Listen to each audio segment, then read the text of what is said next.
Go ahead.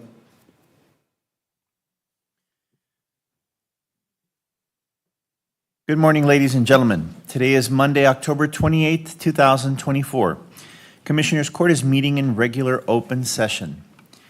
This morning, we're joined by ASL interpreters Selena Salum and Tamara Marquez.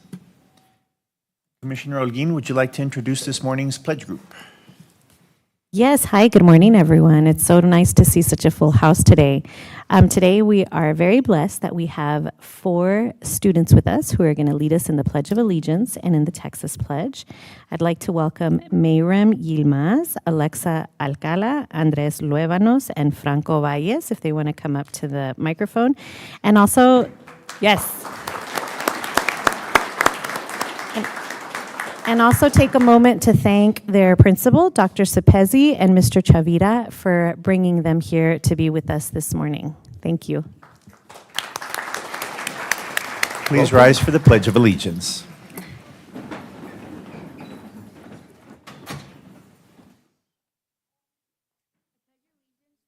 Of the United States of America, and to the republic for which it stands, one nation, under God, indivisible, with liberty and justice for all.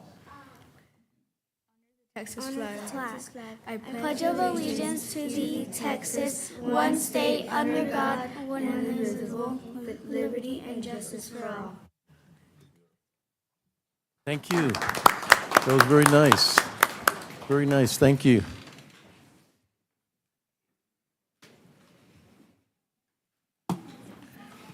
Next, we'll receive an invocation from Pastor Anthony Bedoya from Calvary Chapel, Sun City. Welcome, Pastor. Thank you. Welcome. Good morning, everybody. Good morning. Let's pray. Lord, we thank you for blessing us with life and health this morning. We thank you most of all for your grace, mercy, and the unconditional love you give us that we truly don't deserve. I thank you that you are always faithful even when we aren't.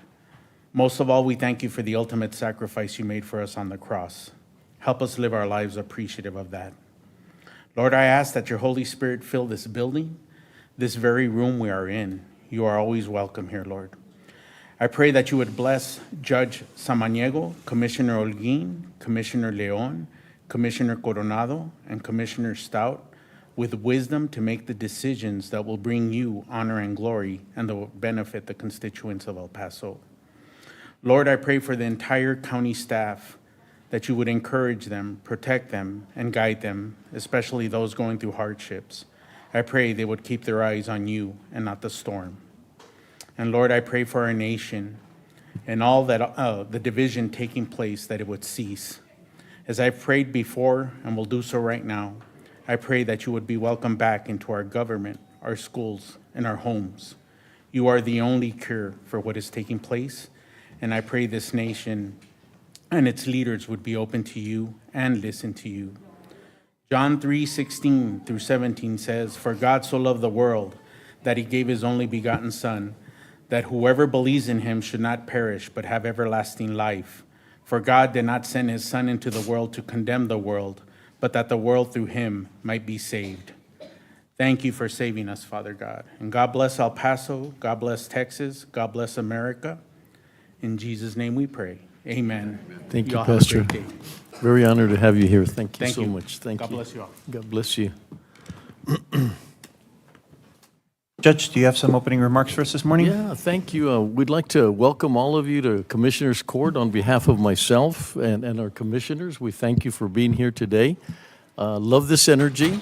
I mean, this is really nice. So you're going to see some incredible resolution this morning as well as this afternoon at 2 o'clock. And so we really want to thank. I've got a couple of announcements. One, we're not we, but the Council of Judges have asked me to promote something that's really, really important, and that is the Red Mass this Wednesday at 6 o'clock at St. Patrick's. This is really important. Our community knows how to come together, and we know how to be blessed and appreciate the blessings that we receive. And so please attend on behalf of the legal community. This is a blessing for the legal community and all of us that are involved in the decisions in the things that we try to make El Paso better and our community better. So please, if you can be there, and of course our legal community will obviously be there as well. I'd like to introduce, if you don't mind, Eduardo Flores. Are you back there? Yes, yes. Eduardo, as he's coming up, Eduardo Flores is our intern at the Commissioner's Court. I mean, he's been just amazing. He brings on just an amazing amount of experience, an incredible young man, goes to UTEP and is getting his master's, but they're very proud to have Eduardo join the county judge's office as our intern, and very excited about that. So I just want to introduce you, and let's get him going with an applause, please. Thank you. Thank you. So this week, yesterday, we had the DAs put together the victims walked and went to the memorial, walked from Escarate Park there to Yucca Park, and it was extremely, I've been saying, it's sort of bittersweet to hear some incredible stories and the tragedies and what they're going through, and the victims here in El Paso, that we honor the victims and their families, but also just the community coming together and being there for them meant a lot. And I want just my extra appreciation and thanks for the advocates at the district attorneys. I can tell you that each family commented on how much better it was because of the advocates being there for them as they go through different situations. They have to go through the trials. They have to go through all these difficult, the case is not over until it's over, and it's hard for them to give closure. Same thing, we ask for your prayers for the beginning, some of the things that the Walmart families are going to go through starting this week, and we thank you for your blessings and your prayers to them. We also had some exciting things happen this week, and I'm going to pass the word to the two commissioners that were very involved at their community, and I'll start off with Commissioner Holguin. Thank you, Judge. I just wanted to take a moment to thank all of our county staff who were instrumental in a major initiative that we had this past weekend. As many of you all may be seeing on TV, the residents of Socorro are dealing with a terrible, terrible red flower beetle infestation, and have been for quite some time now.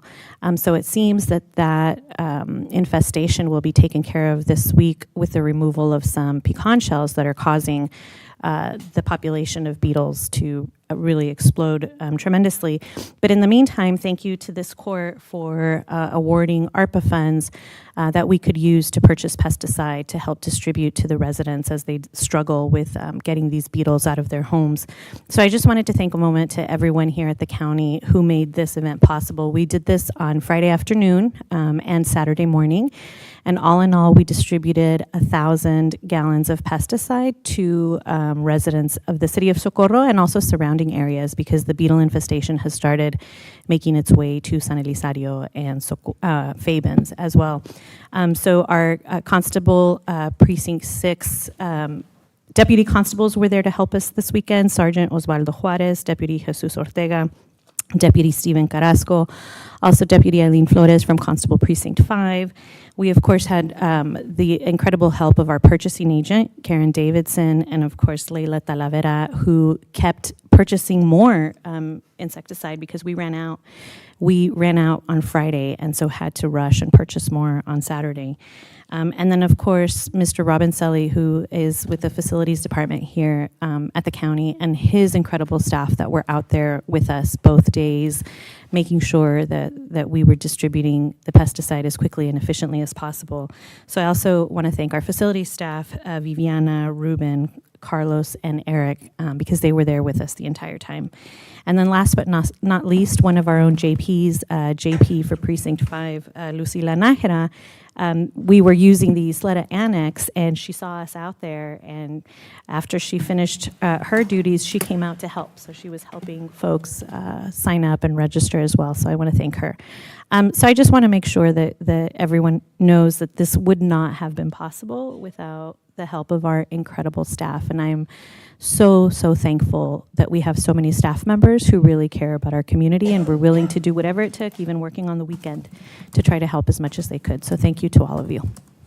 And thank you, Commissioner Holguín, and thank you for recognizing everybody that helped. But I'd like to recognize you as always. When you get something going and get started, it happens, and I appreciate the coordination and everything. But the quick response, because those families were really struggling with that situation. So thank you for that. And at the other end of our county, Commissioner Coronado had something really great that happened this weekend. So I'd like to have him tell you a little bit about that. Thank you, Judge, and thank you, Commissioners. Yeah, we had a really great outing, another tree planting event at Gallegos Park, and it marked the 100th tree, mature tree that we've planted at Gallegos Park. So that was quite an honor to be able to do that. And I just want to thank the people that we had, like a little mini informational festival, so to speak. And it was right there at the community center in Gallegos Park, right across from it, where there's early voting taking place. So they opened up at 12, and the lines, sure enough, started forming up really quick. So I'm glad that El Paso is coming out to vote. But I really want to take the people that showed up to participate was our community partners, Echo El Paso Public Library, El Paso Water Tech H2O Center, Frontera Land Alliance, the Keystone Heritage Park and El Paso Desert Botanical Garden, Texas Rising UTEP Chapter, UTEP Centennial Museum and Chihuahuan Desert Garden, the West Texas Urban Forestry Council, the El Paso Community Foundation, who donated posters for the volunteers, and Tamales Lupita again, because every event that we've had, they've donated food for our volunteers out there. And I especially want to also thank our Parks Department, Tim Fulton, Ben Valles, Steve Luera, Lupe Leiva, Jorge Corral, and Armando Corral. And from County Administration, I want to thank Monica Hasso. From our Purchasing Department, Albert Gary Lopez, Evia Jauregui, and our Auditor's Office, Denise Castillo and Alicia Carrillo. I also want to thank Sierra Vista Growers, who donated some of the soil that we were able to mix with the native soil that we have there at Gallegos to be able to plant, make sure that we nourish our plants that just got started. So we planted and we started to do a little variety of trees. We're really proud of what's going on and what's happening with all the volunteers that have shown up. We really thank all the volunteers, especially because I'll tell you what, both myself and my staff were out there digging holes where the plants, where we're planting the plants, the native plants. And this one particular area is they had put caliche because there was close to the basketball courts where they put concrete. And so it was usually digging holes there at Gallegos Park is not a problem, except in this area. And so I'm still feeling, I didn't work as hard as some of the volunteers, but my shoulders are still feeling it this morning.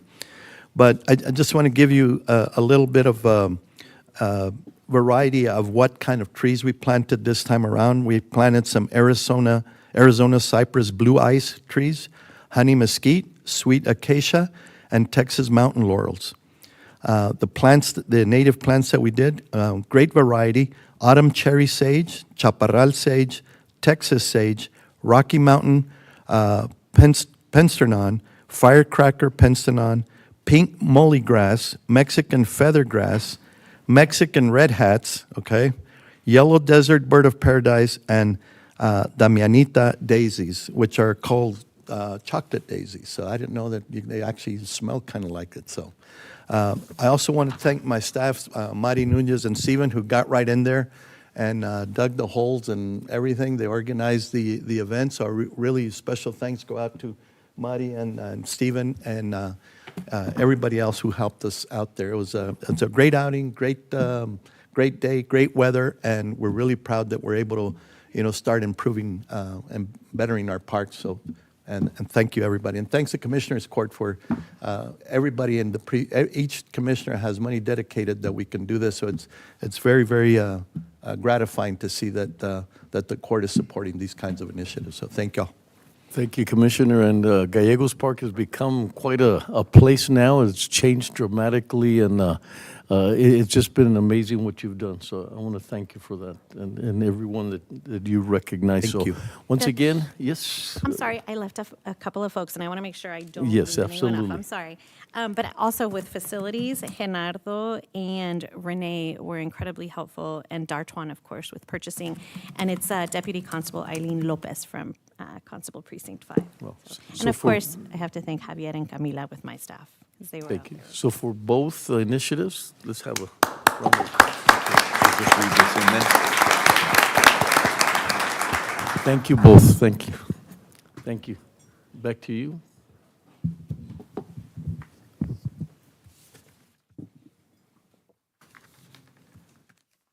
Item number 4 is the consent agenda, composed of items 4A through 4AM.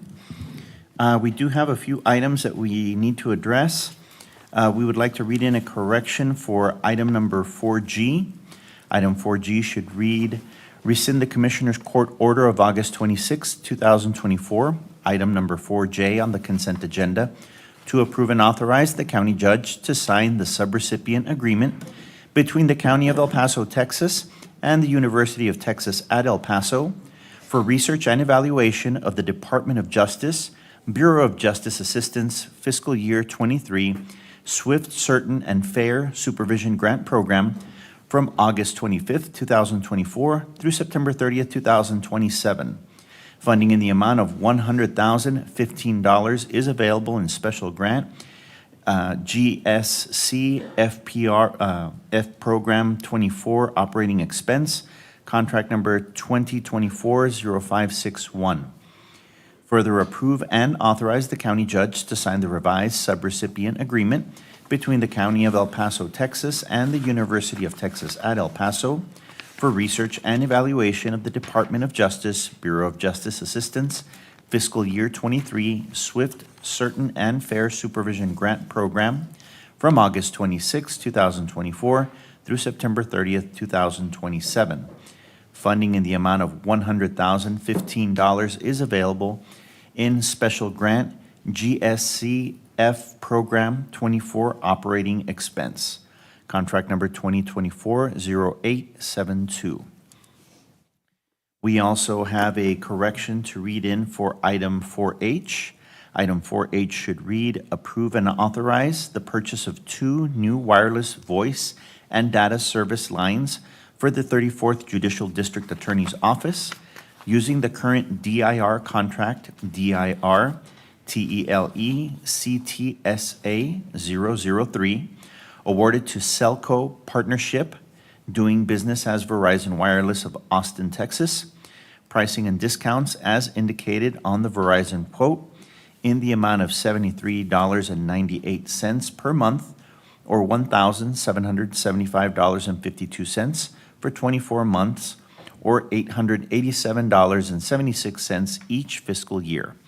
Funding is available in General Fund, DA Communications Cell Phone. We also have a correction to read for item 4X. Item 4X should read, pursuant to Article 59.06 of the Code of Criminal Procedures, approve the use of funds from the forfeiture proceeds for the purpose of personnel costs related to the criminal and civil enforcement of the law of the state. Further approve and authorize the use of $16,113 from Special Revenue SOSTFORF Ops Expenses General for personnel costs through December 31st, 2024. Opinion number 6305.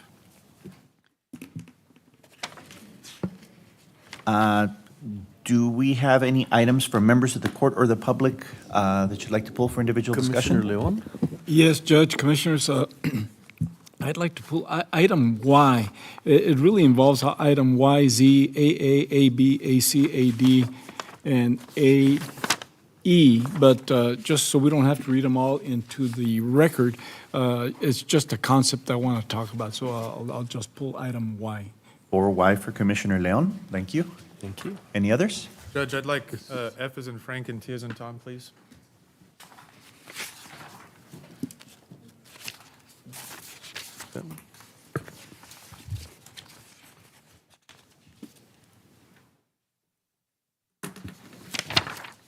Item 4F and 4T for Commissioner Stout. Thank you. Any others? Not hearing others, move to approve.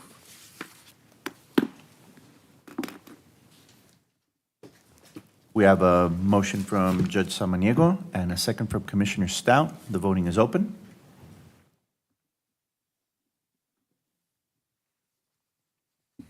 Judge, your vote? Yeah, it's not coming up. Aye. Thank you, sir.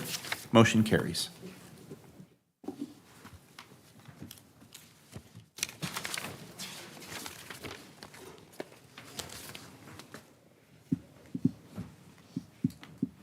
Okay, we are going to quickly jump out of order for item 11D from resolutions. One moment.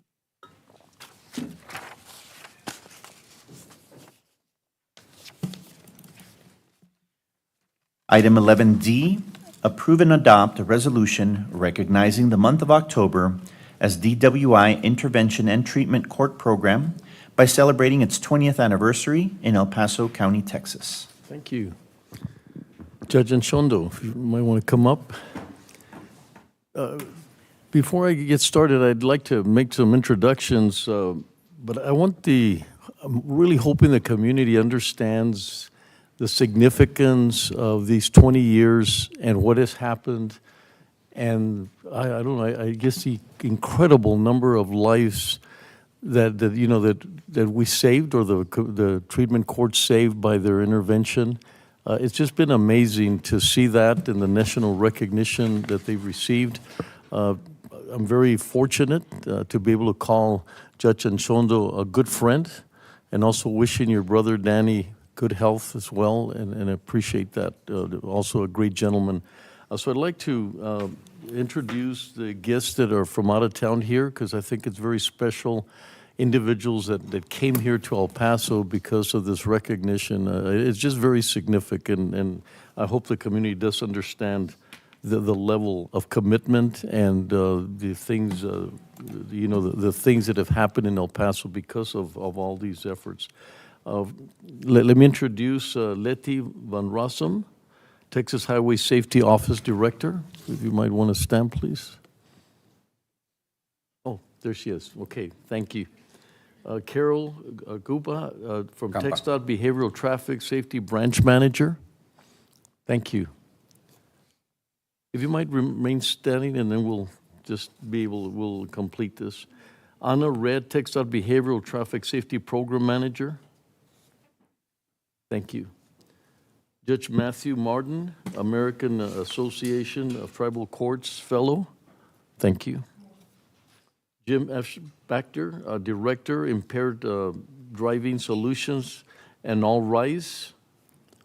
Thank you. Chris Kenshock, the Foundation for Advancing Alcohol Responsibility. And Annette Beard, National Accounts Manager, Smart Start. Thank you all very much. And these are really very, very honored guests that we have here today that really represent and support the judges' initiatives, and also Judge Reyes as well.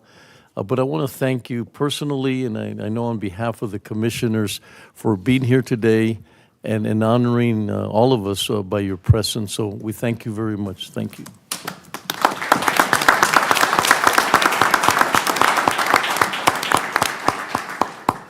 And I'll read this into the record. It's very, very small font, so I might struggle a little bit with this.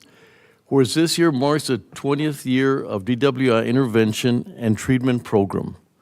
Whereas there are more than 670 DWI courts nationwide, and DWI courts have served thousands of people and are recognized as the most successful justice system intervention in our nation's history. Whereas treatment courts save an average of $6,000 for every individual they serve. Whereas treatment courts significantly improve alcohol abuse and substance disorder treatment outcomes, substantially reduce addiction and related crime, and do so at less expense than any other criminal justice strategy. Whereas treatment courts improve education, employment, housing, financial stability, promote family reunification, reduce foster care placements, and increase the rate of addicted mothers delivering babies who are fully drug-free. Whereas treatment courts facilitate the community-wide partnerships, bringing together public safety and public health with the assistance of safety and public health professionals who recognize the need for collaboration. Whereas the El Paso County DWI Drug Court program is dedicated to reducing future DWI offenses in our community by offering intervention, treatment, and structure to individuals and their families.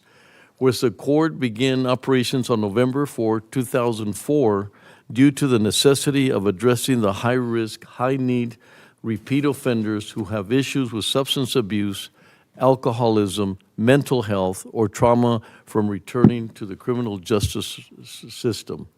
Whereas the DWI court was the first in the state of Texas and is dedicated to serving DWI adult offenders regardless of race, gender, ethnicity, or religion. Whereas Judge S. Anchondo has led the team since its inception with countless hours of dedication and inspiration. Whereas the DWI court has been selected for 4 consecutive times as National Academy Court for All Rise, formerly the National Association of Drug Court Professionals, and where in being selected as National Academy Court, they are accepting a 3-year commitment, and each time to train, mentor, teach, and start with DWI courts across the nation internationally. Whereas the DWI court has graduated over 720 individuals who are reinforced on living a new goal-oriented life, and the DWI court has a recidivism rate of 10% among these graduates. Whereas despite the incalculable dedication, hard work, and countless hours invested, Judge Anchondo's overreaching philosophy remains the same. He believes the people and does not give up on them. Now, therefore, be it resolved by the El Paso County Commissioners Court that the 28th of October marks the dedication and diligent work of the DWI Intervention and Treatment Program in celebrating its 20th anniversary. Signed this 20th day of October, 2024.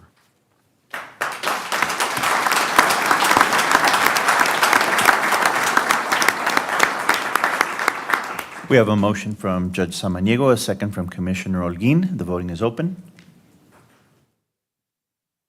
Judge, your vote? Mine's not coming up, so aye.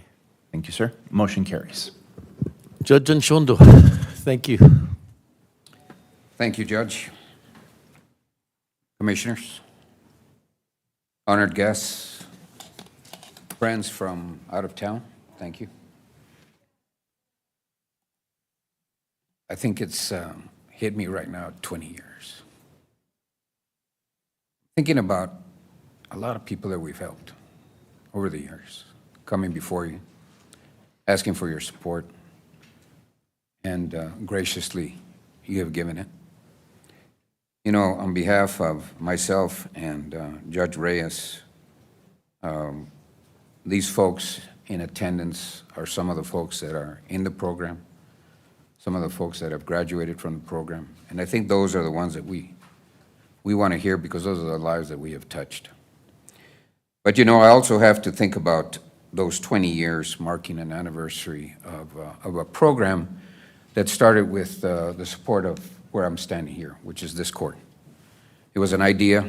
It was an idea to really address a serious problem, not only affecting this community, but communities nationwide. And I think it was an opportunity to go and think outside the box, go outside about our realm. And by doing that, I stand here alone, but as I stand alone, I am not alone in this program. So I wanted to take the opportunity to at least have the team stand at this time. Members, please. And team members from the past as well. We have had team members who have now gone on, but they actually were with me for a while, and they contributed. So these are the folks that I think helped me reshape what we want to do in a program of this nature. And I'm very humbled by the fact that 20 years later, we are still helping others. When I go outside to ask for help, I appreciate when UTEP just finished an evaluation of our program. And the evaluation was very, very productive and very noticeable and very favorable. And so their evaluation gives us an opportunity to relook at what we're doing and improve in what we're doing. But you know, when I do this alone, I also have to wonder about what my wife thinks when I get home, and I don't want to talk. So I want to thank her, Maria, for supporting the cause, supporting me, and keeping me level-headed about what I do with all these folks.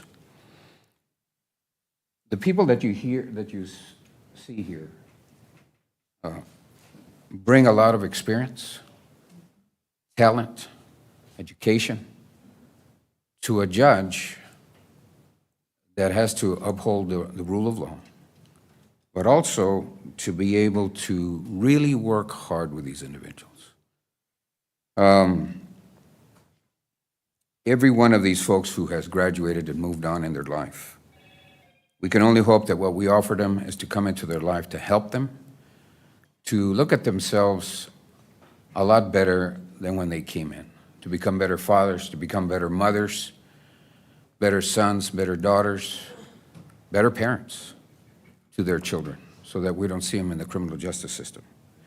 And those are the partners that we have. Those are the folks that day in and day out work so hard to make sure that happens. To our law enforcement who keep us safe, we want to thank them for their diligence in what they do when they visit these folks, so that we can change the perspective of how they look at law enforcement, rather than being negative, being positive. And I think that's what these officers have done in their line of work. They have brought the positive things that law enforcement does to help people, and we appreciate that. To our treatment counselors who have to really work with these folks, I appreciate their help. I can't tell you how much. The appreciation that I get from life skills folks, from community supervision, from our defense attorneys, from the district attorney's office, to my colleagues, council of judges who refer folks to us. I really want to thank them for their support over these years. But we've done this to improve human value, to put them back on the street, and be able to be public servants where they're respecting the law, behaving, but turning their life around, so they're investing in their lives to be better individuals. And we hope we've done that. To my guests, Judge Holguin, I will tell you that Judge Martin, who comes from North Carolina, they just suffered a hurricane problem.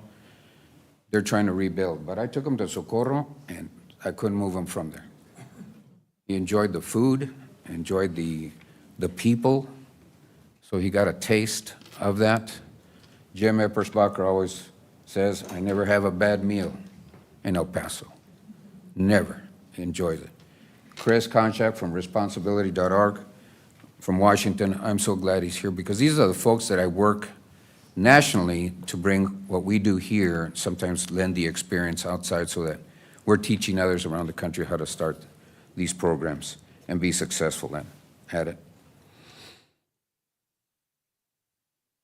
And to my staff.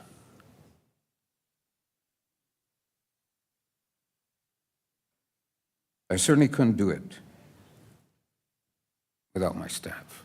I'd like for them to stand. My staff, please stand up. My office staff, please, including the team members. This staff is so incredible to be a good public servant. You have good staff that helps you be a public servant, to be able to help the public, help our legal community, how they come into these programs, how they're addressed and admitted into a program of this nature. And I want to thank them from the bottom of my heart for all their hard work, their compassion, of what they lend to themselves and to others to be productive and be a productive program. So I want to thank them as well.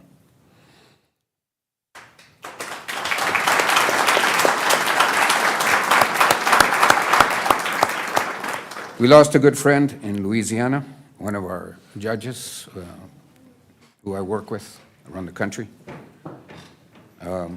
I wanted to take a quote because I really want to hear from our participants to be able to tell you what they've done. But Judge Jules Edwards passed away. He had a quote, and it goes as this: "If you come forward to serve justice, stand in fear and prepare yourself for temptation. Act in fear and promote the common good." We can only hope that that's what we've been doing by helping people, promoting the common good so that they are great individuals. They bring their better selves out.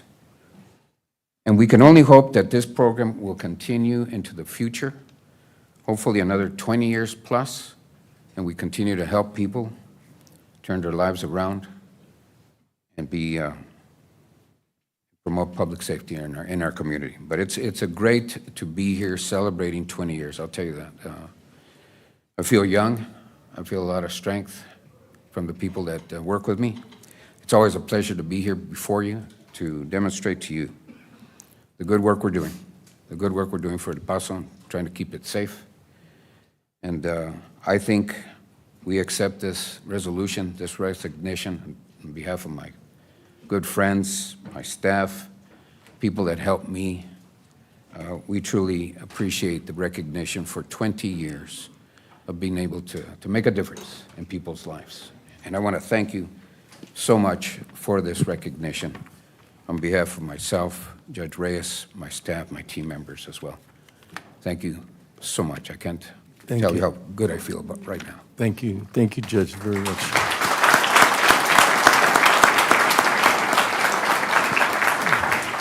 Judge, I also wanted to thank the tribal court because we do help, and we're hoping to start a program with them, but Tigua del Sur is here. I want to appreciate the judge being here with us.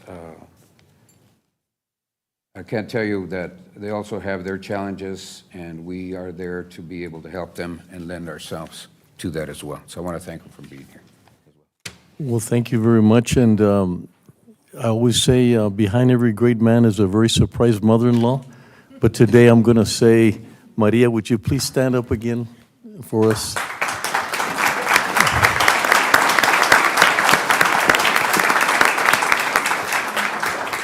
You know, one of the beauties of both of them is they're tremendous role models. You know, they don't deviate from things that others deviate from. As you can tell, he looks young. Now think back 20 years.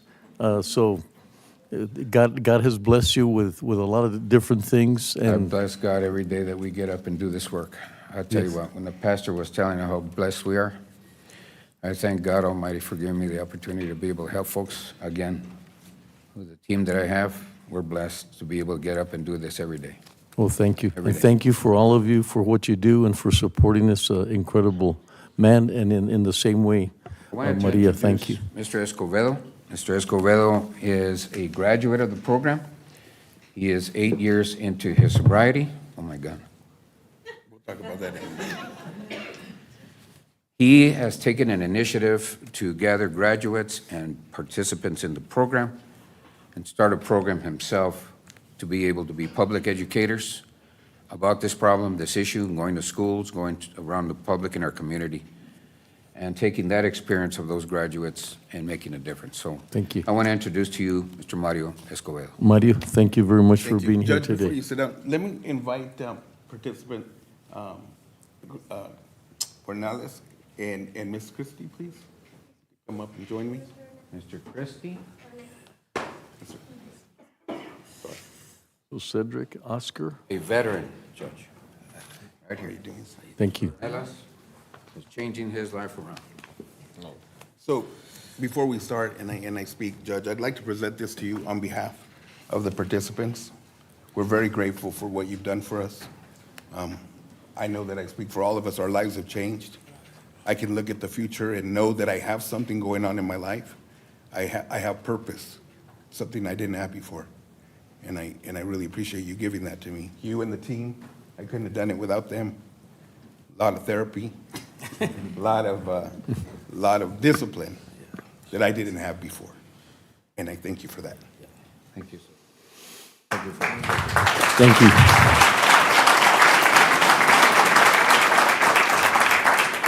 If you'll allow me, I wrote Do you something. mind reading what's on the? Oh, sure. plaques? Yeah. Let me just put my glasses on. Thank you.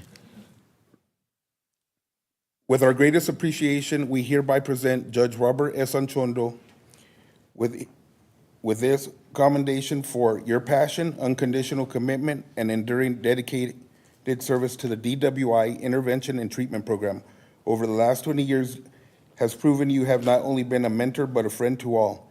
As graduates from the DWI program, you have provided unrelenting guidance that has helped lead us to the path of success and a life of sobriety. Thank you.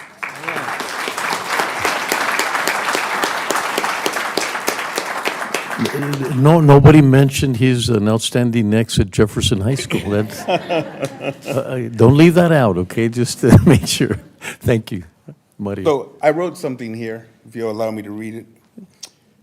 My name is Mario. I'm an alcoholic. I'm an alcoholic in recovery. I've been sober 8 years, 7 months, and 18 days. 3,154 days, and every day counts, so I count those days. So what can we compare serenity? Having considered the obligations of working my recovery, let us examine the rewards that have come due to a new way of living. First, I understand myself more than I ever did before. I have learned that what was the matter with me, and I know a lot about what makes me tick. I will never be alone again.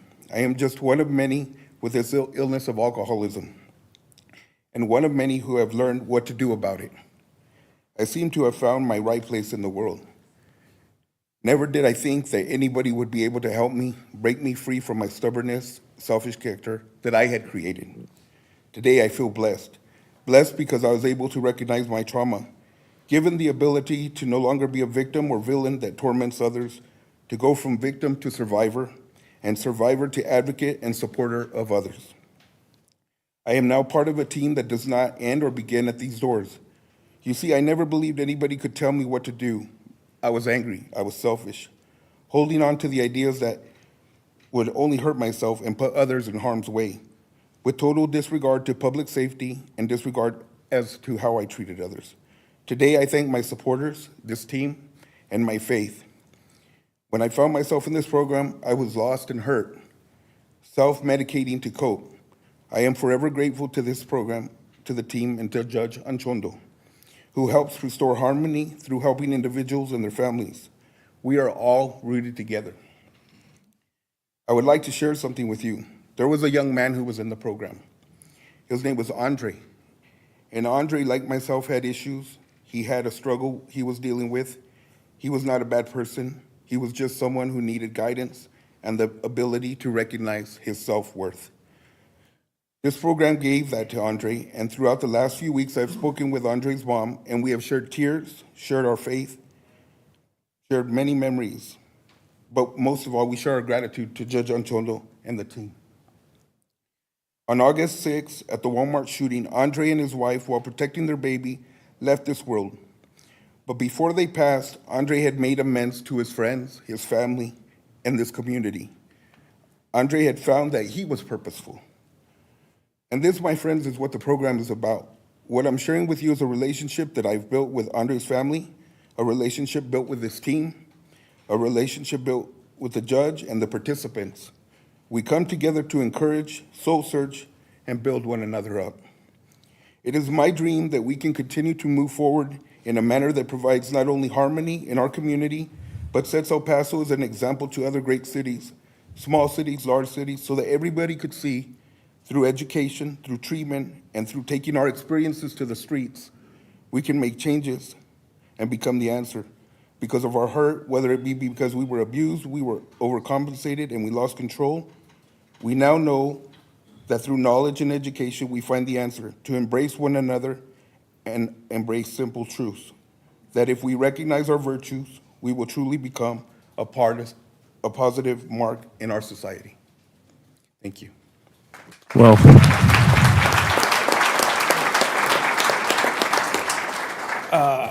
Cedric? I have a few things to say. I wanted to say to the judge and the staff. Being a over 20-year veteran, I only moved in one way, and that was forward and fast. You never know you're screwed up until you screw up. So with that being said, thanks to the judge for getting me in this program and making me see things a whole lot different than from the military side to the civilian side. So what I did, I picked out a few things from what we call in the military a SOP, standard operating procedures. And for the judge, I picked out a few for you. Things that you helped me actually get back with you and the team. And one was goals. Quality of life, whether it's personal or professional. You've got me back into realizing I still have a lot of goals. Number two was structure. I didn't actually lose all the structure, but I lost some of the structure, or I wouldn't have been in the program. But I'm getting that structure back. I appreciate that. Number three, boundaries. You have to have the boundaries. Without the boundaries, can't reach the goals. So I'd like to thank you for that. Consequences. Big one. If you ignore the consequences, rules and boundaries are out the window. So you got to be held accountable for that. Thank you for that. And last but not least, time. Don't waste your time because you can't get it back. That's what I wanted to say to you and your staff for helping me realize that I still have all these things with me, and I appreciate that. Thank you, sir. Thank you, sir. Welcome. Hello, my name's Oscar Ornelas Jr., born, raised in El Paso, Texas. I'm the first son of the Ornelas family. About a few months ago, my father passed away due to being alcoholic for years and just being wandering the streets where he just refused to move on. And he set that example for me as if I choose to continue in alcohol, drugs, gangs, I will eventually either be in prison, death, or handicapped. And in this program with Judge Ochondo, it's hard. It's something that very hits me every single day. As of right now, I'm in the program, and I have some setbacks where delay my progress. But I haven't given up. The judge hasn't given up, and the team, including my therapist, Ms. Basti, and also the Aliviane inpatient program, which I thank them because they also helped me. And talking right now about consequences, that I almost got away with a lot of things in my life, and in this program has come to me that every single decision I make has a consequence, whether it's positive or negative. But accountability is very big in me, where I'm kind of scared to do that, so I can avoid the negative things in my life. And structure, where I need it, because I can't do whatever I want. I know my world does not revolve around me, as I'm a part of a society. And for many years, I saw law enforcement as negative. And now, we're able to be just near in law enforcement, have respect for them, has been also tough for me, because I don't trust them, but they're there for helping me. That's what this program does too. They help me, guide me, where I can just be positive-minded. For one, staying sober. Two, taking the responsibility and moving on with my life. Because I have my kids, and I want to be a good model to my kids. And by finishing this program, I believe that's going to help me in my life to become a better man, maturity. And also for the other people, the other participants, because we all have a right to live good, positive, and become the best version of ourselves. And again, thank you, Judge Chondo, for everything, and DWI Court.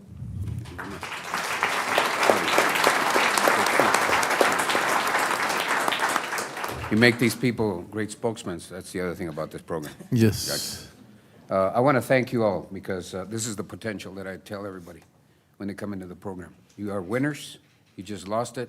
You'll gain it. And you'll never go back.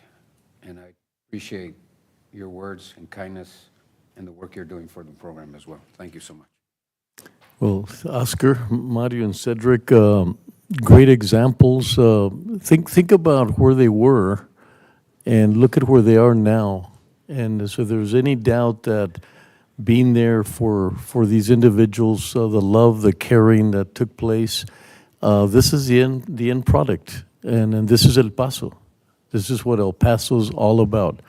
I mean, we just don't let anybody just fall. I mean, we're going to be there.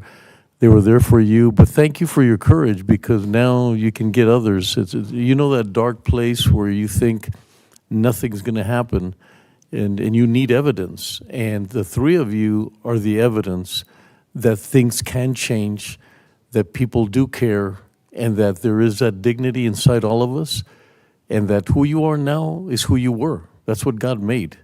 It's not like something new came out of you. That's what was inside of you. It was just being held back by all these other challenges and all the hurt that you had to live with. So thank you for being great role models, for having the courage. I know, Oscar, you're still in the process, but rely on individuals like them and, of course, everybody else. So, and the other one, and you mentioned, Oscar, is the law enforcement. I don't think we recognize that they do so much in the interventions. It's not just about law enforcement. I see them, how they interact with individuals, how they try to get people on the right track. So law enforcement is a huge component of this. It's not the people that capture you, right? It's the people that really want something good to happen, but they're out there protecting our streets, hoping that things change. So a great recognition for all of you, and we thank you. And we'd love to take a picture with as many of you as we can. So thank you. Parting things, Judge, that I want to say. I want to really thank you all for your time. I know you're busy. You got a lot of business to take care of for this community, but I really appreciate the time for the recognition, having friends come and join this recognition.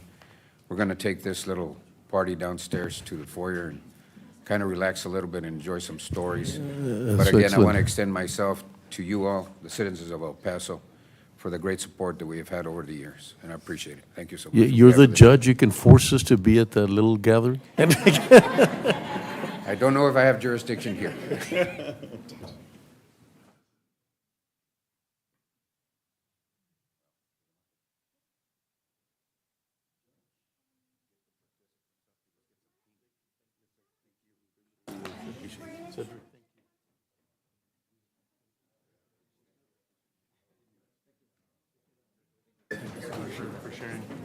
Thank you for sharing your stories. Thank you.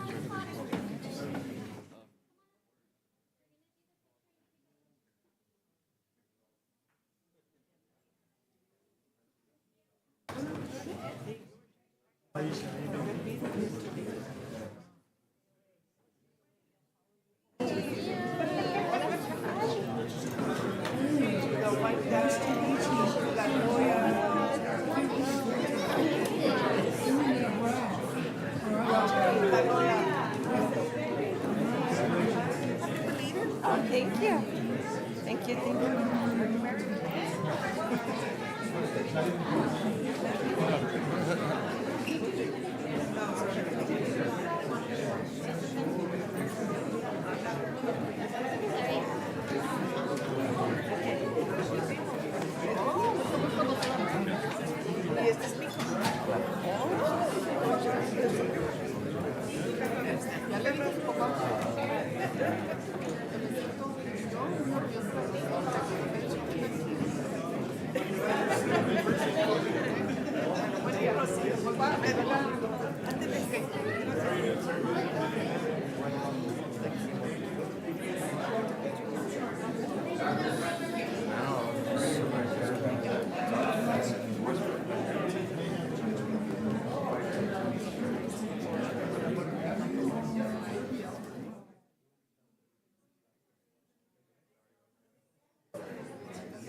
If you don't mind, could you just come up here?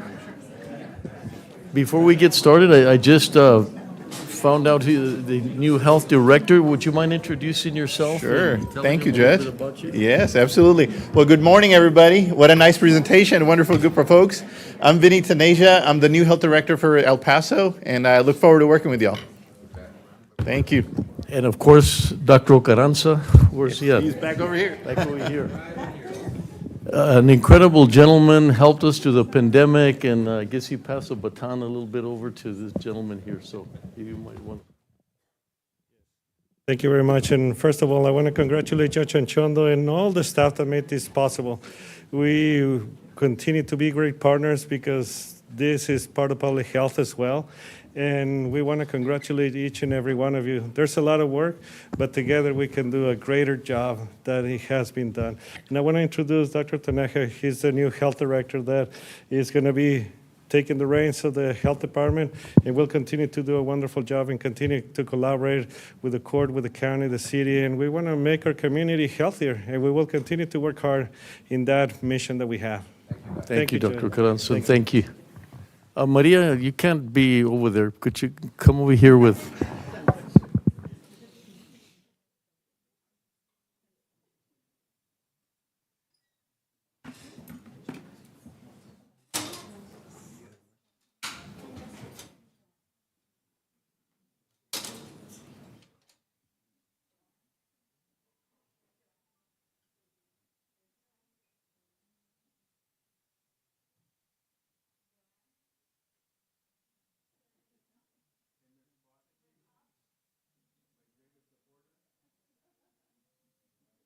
You bring him up here.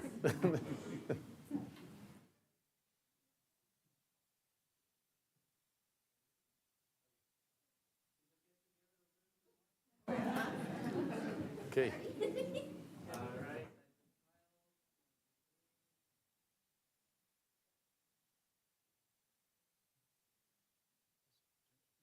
That's what I was going to say.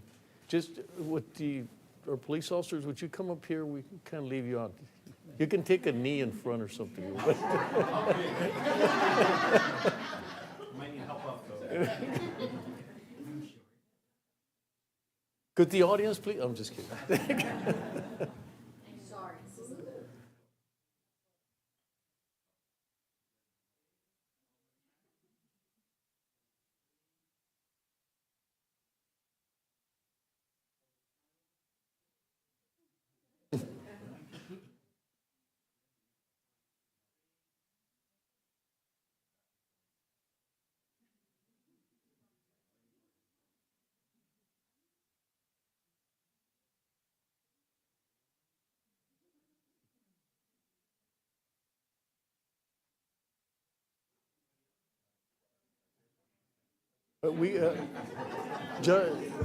Judge, we could take one with our out-of-town guests, Judge Anchondo? Yes. Yeah. We can do that.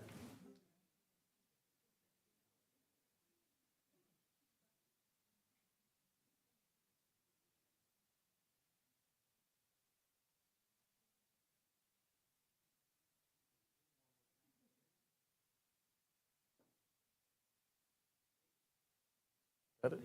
Thank you.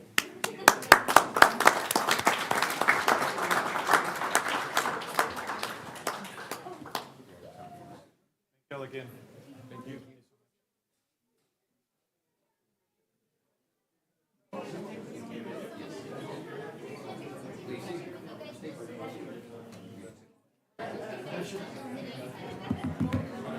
Yeah.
Congrats, lady.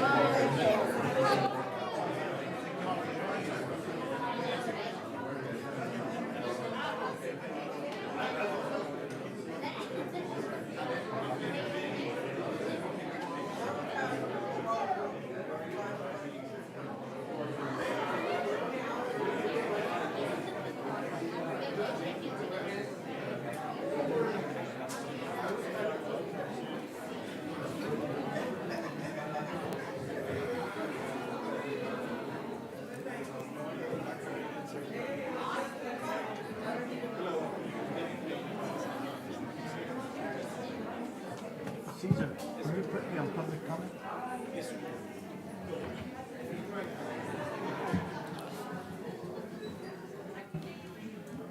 All right.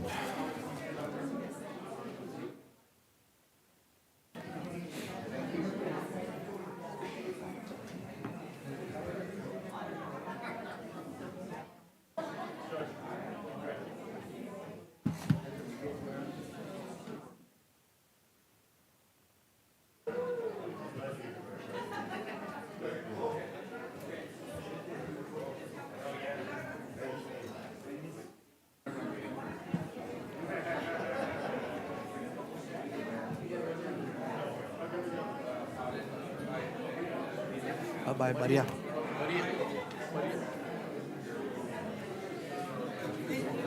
How are you?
Would you like to continue, Judge?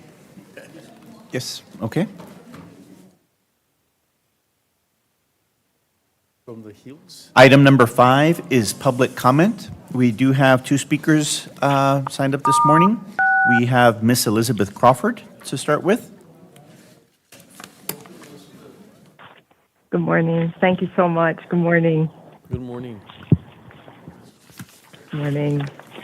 International news has been dominated by the wars in our world, and probably more now than any other, the war in the Middle East. October 31st is celebrated by many as Reformation Day. Martin Luther, whose life and actions are the focus of this day in 1517, October 31st, 1517, has to be one of the most perplexing personalities of history, maybe in some ways the most perplexing. On the one hand, this man's actions and words and writings were used to start a movement in Europe with some great results. The Bible, God's Word, eventually got into the hands of the common people to have the great privilege of reading it themselves. The great doctrines of salvation were brought to light, to public light, after centuries of human religious tradition that had obscured the simplicity of the gospel. The awesome truth that salvation is holy, unmerited by us. It is by grace through faith in Jesus Christ alone.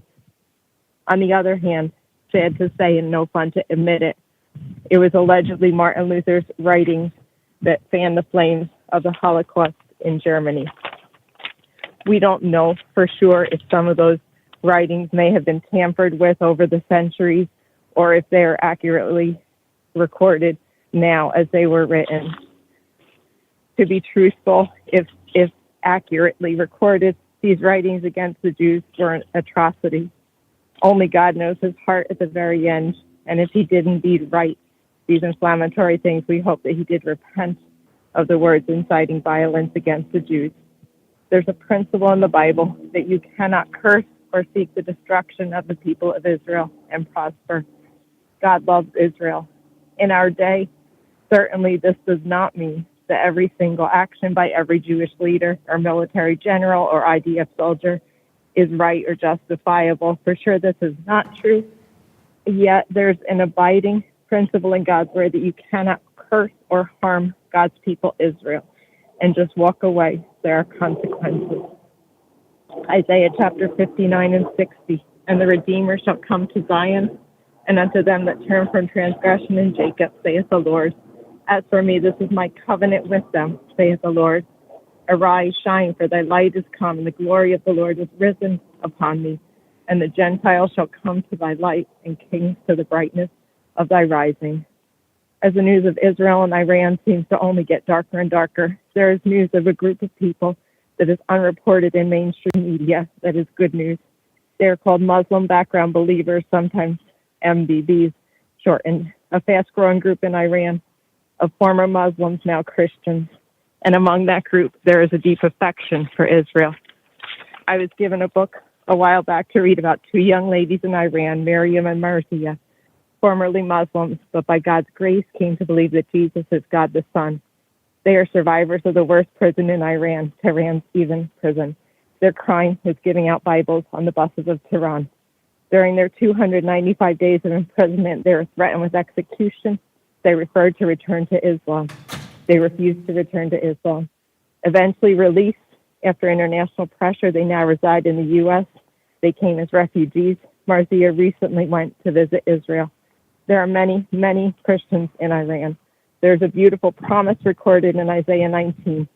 Though many in both Israel and Iran would not appreciate this promise, there nevertheless are those in both Israel and Iran who embrace and love the promise, a promise of blessing after judgment. Isaiah chapter 19. In that day shall there be a highway out of Egypt to Assyria, and the Assyrian shall come into Egypt, and the Egyptian into Assyria, and the Egyptian shall serve with the Assyrians. In that day shall Israel be the third with Egypt and with Assyria, even a blessing in the midst of the land, when the Lord of whom the Lord of hosts shall bless, saying, Blessed be Egypt, my people, and Assyria, the work of my hands, and Israel, mine inheritance. Thank you. Hope you have a good day. Thank you so much. Thank you, Elizabeth. Have a good day. Thank you. Next, we have Commissioner Sergio Coronado. Thank you. Thank you, Judge, Commissioners. I just want to really make a mention about two of our interns, Judge, who they stepped up and covered the event that we had on Saturday.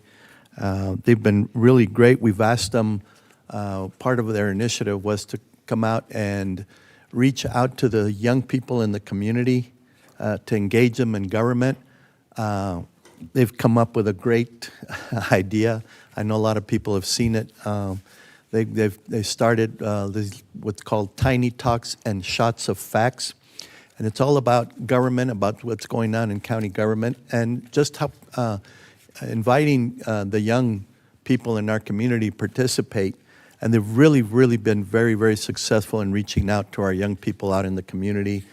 We had a great turnout on Saturday with mostly young people, and so we really appreciate, I want to appreciate their effort that they've done in helping us to reach out the community, and that's Jesus Reynaga and Dominic Macias. Just great work that they've done in our office, and really just want to mention them for really stepping up on Saturday and covering our event again. Thank you.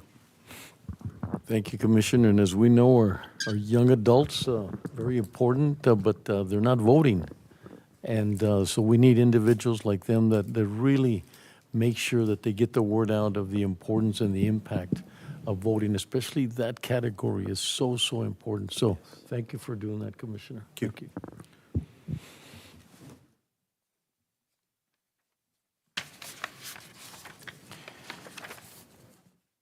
Judge, we have Mr. Gonzalez in the audience. Would you like to take up his item that was pulled from the consent agenda?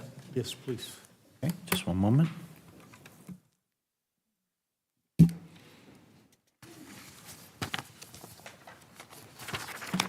Thank you for being here, Mr. Gonzalez. Appreciate it. Item number 4Y from the consent agenda, approve and authorize the county judge to sign the El Paso County Tax Assessor Collector Dealer Contract Deputy Agreement with Salais Motorplex Incorporated, authorizing them to act as a dealer deputy of the Tax Assessor Collector in the processing of title registration applications, motor vehicle sales tax receipts for a one-year term with successive one-year terms until terminated by either party.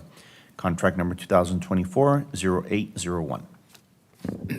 Thank you, Cesar. This is an item I pulled out. It's really all seven, but I didn't want Cesar to have to read everything into the record, and I'm not just picking on Salais Motors. But one thing that I've spoken to you about, and I just wanted the court to have it in the back of their mind, that as we move forward, I think these types of deputy agreements that we have with all these auto dealers and other areas around town are a tremendous help, as you will agree with me, to our county, to your tax office. We don't know what we would do without them. But also understanding that they also generate a lot of work that goes back through your office, and a lot of it, some of it, has a lot of errors. All the errors come back to you. And in talking to you and your staff, there's some members out there that continuously make the same mistakes over and over again. And what that translates into is that it costs us money to correct those mistakes, send the paperwork back, wait till it comes back, then your people approve it, then send it on to the state. And they make money out of these transactions, which is fine. I have no argument with that. Better for us, for the whole community. But I was thinking that some of these dealers continuously make the same mistakes over and over and over. And it takes time, as I said. I was hoping that in talking with the county attorney's office that after a certain threshold of making, so many a day, so many a week, a month, I don't know how it would work, that there is a fee imposed upon those small companies as they return those errors back to be corrected, because it does take a tremendous amount of time in your shop to correct these and send them back. And what this fee, in my opinion, would do is enable you to hire one or two more FTEs to work more directly with some of these shops to get them in and out a lot quicker, and basically to serve our community much better. Yes, sir. Good morning, Judge, County Commissioners. For the record, Ruben Gonzalez, El Paso County Tax Assessor Collector. And Commissioner Leon, I understand the question that you're posing and the concern, which has been my concern for quite some time. However, these contracts we're talking apples and oranges right now, with all due respect. The dealer deputies are licensed dealers that are coming in under a program that existed, that started in Texas in 2013. I did not initiate this program until my watch in early part of 2016, which this is a program that the state allows dealers to electronically transfer their title transfers directly with my office. And if they wish to have inventory, they have to go through a bonding process and submit a bond, which is the 7 dealerships that we have right now. And the only difference is that the dealers are wishing to have what we call sticker paper. In other words, they're going to be receiving license plates, and when they make a sale, they have to report the transaction to us and account for all the fees that they are collecting on behalf of the county tax collector and ultimately the county and the state. Because of them being dealer deputies and because of the mandate, the new change in the House Bill 718 that's going to be effective July the 1st of next year, the state has now changed the law that mandates all dealers to comply with web dealer and have this service available to them. Prior to the law that's going into effect, it was optional. A lot of the dealers here did not take advantage of that opportunity because they like to use the services of these private contracted offices. When they take their work to the private contractors' offices, they perform the transactions and they charge a convenience fee. And this is, of course, a convenience fee that it's up to the citizen or the dealer if they want to take it to that office and they process the work. Private offices are only involved if they're doing these type of transactions and they collect the money and they're under a contract to us, to the tax collector, so that they can provide quality work and be accountable for everything that they sell and collect. And subject to their performance, I have the authority to cancel them and put them out of business. Now, 718 changes the whole scope of everything. Now, because of the state mandating this change in effect on July the 1st of next year, all dealers have to comply with this program, electronic program. And the reason that this went into effect is because of the statewide problem of fraudulent use of dealer paper tags and temporary tags that are out there. The border is not exempt from that dilemma, the state problem statewide, because we have a lot of fraudulent use of paper tags and permits and dealer tags. Now the state is going to be issuing them metal license plates under the new concept. So the only dealers that are going through the contractor process are the ones that want to be able to have in their possession sticker paper. That means they will allocate a license plate, they will process the transaction electronically in the system, report their fees electronically. When they report that title transaction to us, we have to verify it, and then they can go ahead and release the license plate to their customer immediately. They don't have to wait for us to approve it. Although we have to examine the transaction, if there's a certain delay that I need personnel to check their electronic paperwork and account for the fees before the title can be authorized to be issued. But what that means is they have possession in their hands where they assign the metal plate and issue the sticker paper, and the customer drives away with their registration. So that's the purpose of these contracts now. It only applies to dealers that wish to have sticker paper. Dealers that do not wish to have sticker paper, they still will be assigned license plates, metal plates. The state is going to be into the inventory plate management system now, where they control the allotment of plates to the dealers. So that'll change considerably for us. So now what happens if a dealer sells a vehicle, they will assign the plate to the customer to eliminate the paper tag.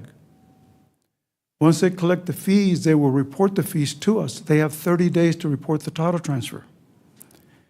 In that length of time, then they have to report the transaction to us, and I have to have personnel to evaluate, review that transaction so title can be issued out of Austin. So there's a shift in work that's going to be converting to us. There's only about 50 franchise dealers, and now we're getting more dealers, like independent car dealers, that are becoming more involved because they're mandated to have this electronic system. Come July 1st, we will no longer accept paper title transfers in our office. I have put a date on March the 1st that all dealers in El Paso have to be on this web dealer program.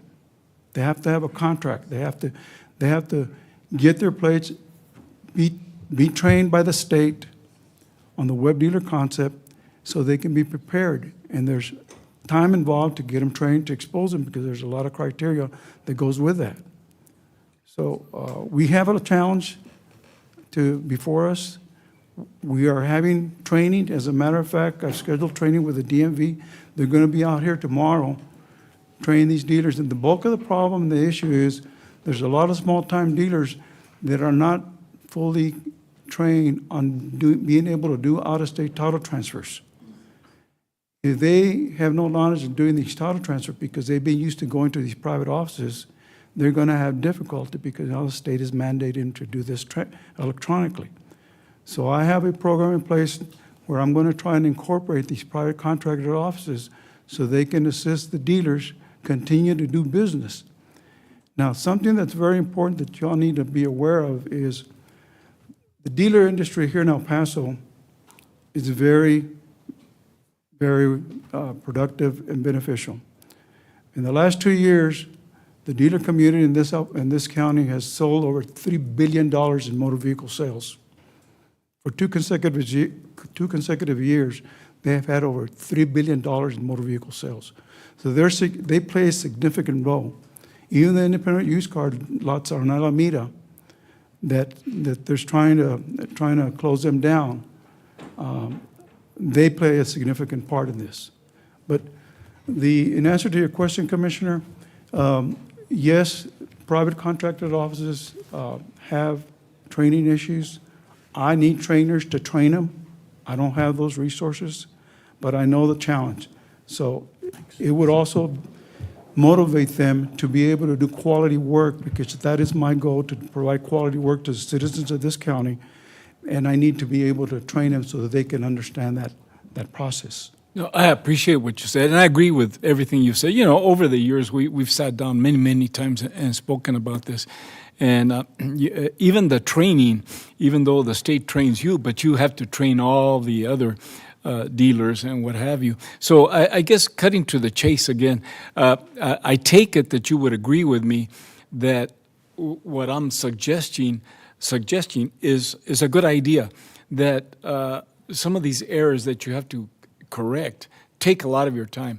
And you just mentioned that perhaps another one or two people added to your staff would go a long ways. So again, the bottom line in my thinking is that these offices, after they're trained, are allowed, just like everybody else, everybody makes mistakes, but after a certain time, so many mistakes, then there's a fee associated with that. And hopefully, through the county attorney's office, they'll say, you can do this, or you cannot. If you cannot, well, the conversation is moot. But if you can, my suggestion is that you do impose some sort of fee to help the citizens of our great community to service them better because of these tremendous workload that your office has taken on, even though they're helping us. We know that. But that paperwork, those electronic transfers go through your office. Yes, sir. That's a challenge, because whenever the vehicle is sold, the dealers have 30 days to report the title transfer. Once we get the paperwork in our office, we have basically 3 days to make a decision, and we have to examine it or reject it. And ultimately, because it's in the electronic system that the state maintains, the registration and title system, if anything's not done within 7 days, Austin will issue the title. So we're on a deadline to make sure that we say yay or nay reject the paperwork or pass it. So that's very important right now for us. And those are behind the scenes deadlines that we have to have on our staff. Right now, it's property tax season. We're under that challenge. We collect taxes for 4 months out of the year. So there's big changes right now. So right now, we're in training mode. It would be very beneficial, Commissioner. Thank you. And as you know, I'm not going to be here after a while. And I was talking to Betsy over the last few weeks, and as a matter of fact, as recently as this morning, about the same issue. So hopefully, as we move forward, the court will remember your challenges out there, and we'll see to it that you're assisted somehow. But hopefully, you'll assist yourself to assist the county.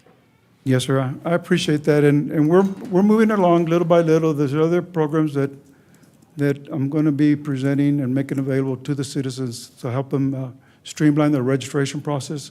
So I have that in the works right now. So hopefully we can make things better. But right now, the challenge right now is House Bill 718. It goes into play July the 1st of next year. All the dealers have to be on board. There's going to be a complete change in the enforcement aspect. Law enforcement has to be committed to address this issue. Otherwise, the changes that the DMV has proposed will go unchanged. And there is a lot of fraud on the border. We know this. We're just a matter of exposing it and training to the officers that it's out there. And what you just said, just put an exclamation mark on the proposal. So thank you. Thank Yes, you sir. very much. Any other questions? Thank you. Thank you, Commissioner. Appreciate that. Appreciate your time. Thank you, Judge. Thank you, Court. Thank you.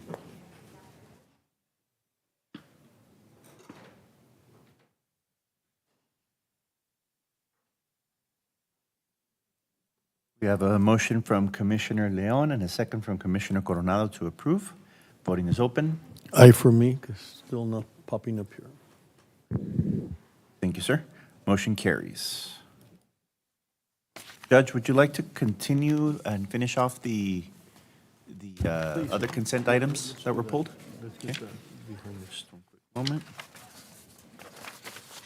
In this case, you got all of the items for Commissioner Leon, or do you have to read in, No, that's what I was doing to avoid reading all get of all it. this? Yeah. Okay. So next item pulled from consent, item number 4F. Approve and authorize the county judge to sign the El Paso County Nutrition Program Area Agency on Aging Direct Purchase of Services Program, Congregate and Home Delivered Meal Vendor Services Agreement, and the fiscal year 2025 budget workbook, representing the unit rate price per meal as noted in the fiscal year 25 vendor services agreement, effective October 1st, 2024 to September 30th, 2025. Contract number 2024-0855. Yeah. The reason I pulled the item is I just wanted to, I guess, a little more information, an explanation. And so we lost funding from the federal government, Betsy, and can you go over that for me? And I believe we also have Irene on, but I do believe one moment, there's a reduction.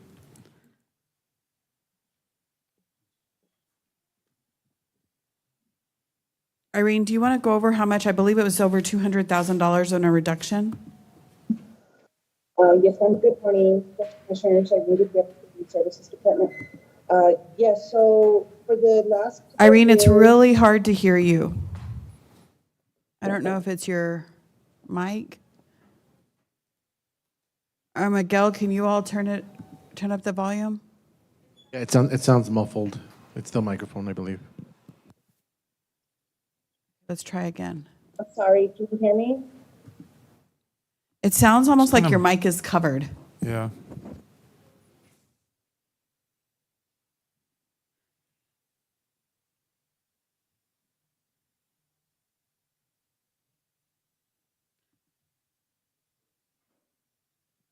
If I can have her phone number message through Teams, I can call her in that way.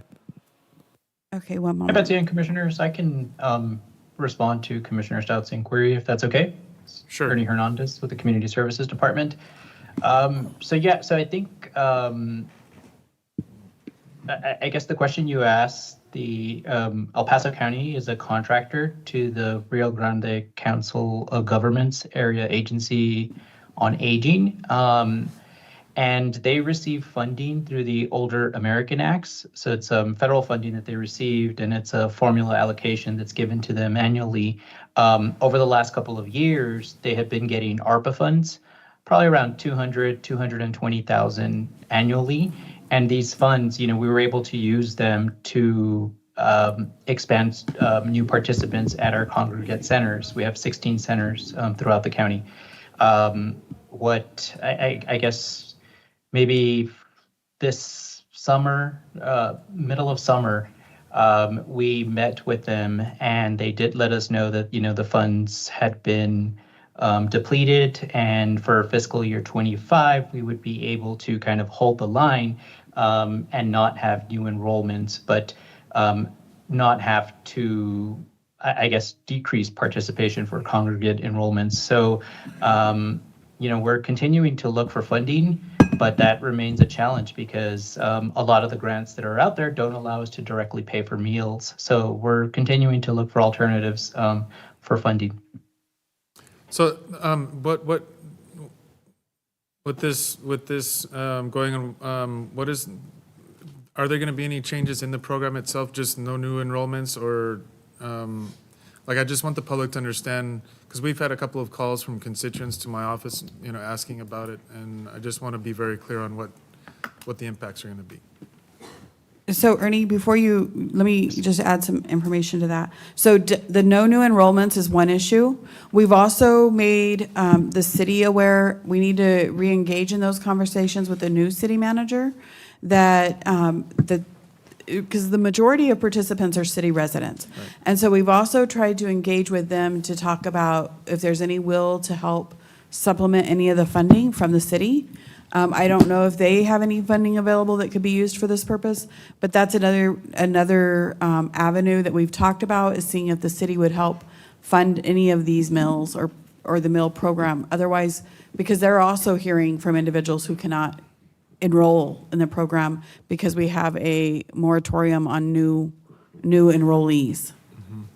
And if I could add to that as well, so we received a presentation from Yvette Lugo with the Area Agency on Aging on Friday at the monthly COG meeting, and two city representatives who sit on the COG board, Rep. Rivera and Rep. Fierro, both discussed bringing an item on the city agenda to have these types of discussions. I think City Council was caught a little bit off guard when residents appeared before them. I don't know if it was last week or the week before with some of these issues. So Rep. Rivera and Rep. Fierro both indicated that they would be speaking to City Manager Mack and trying to maybe bring the issue back before the council for discussions on what could be done in light of this loss of federal funding.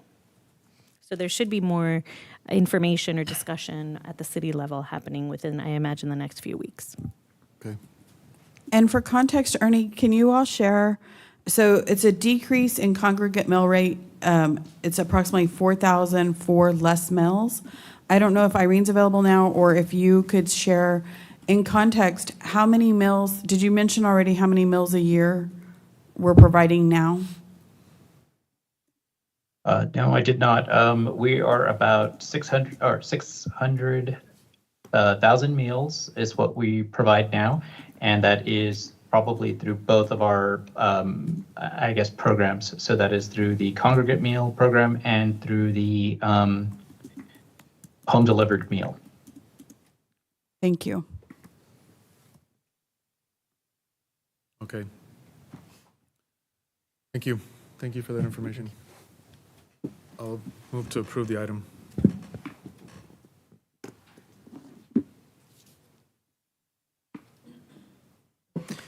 We have a motion from Commissioner Stott, a second from Commissioner Coronado. The voting is open.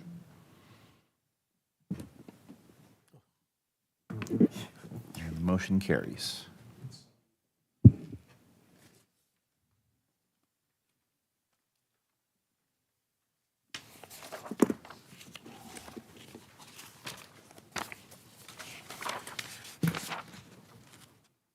Do you want to complete the last consent item, Judge, or do you want to jump to the other one? Last consent one? Yes. It'll be quick. It'll be quick. Yeah.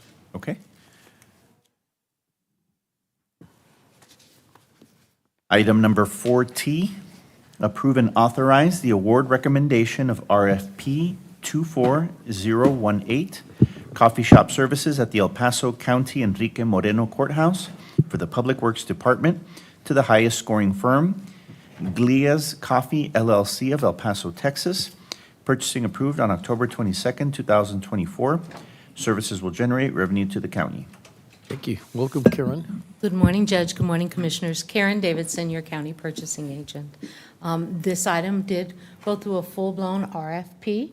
We began in April. We had an extensive review of the site and an extensive outreach, and we've come with this recommendation. We're asking the court today to approve and authorize this award for 24018 coffee shop services to Glia's, and they are the highest scoring firm. I'm here to answer any questions you might have, and Mr. Sully's on the line too. We're excited. Small business, coffee in our nearby, so thank you for that. Any other questions? I pulled the item because I just had a question as to kind of the timeline from here moving forward, like when we can expect to see it in operation, and also, I know, I guess we still have to negotiate the final contract, right? But just wondering if there are plans to like put a banner up or do any advertising both in the courthouse and outside of the courthouse or something like that to try to let people know that this is coming very soon. So, thank you, Commissioner. We had a discussion, the contract negotiations, this will allow us to begin those negotiations. I don't want to put a specific boundary on that. But we are going to get working on those as quickly as possible because everyone is excited for this to occur. The individuals that normally would work on this kind of contract are trying to really focus and wrap up all our ARPA contracts before the end of the year. So they're layering this on. They did say they would work as diligently as they can to have it as soon as possible. But that is a factor. And then once, of course, we know when it's going to open, we're prepared. We will do multiple types of notices, public relations ribbon cuttings. We even talked about trying to make sure part of our negotiations is for them to have multiple types of events that we can use to promote the coffee shop as they get started over this, especially over this first year, really. And Betsy, and I know Commissioner Stout would like this as well because of his initiatives, but that we do take into consideration that we're role models, and so the healthy food kind of items, that we think about that. I don't know how much we can say about that, but it would be difficult for us to be promoting healthy foods and not have something that represents that here in our own building. We can definitely take that into consideration, Judge. It was not, I think, not part of the scope of the bid, but we have used those kinds of initiatives before at the sports park with the vendors and also with our food vendor downstairs. And we can continue to work on that. Okay. And make sure there's offerings that are healthier options. Thank you. Karen, thank you. That's it. Thank you. I just had those questions. And If you'll move to approve and, yes. yeah, I'll make a motion to approve. Thank you. We have a motion from Commissioner Stout, a second from Commissioner Coronado to approve. Voting is open. Thank you, Motion Karen. carries. Nice to see you in person. Yes, nice to Thank see you.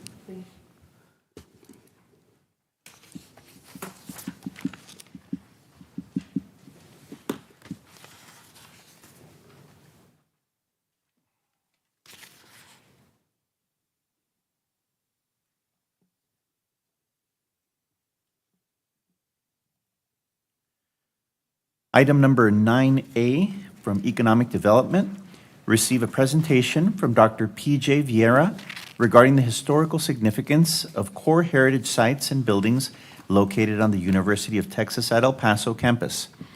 Further discuss and take appropriate action regarding a recommendation from the El Paso County Historical Commission regarding the 2024 University of Texas at El Paso Campus Master Plan.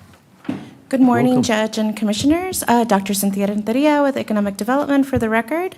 I'm here today on behalf of the County Historical Commission, and we will begin this morning by introducing Dr. P.J. Viera. Welcome, Viera, you have Dr. the floor. Welcome, Dr. Vera. Appreciate you being here.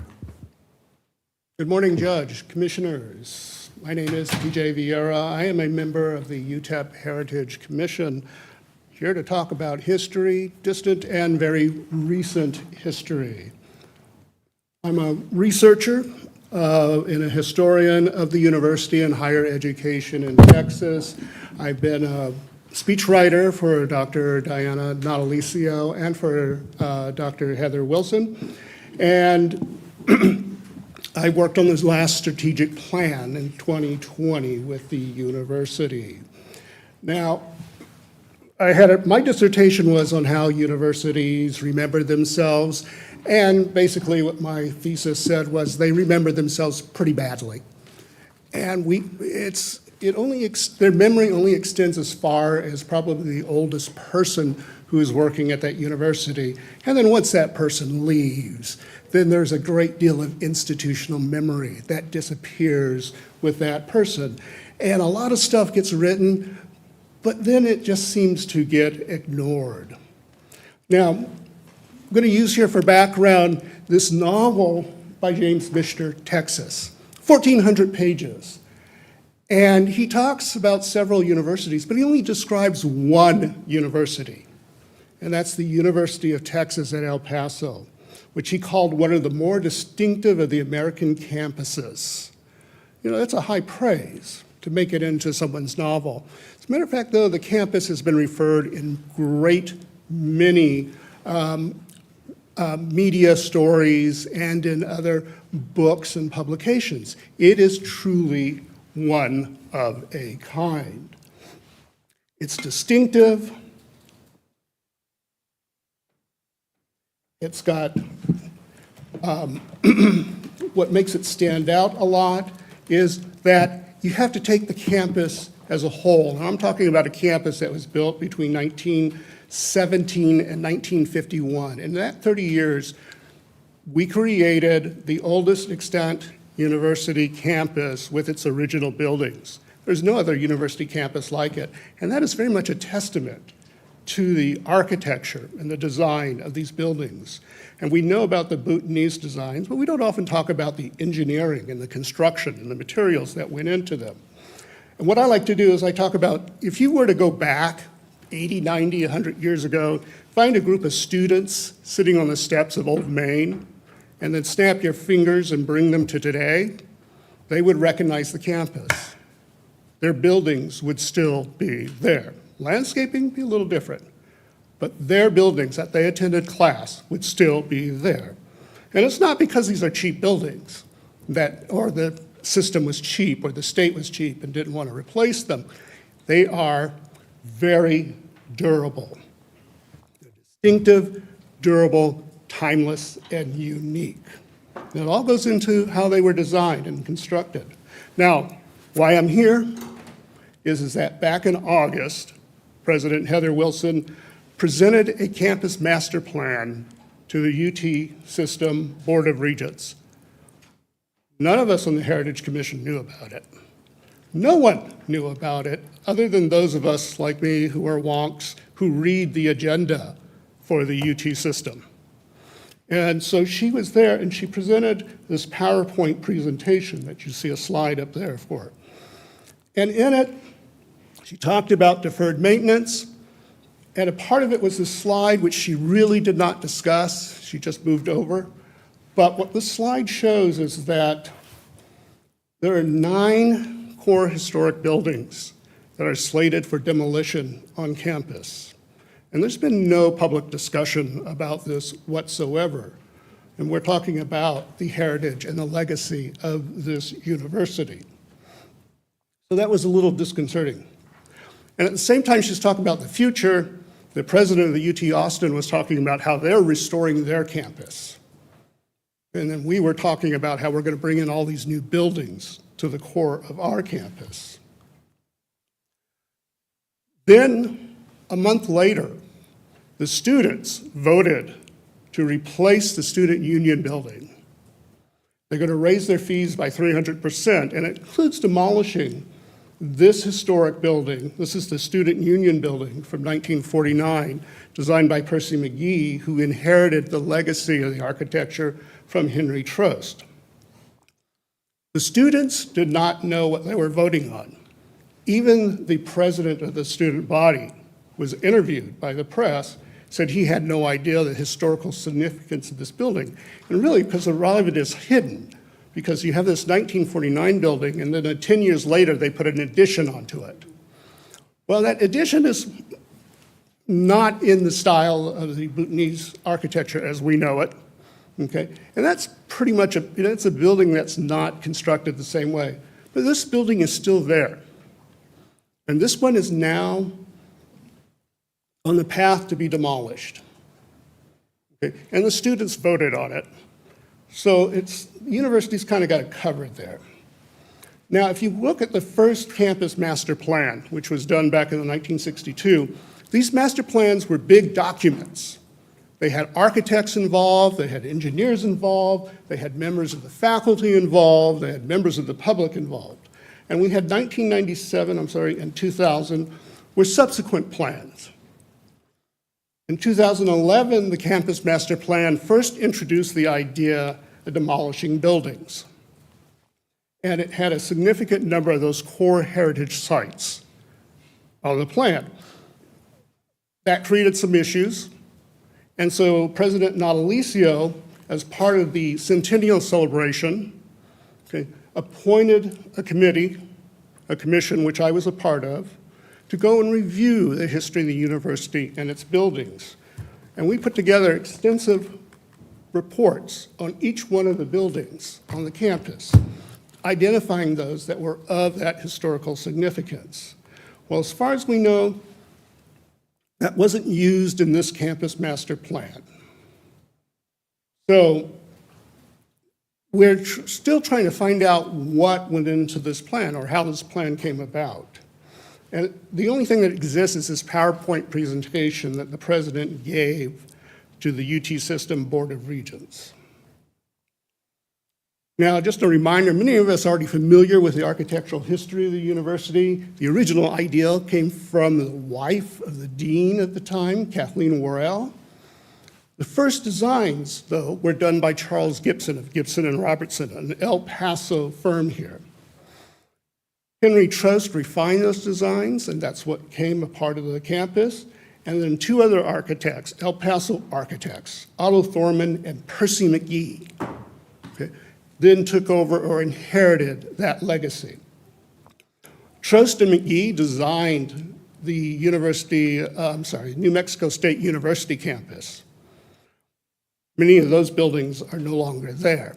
But of course, they weren't of this design that we have here. Distinctive, durable, timeless, and unique. Now, why is it a distinctive campus? Well, first of all, it's the only place outside of Asia that has this type of architecture. It's a unified design concept. It's, as one of my colleagues said, over-engineered. It's tough to take down one of these buildings. Old Main, back in the 1960s, they completely gutted it and then put in new floors, new floor plan. Didn't touch the exterior whatsoever. Didn't suffer a lick of damage. As a matter of fact, to create the basement of Old Main, they had to use dynamite. And that became part of the legacy of the myth of the university. And then none of these core heritage buildings, 19 of them, since 1951, none of them have ever been demolished. This would be the first time one of those buildings would be demolished. And I'm concerned that we haven't had a conversation about that. Because if we look at the campus, when we look at these buildings, they had the same architects, same Bhutanese architectural style, same engineering, same materials, and the same contractors. So you can't say that one building is derelict, but that its sister building is not. And that's what you have here. The student union building that they're proposing to tear down next year is a mirror copy of the old library that's a part of the Geological Sciences building. Well, if Student Union building is derelict, then doesn't that mean that these other buildings, like the old library, are derelict as well? Don't know the rationale behind this decision. So if you take a look at our core heritage sites, there are 21 sites, okay? But we've got the buildings, and 9 of these sites are slated for demolition over the next 10 years. And if you take a look at these buildings, they all are in a single footprint. These are 2 plots of land that were donated to the university by the people of El Paso and the city of El Paso. So the university took over that land from these gifts. And if you take a look, this is about 64 acres, actually, of land. And you can see it better from this map of the university from 1952. And then you can see the X's in there, and that's how many of those buildings are slated for demolition. Okay? And each one of the buildings have a significant history to them, because they've been around for so long. Val Hall, which is on the list, this was a men's dormitory. It was a home for the Prospector, the newspaper. It's where Ruben Salazar learned the craft of journalism, where he wrote some of the first articles on integration. This was back in the late 1940s when you didn't talk about that in a Southern university. You've got Holiday Hall, which is the first building that was built by WPA funds here in El Paso. It was built primarily by students on work relief. You have Kidd Field, which is the home to 20 NCAA national championships. You have Benedict Hall, which is the first women's dormitory on campus. You have Worrell Hall, it's the last building designed by Henry Trost. You have Hudspeth Hall, which is where Percy McGee, who again inherited that legacy, deviated from the rectangular footprints of the buildings and began to build wings to them.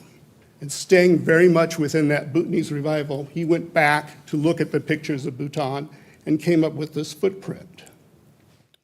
Cotton Memorial, which is built by funds from the Cotton Estate. No state money was involved in it. And then you have the Student Union building, which Percy McGee introduced public art for the first time within these buildings, financed by private donations and student fees. And then Miners Hall, which is the first integrated dormitory in a former Confederate state. It's the home to the 1966 NCAA championship basketball team. A lot of significance attached to these buildings. So basically, that's our history right now, this campus. And if you have any questions, I'd be happy to take them.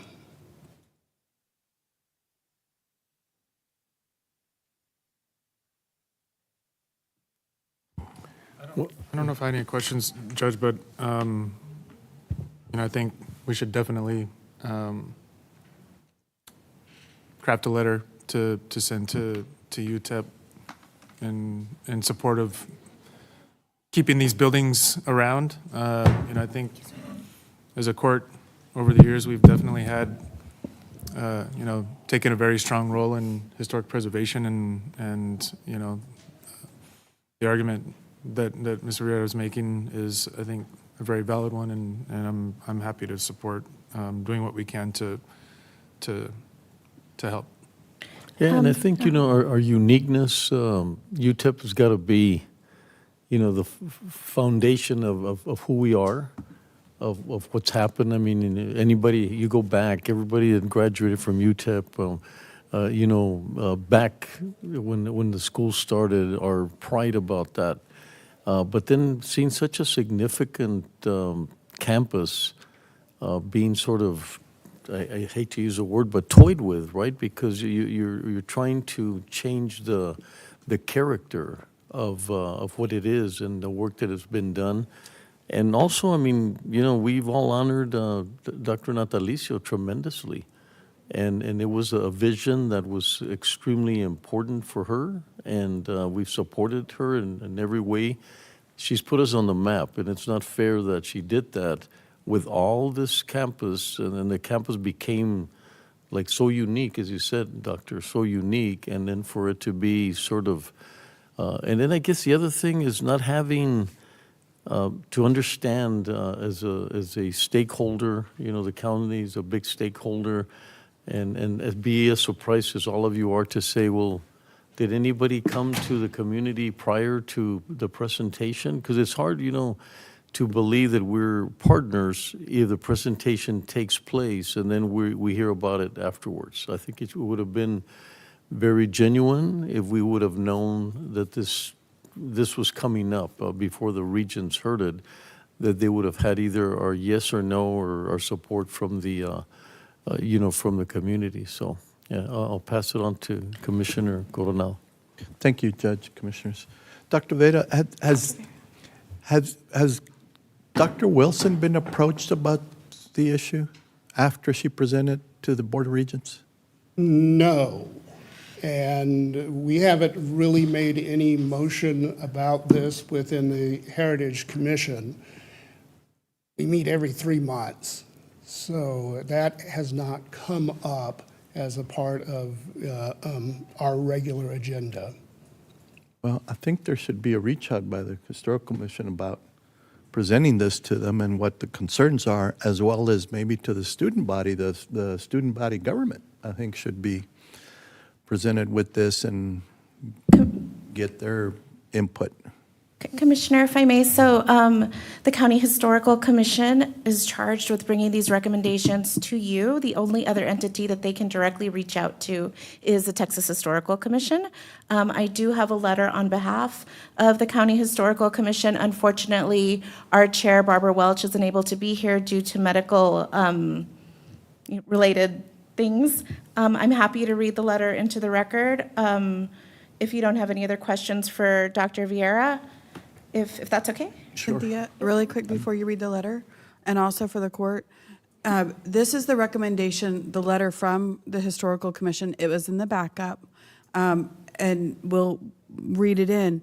But you all could vote to have us meet with Dr. Wilson to make sure she's aware of this, or to have a member of the court meet with Dr. Wilson to make sure she's aware of these concerns. Or you could just issue a letter. I had a conversation briefly with the judge this morning that I do think we end up with better outcomes when we have these historical preservation issues.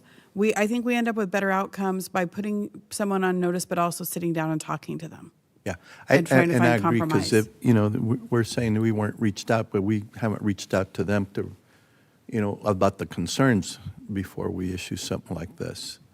I always thought it would be best to meet and send a letter of I think I have concerns a with meeting them, this week with Dr. Wilson, and so I just want to sort of press, it's very important for us to get involved at the early stages, because I think, you know, you've got all these commissioners that have all of these individuals that they know know the support systems, they know how to address these things, and so just not starting at that point of with the stakeholders and also the Historic Commission as well.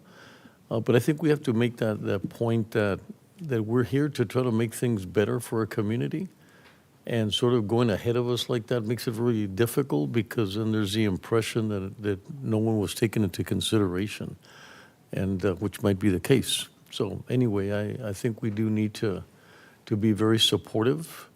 I mean, we love that university, but we love it as it is. So, I mean, we're not saying don't go forward, don't be progressive, that's not the case. But I think there's so many other options that could be taken into consideration. And I agree with the history of that place. I had to learn the history early on when I started at UTEP, because I was a student recruiter basically for the university when I first started in 1978, and I had to learn the history and obviously where the idea for the architecture came from one of the presidents of the wives of one of the presidents of the university, and so and it is very, very unique to the Western Hemisphere. I don't think there's any other place like it in the Western Hemisphere, and so it is something that is very unique to our area and very valuable, I think, in terms of a historic perspective. But I do think we need to reach out to Dr. Wilson. Yeah, I mean, so you don't want to send a letter, or? I'm okay with sending a letter. okay. I think we first Okay. should contact her as a courtesy. Sure. That we, I mean, I'm great with the letter. I think we ought to reach out, have our concerns, and then send the letter. We're going to do the same thing that we're going to say that they didn't do with us. Right, so we would write in the letter that this is a request to meet with you concerning this matter. Right. And then that way, but we do want to know if any of you want to be included in that meeting. Or Judge, if you were thinking you would address it in your meeting with, I mean, I'd like to be included. It's in my precinct, and I think this meeting in particular, since she asked for it, I mean, I think we need to make one special for that. Okay. Because she asked to speak to me. I don't know what the agenda is, but. okay. So but separate from that, Obviously, I would bring it up in the Right. meeting, but we should have one okay, separate where we could have whoever wants to be at that meeting. okay. Commissioner Stout, you'd like to be at that meeting. Would another member of the court like to be there? I mean, I'd like to be there Okay, because I could follow up on our conversation. perfect. And then we'll have staff support there, but we'll draft a letter, and then we'll coordinate with your offices for the meeting. I'll make that motion. And the letter, just to back up, originally CHC, you see in their letter, they're asking that we send the letter to her and the Board of Regents. Yes. So we would still send the letter to both groups, but request the meeting with Dr. Wilson. Okay. Thank you. Yes, sir, Commissioner Leon. Doctor, curious that you would come to the court, but yet you've not sat down with Dr. Wilson at all? No, I don't represent the Heritage Commission. I am a member of the commission, and as I said, we only meet every 3 months. We have not had the opportunity to discuss this. And of course, we want to maintain the best relationship that we can with the university. But time is of the essence right now because the students voted on this demolition of the building. It's raising their fees. It now has to go to the state. So the state legislature is going to convene next year because they have to approve the fee increase. Once the fee increase gets approved, then the funds are now available for them to begin any demolition work that they would do. So yeah, we So we need to probably have a couple of things out of order right now. We probably need to reach out to our legislative delegation as well to let them know, because they would be the ones probably carrying the water for that request on behalf of the university, right? I mean, I would expect that apart from the regents and other people, that our delegation might be. We could carbon copy them on our letter and send it directly to them and let them be aware.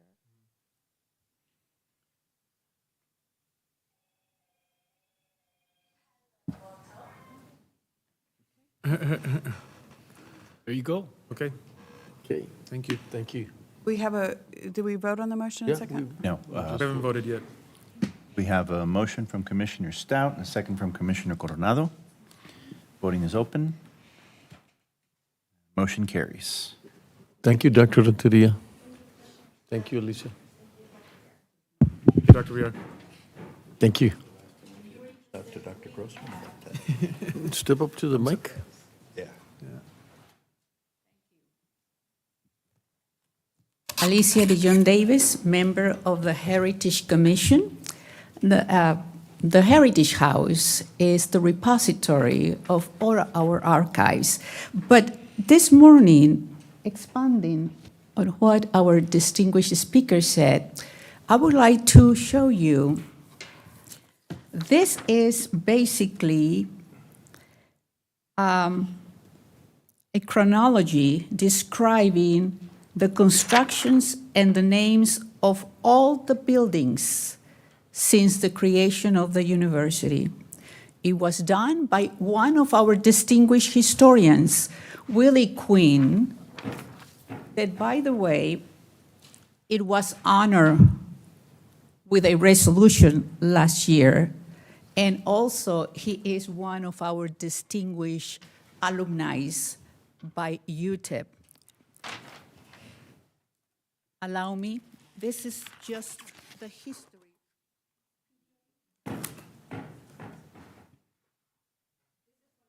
You'll need to be by the mic when you speak because it needs to be recorded.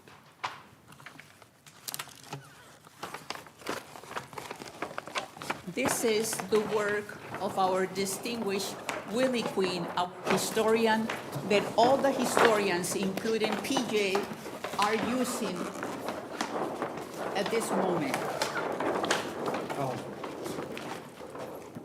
And if you visit the Heritage House, you will find it there. This is a historical representation of the construction of the buildings and the names they have over the years. You can go to a special collections web page and you can see it directly. Thank you for your support. Yeah, this is really nice. Thank you.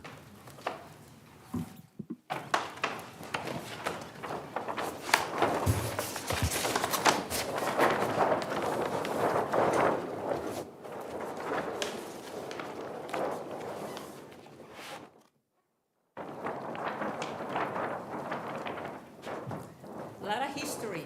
And you can see the history of El Paso here. Thank you. Caesar?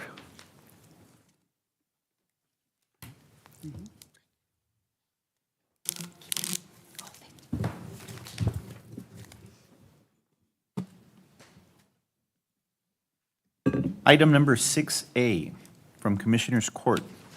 Discuss and take appropriate action to approve a letter of support for Project Amistad's grant application to the Environmental and Climate Justice Community Change Grants Program under the Pollution Reduction Strategy, Mobility and Transportation Options for Preventing Air Pollution and Improving Public Health and Climate Resilience, Track 1.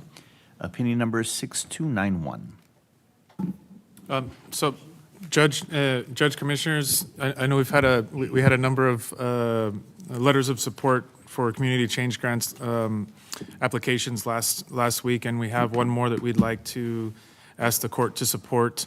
Project Amistad, as you all know, is a really strong local nonprofit partner here in El Paso, and I'm really happy to be able to present this letter of support for their application. So we have representatives from the organization. Ladies, if you'd like to come up to the podium and let us know what your project is, and then we'll vote. Welcome. Thank you for being here. Sir. Good morning, everybody. Celia Garcia, Chief Operating Officer at Amistad, and with me I have Ms. Cristina Peña, our Chief Communications Officer. With this particular application, we are seeking, of course, you all know Amistad very well for our transportation department. Right now, we manage a fleet of 35 vehicles. And for a long time now, you know, we have really looked into trying to be more involved in, of course, finding ways to reduce the pollution in our community. A little bit over a year ago, Commissioner Stout asked us that question when we presented on our WETEP committee, our West Texas El Paso Regional Transportation Coordinating Committee. And as an agency, of course, you know, we serve our community, we have so many different programs, but with this particular opportunity, we're looking to apply for somewhere between $10 to $20 million to purchase electric vehicles to supplement, of course, our fleet. Right now, we perform approximately 25,000 trips a year. We travel about 1 million miles a year. And one of the major expenses, of course, is fuel. It's about $700,000 that we spend on fuel on a yearly basis. Now, what would we do with the potential savings if we were to get funded? Of course, we look at this as also an opportunity to create more jobs for our community. Of course, you all know, moving into the electric area, we would have to seek, of course, maintenance and all of that goes into managing these type of vehicles. And hopefully, of course, a savings to our agency. You all know we are still considered a small nonprofit, a true nonprofit. We fight for our funds every year. We apply for grants every year. We don't have anything that comes into our agency on a yearly basis without us having to apply for it. So we are seeing that this might potentially help our agency as well, to put some funding back into, being a sound agency and being able to help those that do not apply for any other services, and transportation being such a big, important part of our community to provide access, for other services, especially for populations such as older adults and persons with disabilities. So, of course, this opportunity really gives us, the ability to to improve outdoor air quality, and community health improvements, of course, addressing pollution in our community, which has been very much talked about in the last few weeks, especially with, the changes that are to come through our crossing, the Americas Bridge and all of that, talk about how much pollution there is in certain areas. It's areas that, of course, we serve through our transportation services. So the one thing that I did want to mention is that the grant does require a partnership agreement as opposed to a letter of support. So we are here seeking to ask you all to consider being a partner with us. So what that require, of course, is what we're proposing is that Amistad is really the agency that takes the full liability of the contract, because, of course, this would really entail the purchase of vehicles. It doesn't really involve much more activity. What that would be is, of course, supplementing a lot of the vehicles to provide the services that we already do provide for the community. It wouldn't be creating necessarily any new program, but increasing the ability for us to have electric vehicles on our fleet as opposed to just gasoline vehicles. And the other portion would be, we're proposing to potentially obtain a good number of hybrid vehicles for the rest of our programs. So we recently actually purchased our very first hybrid Honda Accord vehicle, which is used on our social services side to take individuals to their medical appointments, but it's on an individual basis. So we only carry one client with their case manager to take them to that service. We serve, over 400 clients that require these services. And of course, one vehicle is just the beginning. But with these funds, we're proposing to get a few more of those vehicles. So really seeking to lower, the pollution here in our community through being able to get some of those vehicles. Ms. Christina, would you like to add anything else? I just think that the savings, not only for us as an agency, so I'm sure you all know prior to 2017, we actually had a very large transportation contract through the MTO, and that was an $11 million contract that allowed us to provide non-emergency medical transportation to West Texas and several counties outside of El Paso. So due to state legislation changing, we can no longer apply for that particular contract. So even though these funds are really only for 3 years, it really will allow us to create the infrastructure that will allow Amistad to provide a better environment for its clients as well.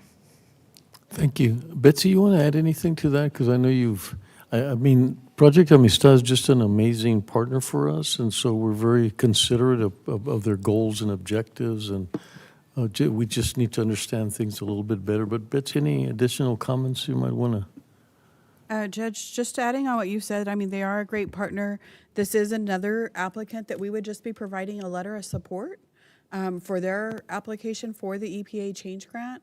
And it would help further the court's strategic initiatives for not just, I mean, we put it in our plan for ourselves, but part of why we do it is to be a role model for green, more environmental friendly practices. So I think this further supports some of those initiatives as well. Absolutely, absolutely.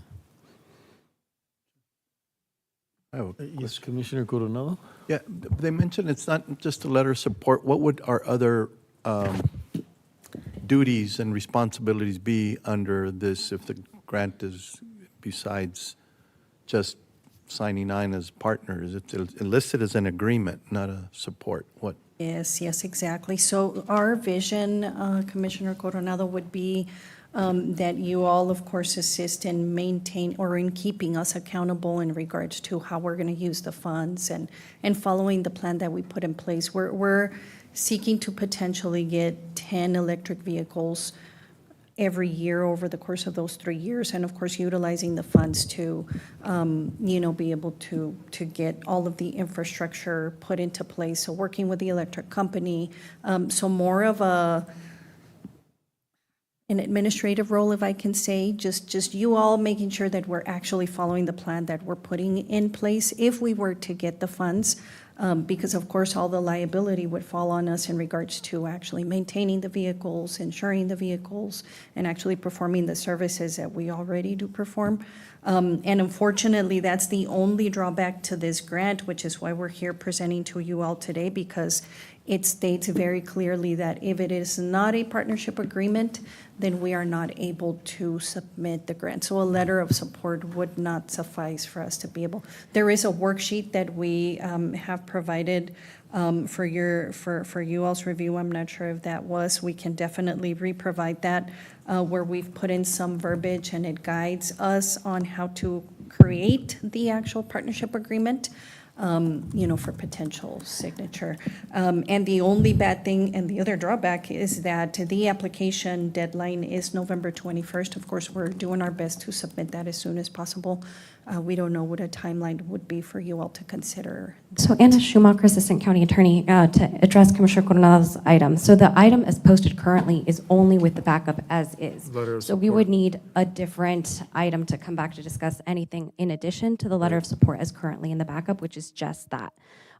So we would need an additional item if there's anything beyond what is currently posted, which is a letter of support. And I think what Commissioner Stout is requesting today is us to provide a letter of support. Right.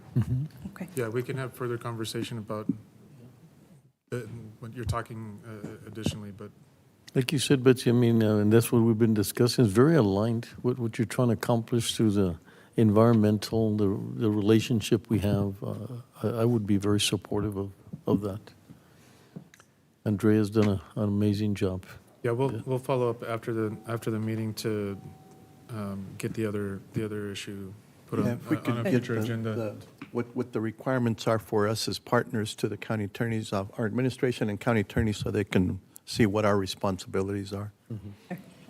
But, I'm full agreement with trying to partner up with this. Okay, I'll make the motion to approve the letter of support.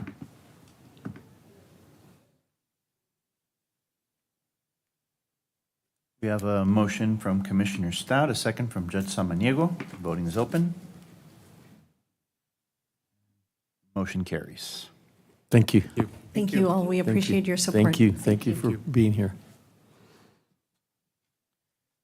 Judge, would you like to go ahead and take the afternoon break now? Anyone we could sneak in there, Betsy, before lunch? The rest are fairly long. They're long? Okay. There won't be I don't think there's anything we have a 5-minute item. Okay, we'll go ahead and break for lunch. Okay. Commissioners Court will recess for 1 hour. It is 11:58 a.m.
current on all their routine vaccines. Also, children 5 and older are now eligible for the COVID-19 vaccine. I'm current on all my vaccines, and I also get the COVID vaccine so I and my loved ones can be protected. You and your kid should get the vaccine too, and if you've already gotten the vaccine, you should get your booster. For your child's routine vaccines, visit ephealth.com. We know how much you love your children, so remember, don't hesitate, vaccinate.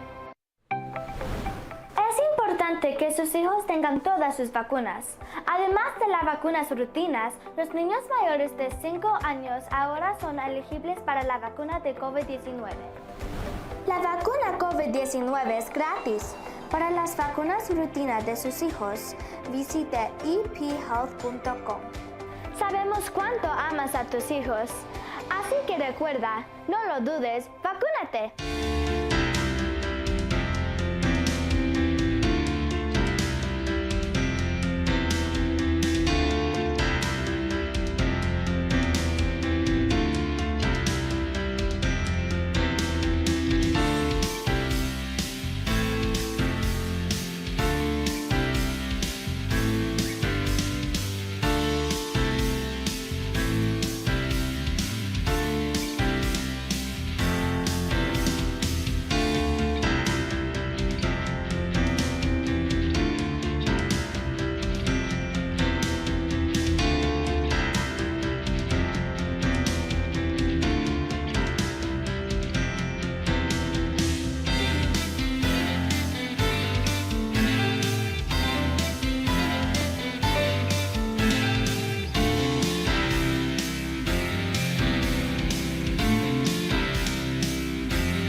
current on all their routine vaccines.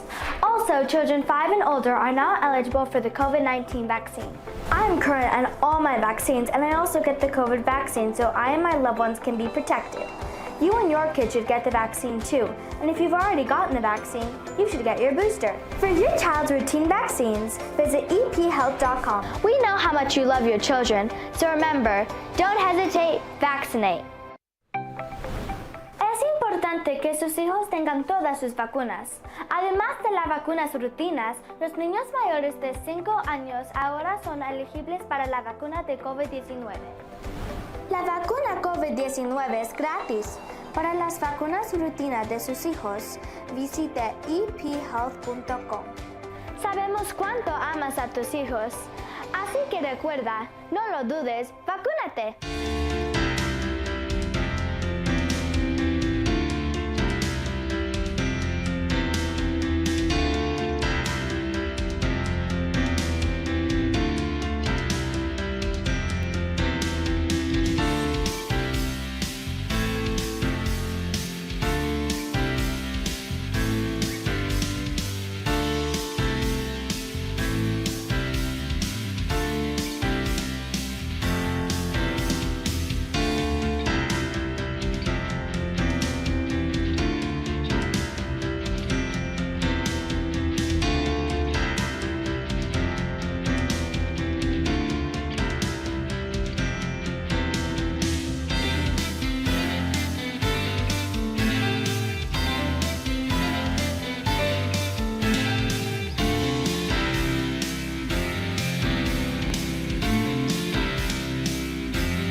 children to stay current on all their routine vaccines. Also, children 5 and older are now eligible for the COVID-19 vaccine. I'm current on all my vaccines, and I also get the COVID vaccine so I and my loved ones can be protected. You and your kid should get the vaccine too, and if you've already gotten the vaccine, you should get your booster. For your child's routine vaccines, visit ephealth.com. We know how much you love your children, so remember, don't hesitate, vaccinate. Es importante que sus hijos tengan todas sus vacunas. Además de las vacunas rutinas, los niños mayores de 5 años ahora son elegibles para la vacuna de COVID-19. La vacuna COVID-19 es gratis. Para las vacunas rutinas de sus hijos, visite ephealth.com. Sabemos cuánto amas a tus hijos, así que recuerda, no lo dudes, vacúnate.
your children to stay current on all their routine vaccines. Also, children 5 and older are now eligible for the COVID-19 vaccine. I'm current on all my vaccines, and I also get the COVID vaccine so I and my loved ones can be protected. You and your kids should get the vaccine too, and if you've already gotten the vaccine, you should get your booster. For your child's routine vaccines, visit ephealth.com. We know how much you love your children, so remember, don't hesitate, vaccinate. Es importante que sus hijos tengan todas sus vacunas. Además de las vacunas rutinas, los niños mayores de 5 años ahora son elegibles para la vacuna de COVID-19. La vacuna COVID-19 es gratis. Para las vacunas rutinas de sus hijos, visite ephealth.com. Sabemos cuánto amas a tus hijos, así que recuerda, no lo dudes, vacúnate.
on all their routine vaccines.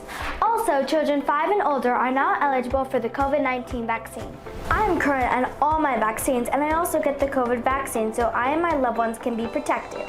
You and your kid should get the vaccine too, and if you've already gotten the vaccine, you should get your booster. For your child's routine vaccines, visit ephealth.com. We know how much you love your children, so remember, don't hesitate, vaccinate. Es importante que sus hijos tengan todas sus vacunas. Además de las vacunas rutinas, los niños mayores de 5 años ahora son elegibles para la vacuna de COVID-19. La vacuna COVID-19 es gratis.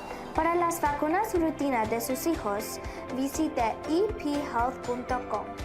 Sabemos cuánto amas a tus hijos, así que recuerda, no lo dudes, vacúnate.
current on all their routine vaccines. Also, children 5 and older are now eligible for the COVID-19 vaccine. I am current on all my vaccines, and I also get the COVID vaccine so I and my loved ones can be protected. You and your kid should get the vaccine too, and if you've already gotten the vaccine, you should get your booster. For your child's routine vaccines, visit ephealth.com. We know how much you love your children, so remember, don't hesitate, vaccinate. Es importante que sus hijos tengan todas sus vacunas. Además de las vacunas rutinas, los niños mayores de 5 años ahora son elegibles para la vacuna de COVID-19. La vacuna COVID-19 es gratis. Para las vacunas rutinas de sus hijos, visite ephealth.com. Sabemos cuánto amas a tus hijos, así que recuerda, no lo dudes, vacúnate.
current on all their routine vaccines. Also, children 5 and older are now eligible for the COVID-19 vaccine. I am current on all my vaccines, and I also get the COVID vaccine so I and my loved ones can be protected. You and your kid should get the vaccine too, and if you've already gotten the vaccine, you should get your booster. For your child's routine vaccines, visit ephealth.com. We know how much you love your children, so remember, don't hesitate, vaccinate. Es importante que sus hijos tengan todas sus vacunas. Además de las vacunas rutinas, los niños mayores de 5 años ahora son elegibles para la vacuna de COVID-19. La vacuna COVID-19 es gratis. Para las vacunas rutinas de sus hijos, visite ephealth.com. Sabemos cuánto amas a tus hijos, así que recuerda, no lo dudes, vacúnate.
important to stay current on all their routine vaccines.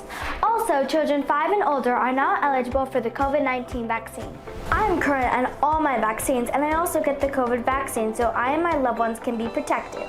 You and your kid should get the vaccine too, and if you've already gotten the vaccine, you should get your booster. For your child's routine vaccines, visit ephealth.com. We know how much you love your children, so remember, don't hesitate, vaccinate. Es importante que sus hijos tengan todas sus vacunas. Además de las vacunas rutinas, los niños mayores de 5 años ahora son elegibles para la vacuna de COVID-19.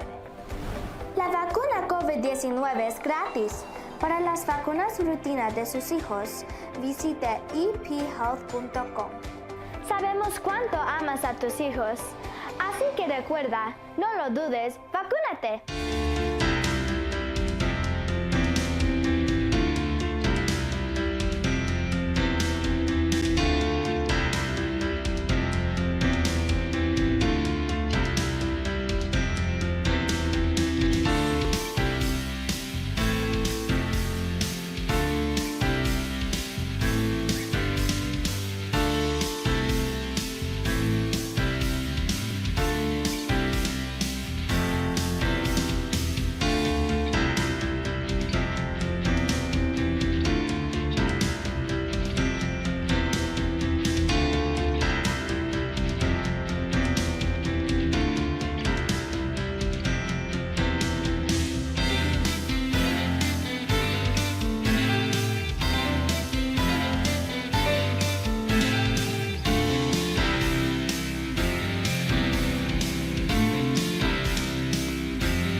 your children to stay current on all their routine vaccines.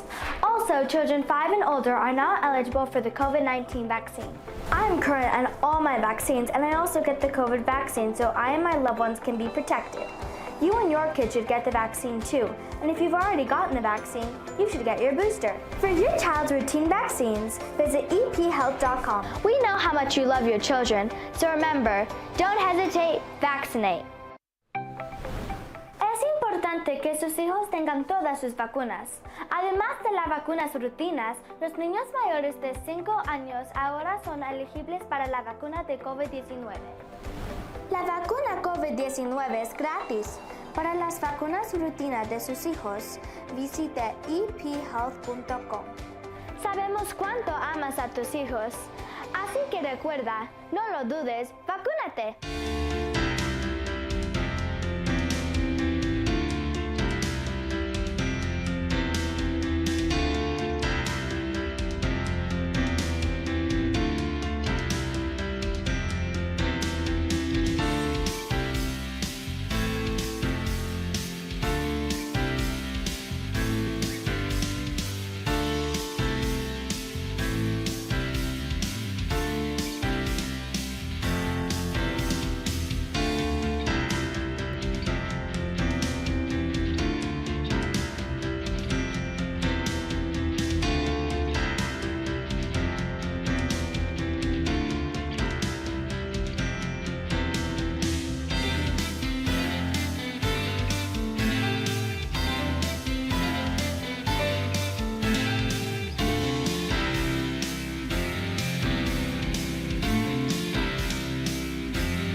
stay current on all their routine vaccines. Also, children 5 and older are not eligible for the COVID-19 vaccine. I'm current on all my vaccines, and I also get the COVID vaccine so I and my loved ones can be protected. You and your kid should get the vaccine too, and if you've already gotten the vaccine, you should get your booster. For your child's routine vaccines, visit ephealth.com. We know how much you love your children, so remember, don't hesitate, vaccinate. Es importante que sus hijos tengan todas sus vacunas. Además de las vacunas rutinas, los niños mayores de 5 años ahora son elegibles para la vacuna de COVID-19. La vacuna COVID-19 es gratis. Para las vacunas rutinas de sus hijos, visite ephealth.com. Sabemos cuánto amas a tus hijos, así que recuerda, no lo dudes, vacúnate.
Go ahead. Good afternoon. Commissioners Court has reconvened into regular open session.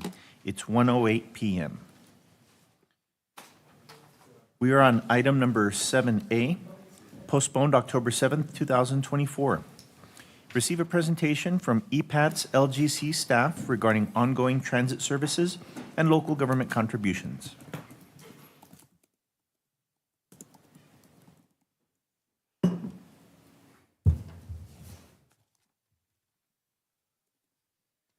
Good afternoon. Judge Samaniego, members of Commissioners Court, good afternoon. My name is Javier Bañales. I am the interim director of the El Paso Transportation Authority. With me today is... Sorry, Heidi. Of course.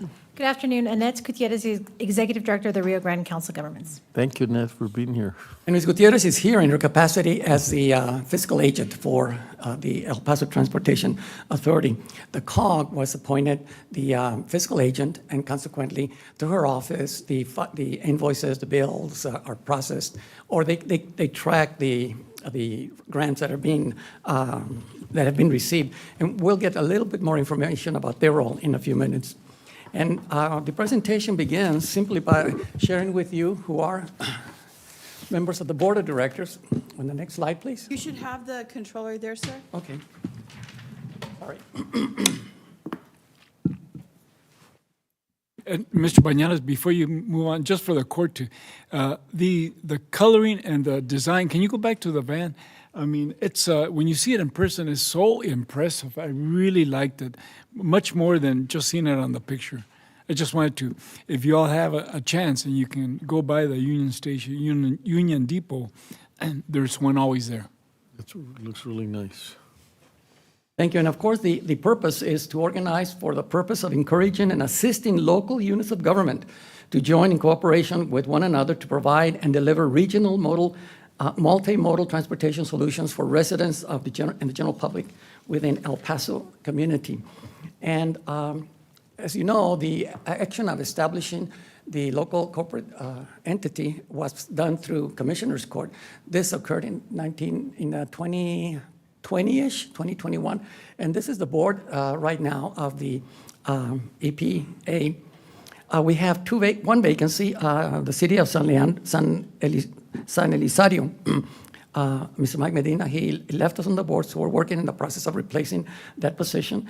And the other one is simply on board, except that we don't have a picture of her. But this is our board, chaired, of course, by Commissioner Carlos Leon, and of course, Jose Landeros at the policy level within the county.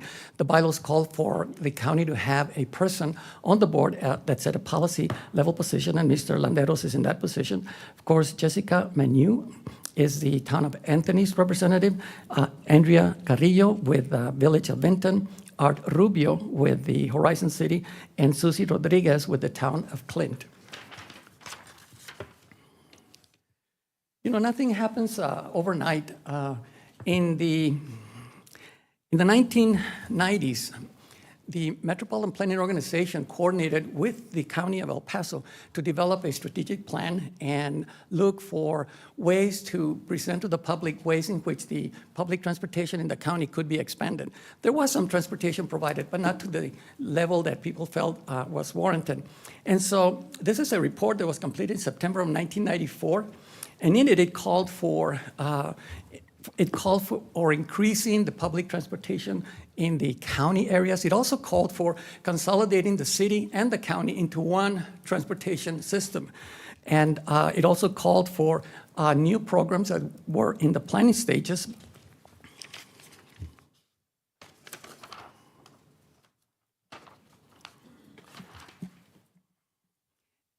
During this time between 2000, let me see, make sure I apologize.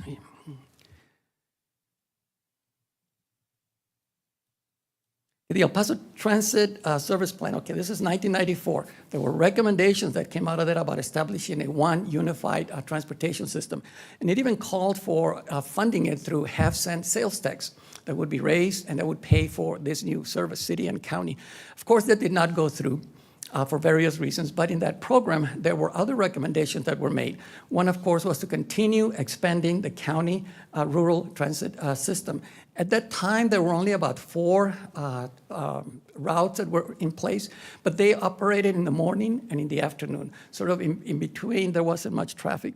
It also called for expanding the fixed route transit system of the county beyond those 4 routes. Or expanding them or increasing the number of routes during the day. And it also identified future transportation programs such as paratransit services, demand response, and park and ride programs, et cetera.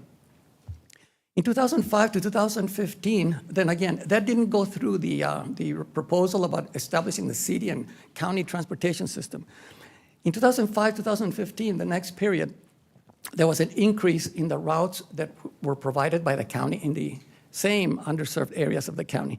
As the population began to grow, the programs increased the number of routes because of the growth in population. Federal funding was also available, and it came into being such that the county was very proactive in going after some of that federal funds. There was federal funding for the Clean Air Act, as well as a CMAQ funding, congestion mitigation, air quality. And there was a lot of opportunities for entities to apply for those funding. And as I said, the County of El Paso was very proactive, because one of the programs that the county went after was to establish a van pool program, which still exists today. And I'll give you a little bit more information about that a little later.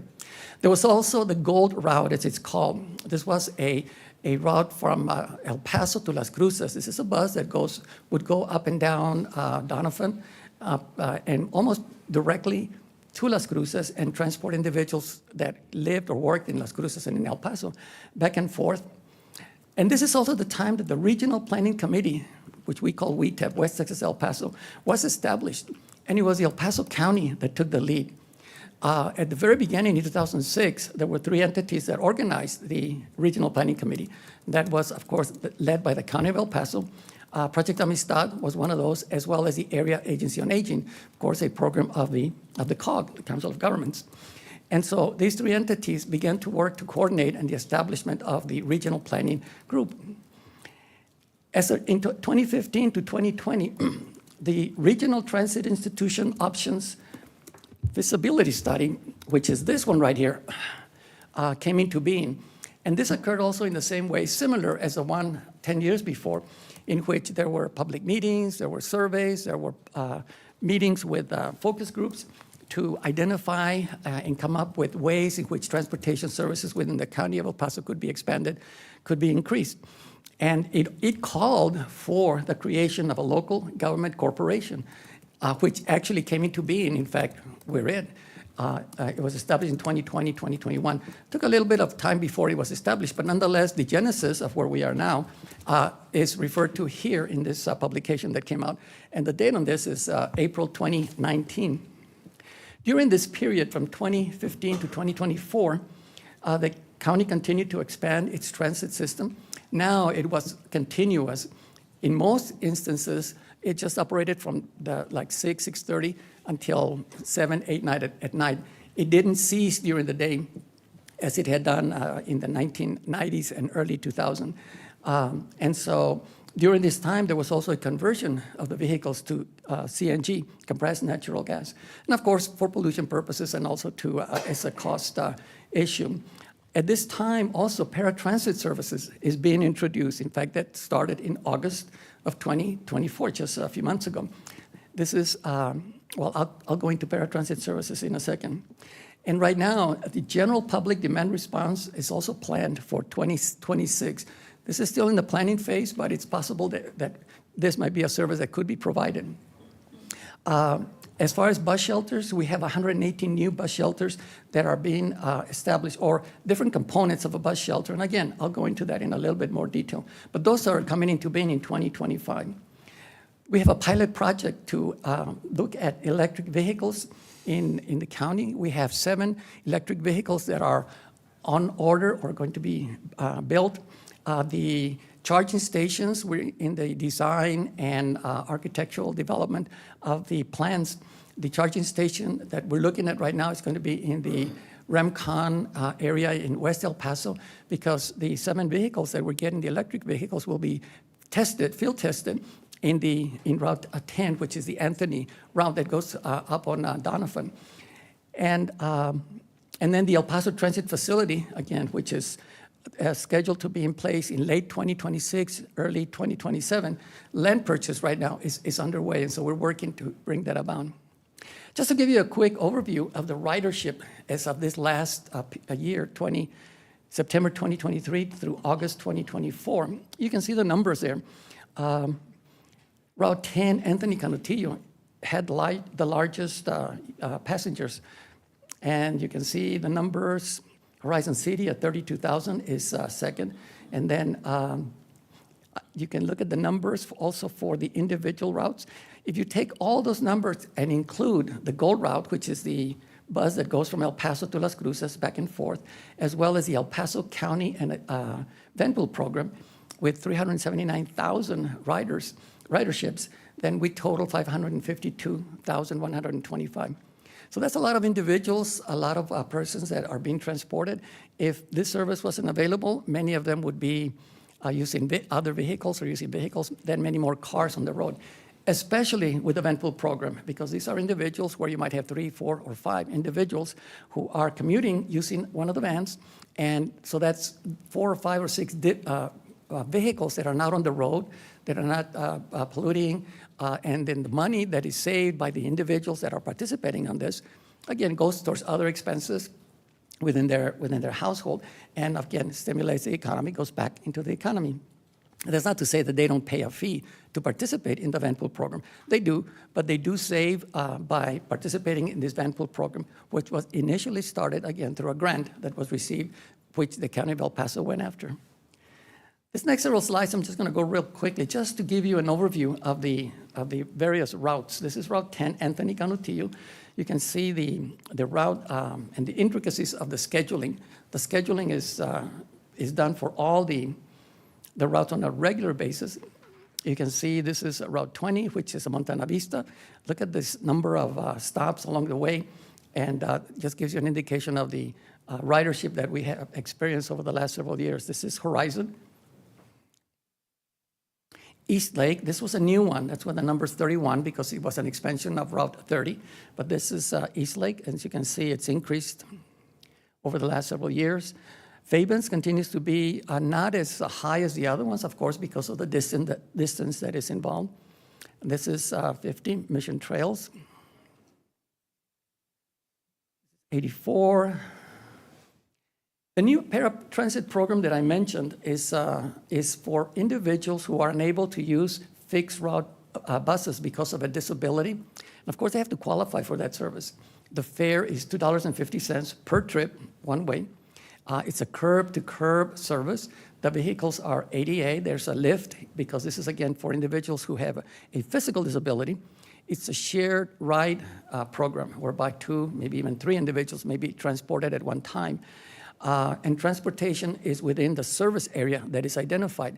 And the service area is 3/4 of a mile on each side of the fixed route. So if a bus is traveling on Donovan, 3/4 of a mile on each side, individuals that live within that area that qualify for this service can receive paratransit services. And the rides are reserved 1 or several days in advance to allow us to have the schedule done so that the individual could be transported. I mentioned the shelters, bus shelters that are currently underway or being ordered. There's 3 kinds. One is the full service, and you'll see a picture of it shortly. The second one is just a bench and a sign, and the third one is just a sign simply saying, this is where we stop. This is just a picture of the bus shelters, the bench and the sign. And then this is the bus shelter category 1, which is has a shelter, solar illumination, a bench, bike rack, place for map information. As you can see, it lights at night for security purposes, obviously. So, and it has a solar panel. So this is the category 1 bus type of shelter. I'm sorry, Mr. Bañales, before you move from that slide. We're going to have... Mr. Bañales. I'm sorry. Before you move from that slide with the shelters, the prior slide, so I remember when we first started building the shelters, and they're absolutely beautiful. They're really wonderfully built. But one of the discussions that we had was how important it was to make sure that we had signage so people would know that this was a service that was being provided for. Back then, it was the County of El Paso, but now it's going to be the ETA. Have we gotten closer to that where we can place signage? Well, we work with Barracuda Public Relations, and they're in the process of doing all the signage that we need. Okay. They design the logos, for example. We're not actually doing any printing right now, but certainly that's among the topics that are being covered, because working with them, they'll develop the signage. We'll give them, of course, the information, but they'll be putting them in the buses themselves. Information about when the bus is scheduled to arrive, the schedule, and things of that nature. Okay, good. Yeah, no, I think it's very important for the community to know Sure. who's providing the service. Sure. So, Okay. And of course, it'll be in English and in Spanish. And it'll be at the shelter as well? You said on the buses, but also at the shelter is At what the we were? shelter, yes. Okay, yes, sir, thank you. Betsy, we do an amazing job on signage, that we do on our own. Is there any possibility we could partner? You know how we have the Public Work does the street signs and all that? Is there anything we could offer? We can definitely work on that and look at that. Okay, please, thank you. Mr. Bañales, Yes. what the judge just mentioned, maybe you can follow up on a later date. Okay. As far as how we can partner up in that category. Okay? Thank you. Certainly will. Thank you. Thank you. We have an advisory committee that has been organized and is made up of individuals from the county. It meets quarterly. It's made up of individuals who have interests because they either work for an agency that provides services to persons with disabilities, or may have a family member who is a member that has a disability. But with this advisory committee, we gather input as to the services that are being provided, especially, again, with the paratransit services. Input from the constituents comes to us through that way. We also disseminate information about the services through them, review certain marketing materials to make sure that it meets ADA issues as far as printed materials, and they provide support and, of course, advocate for us as well. And, of course, like any organization, we have some challenges. Paratransit services is new, started in August, and getting the coordination in place. We've transported about 30 to 35 individuals to date, but we know that number is going to increase because we know that the applications to receive the service is starting to gain traction. And so we're working with several community agencies to also assist individuals to fill out the forms, groups like Centro San Vicente, Volar, Amistad, and also the County Social Services Program. They're also available to help us get the information out to the constituents about this particular service. And of course, another challenge is the service reduction that we have that's coming up with the Socorro community. I think you're familiar with that situation. Revenue and expense projections, of course, we make projections on revenue and expenses usually 2-3 years in advance. And of course, when we plan, sometimes there are extenuating circumstances that don't occur. COVID-19 is an example. Coordination of assets with El Paso County and ETA. We're working through the process or discussions as to the exact relationship between ETA, the El Paso Transportation Authority, and the County of El Paso in terms of the buses, in terms of the office space that we use. Contract compliance, of course, is always a concern. We have to make sure that we're meeting the expectations of the contracts that we do receive. And of course, we have a new transit facility that's in the planning stages. It's in the early planning stages. But once in place, it'll meet the needs of the county because right now, the El Paso depot is being used, and it's just a facility that we need to move from there because there's some issues with that facility there. We only have 2 staff positions right now, besides my position, and of course I'm interim director, but we only have 2 positions that are specifically assigned 100% of their time to this program. And you can imagine we're dealing with about 18 grants, about $19 million in grants, and the 2 staff positions that we have, they're the only ones that are monitoring, working with subcontractors, coordinating reports, everything that is involved in making sure that the contracts are awarded properly, that we're monitoring the services, and that we're staying on schedule. And now the role of the Council of Governments. Hello, good afternoon, everyone. Again, my name is Annette Gutierrez. I'm the Executive Director of the Rio Grande Council of Governments, and we've been taking over this process since 2023. And just as a quick reminder, what it is that's included in our contract in terms of what we're providing with our services. We are the recipient of all of the contributions that are being made by our member organizations, and we're also paying those expenses once they're reviewed and approved by the board. We're also maintaining the financial records and using our generally accepted accounting principles, and so we have all of these costs segregated. We have a custodial account, so at any point in time when ETA is ready to move on its own perhaps, then we have a very clear path in terms of what funding is theirs. And then also, we will be maintaining the website. That's still under construction through Barracuda, but it's coming at the tail end, so we will be managing that. As of now, El Paso County has been gracious through their IT department, where we've been placing our the ETA's agenda through the county website on the homepage. And also, the Council of Governments we're the ones who are providing the board agendas. We're ensuring that all of the postings are meeting the Texas Open Meetings Act. And then we're also, as I mentioned, providing the revenue and expenses in a separate manner to ensure that no funds are commingled. And then finally, we have been serving as the conduit between our other services, which include legal services and marketing. And so we have a clear direction path with those entities such as Kemp Smith and Barracuda. And then on the next slide, this is just a recap of the funding that has been received thus far. In 2023, the total amount was $213,622.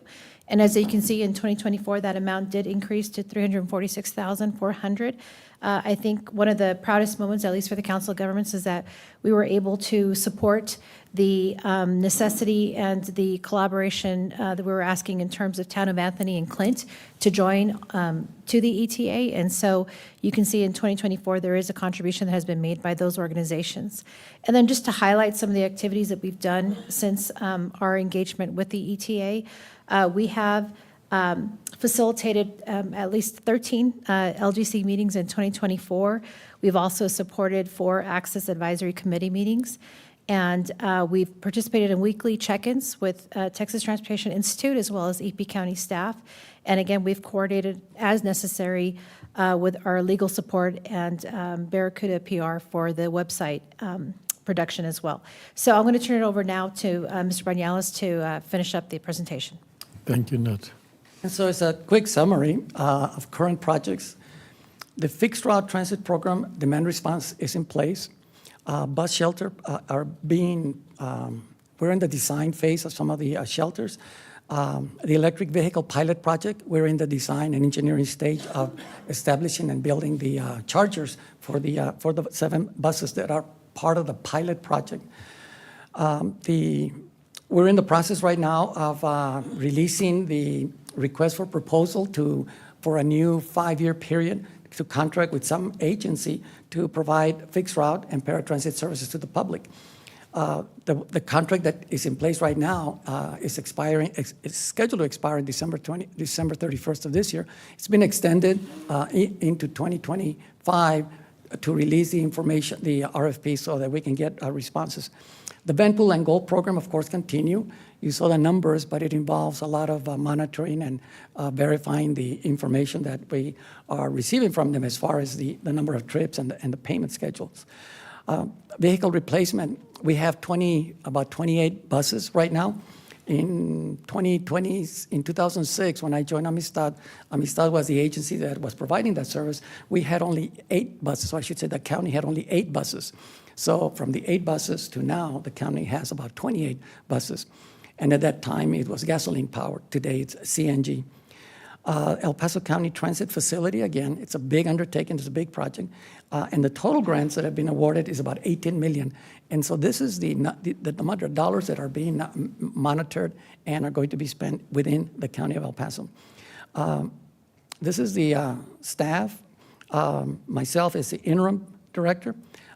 Ms. Reina Mayorga is a transportation planner, and Jesus Serna is a transportation planner as well. Ms. Mayorga couldn't be with us today. Mr. Serna is here, and I want to recognize his work because he's 50% of the total. Oh, there she is. This is Reina. Reina and Jesus are the 2 staff persons right now, 100% working on this program. And again, the complexity of $18 million worth of grants meeting with the contractors, reviewing documents, of course, submitting them for proper review with the county attorney's office or with other entities that we work with, because we work closely, of course, with Council of Governments that monitor as the fiscal agent.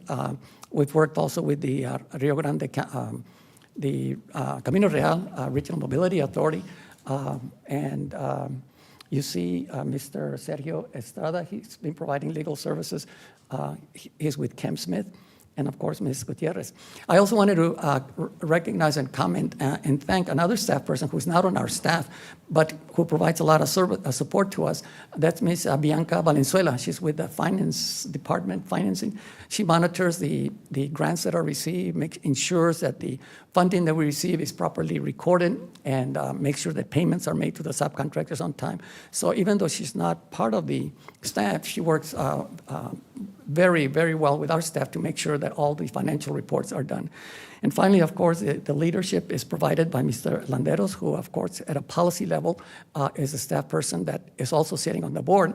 And the board chair, of course, Commissioner Leon, who unfortunately will be leaving us next month. So the court will be faced with making a decision as far as who continues in that role.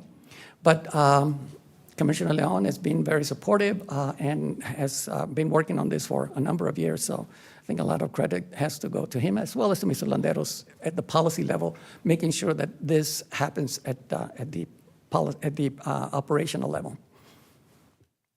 We'll respond to any questions. Well, and you, Javier, thank you for everything, and thank you for everything that you've done, your transition. I figured you wouldn't be retiring quickly. You have so much to offer the community. Annette, thank you so much. It's been just incredible. Your work with the COG is amazing, and everything that you do. As you know, we have certain lanes, sometimes different from the city, but one of our lanes is accessibility. And accessibility to transportation leads to all these other things, accessibility to healthcare, to education, so it's sort of like the core of what we do is to expand this opportunity for people to be able to live where they want to live, but then they can reach all the services that anybody else can reach. So we're very thankful that you're supporting something that is very much a part of transportation on both of you. So. And Commissioner Leon, thank you as well. No, you're welcome. Thank you, Judge, and the court for supporting us. And the ultimate goal is, of course, to have one service countywide. And I've just got to underline some of the statements that Mr. Bañales made. Number one, Jesus and Reina have done a wonderful job. I'm so proud of what they've accomplished and continue to help and as we move forward. Mr. Bañales was just the right person at the right time to be able to be the interim as we hand this over to a permanent director sometime in the very near future. And Annette, you've done a great job taking care of, over and above really what you have to do, preparing the agendas, getting with me, getting with the board, making sure that we do have a quorum. It's just been a great start. And matter of fact, I made my last meeting last week from the COG, and I was kicked out until another one's assigned. But Mr. Bañales, I'm very proud of what you're doing now, what your staff has accomplished. I know we're going to be talking about the possibility of 2 more staff members to be able to get that division going. Yes, and they're grant funded, so yeah. And again, thanks for emphasizing the interim portion of my title. Right now, the position is closed, and in the next several weeks, there's going to be a review of the applications that have been received. And so in the next several months, possibly, we'll have that position filled. And I know from talking to you and others that there is a lot of interest in that position. And just over that, I looked over and I saw Jose. Jose, thank you for the great job. I mean, I'm just the name out there, but the person who's been doing the work all this time is Jose and others. So thank you for Thank you. what you've done. Great presentation. Thank you.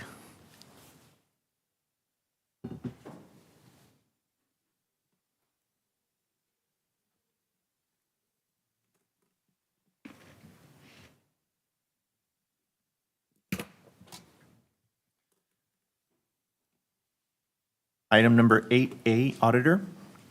Pursuant to Texas Local Government Code, Section 114.023, 114.024, 114.025, and 114.026, accept the attached presentation and the interim financial report for the month ended September 2024. Hey, Barbara, thank The you. interim financial report is located on the intranet at http://www.epcountytx.gov/auditor/monthly-reports.htm. Good afternoon, Judge and Commissioners. Today's presentation is the September 2024 Interim Financial Report, and for the record, Barbara Parker, County Auditor.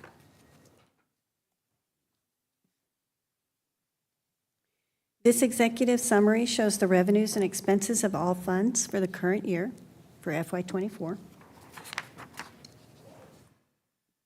And this is the condensed financial report for the month of September that was published in the Sunday newspaper.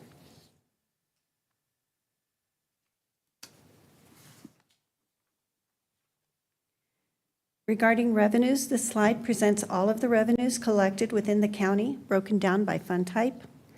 Focus throughout this presentation emphasizes the general fund, which is the main operating fund of the county. And during the current month, general fund collected approximately $17.9 million. Total property taxes collected as of September 2024 increased $45.9 million compared to FY23. Property taxes in the general fund increased by $42.2 million in total. The breakdown of fiscal year 24 year-to-date general fund revenue collections by revenue type compared to the same period last fiscal year are shown on this table. The total general fund revenue collections have increased compared to the same period in the prior year. Top areas increasing were property taxes, intergovernmental, interest, other financing sources, and sales and use tax. The top area decreasing was charges for services. And Barbara, how much of that was the jail? How much of what? Of the charges for services that was the federal decrease? prisoners? Mhm. $8.8 million. The whole thing? Pretty much. I mean, there's other charges for services that increase and decrease within the category, but it was $8.8 million for federal prisoners. Thank you. This slide shows an overview of the revenue collected compared to the estimated budget for the year. As of September 2024, 100% of the fiscal year has expired. General fund has collected 100.95% of the budgeted revenues. Compared to budget, property taxes, intergovernmental, fines and forfeits, interest, miscellaneous, and other financial sources for revenues were up. Sales taxes came in short compared to budget, and charges for services are lagging. But we are expecting some revenue to still be received and recorded in fiscal year 24. This analysis does exclude the $91.8 million for designated fund balance reserves. Of the total year-to-date revenues collected as of fiscal month 12, taxes comprised approximately 86% of the revenues received, with 64% of all revenues being property taxes.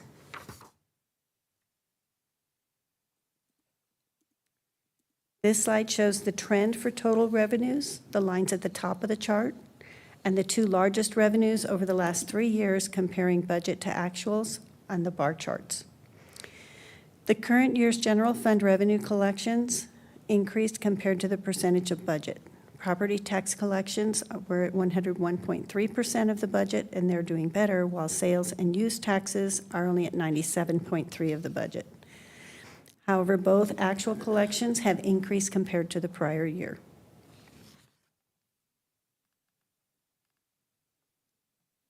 Regarding sales taxes, the industries shown on this slide are the top 4 categories for sales tax revenues received. Retail trade increased by 5.6%. Accommodation and food services increased by 4.8%. Information increased by 15.1%, and wholesale trade increased by 8.3%.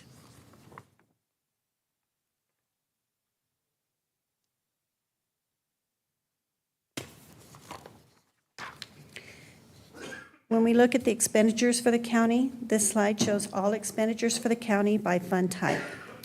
For the month of September 2024, the general fund recorded total expenditures of $41.8 million and a year-to-date total of $388.7 million.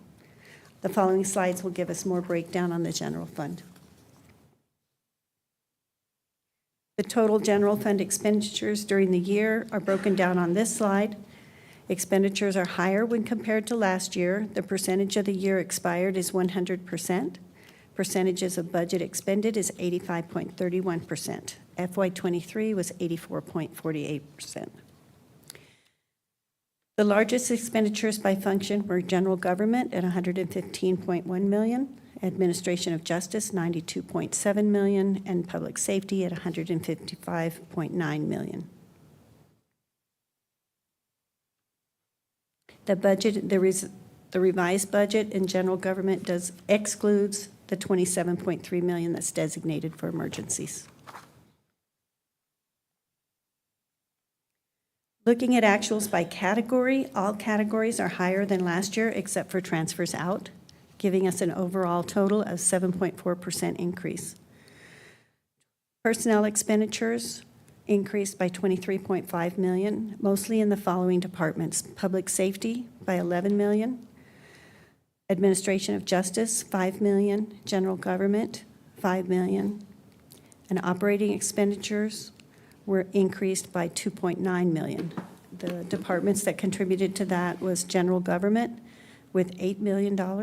Information technology was part of that, as well as county elections, general government and non-departmental. And then administration of justice increased by $1.4 million, which was mostly due to indigent defense fees in the Council of Judges administration area. Public safety had a decrease, Public safety had a decrease of $7 million. This is mostly due to the sheriff's office. They had decreases in utilities, professional services, medical at the jail. The biggest portion of it was that, and that's because we had not received the bills for July and August yet. So we have since received those, and they will be paid. Capital outlay expenditures increased by $513,000. That was mostly due to general government and public safety, which was offset by a decrease in other functions. Transfers out was just a decrease of $118,000. This slide shows the general fund charges by government function in comparison with the same period on the previous year. The top three areas of increases are general government, administration of justice, and public safety. The largest decreases are public works and resource development. These changes include all category changes, which are personnel, operating, transfers out, and capital. This chart breaks down the expenditures by function of government. Public safety accounted for 40.1% of the year-to-date expenditures. General government was 29.6%, administration of justice 23.9%. The chart percentages that are broken out add up to the 85.3% that are shown on the pie chart. Fund balance. The fiscal year 24 projected fund balance is based on the projected revenues of $389.2 million and projected budget expenditures of $400.7 million. This results in projected FY24 fund balance of $86.7 million. The expenditures we're using are the actual expenditures and encumbrances. The differences from last month include a decrease of $543,000 in projected revenues and a decrease in expected expenditures of $1.8 million, which resulted in an increase in projected fund balance of about $1.3 million from what we reported last month. This leaves an uncommitted fund balance as a percentage of the general fund FY25 budget of 8.58%. These numbers will continue to change up or down as we work to finalize the fiscal year 24 financials. The fiscal year 25 projection includes certified revenues based on no new revenue taxes, trends, and known variances. The expenditures are projected at 95% of the approved budget for fiscal year 25. In the past, we've used like an 85% of the budget, but because we were working really hard to get a more comprehensive budget that we're actually going to spend, we're changing it to 95% on our projections. The years after fiscal year 25, as usual, I don't recommend putting a lot of value on.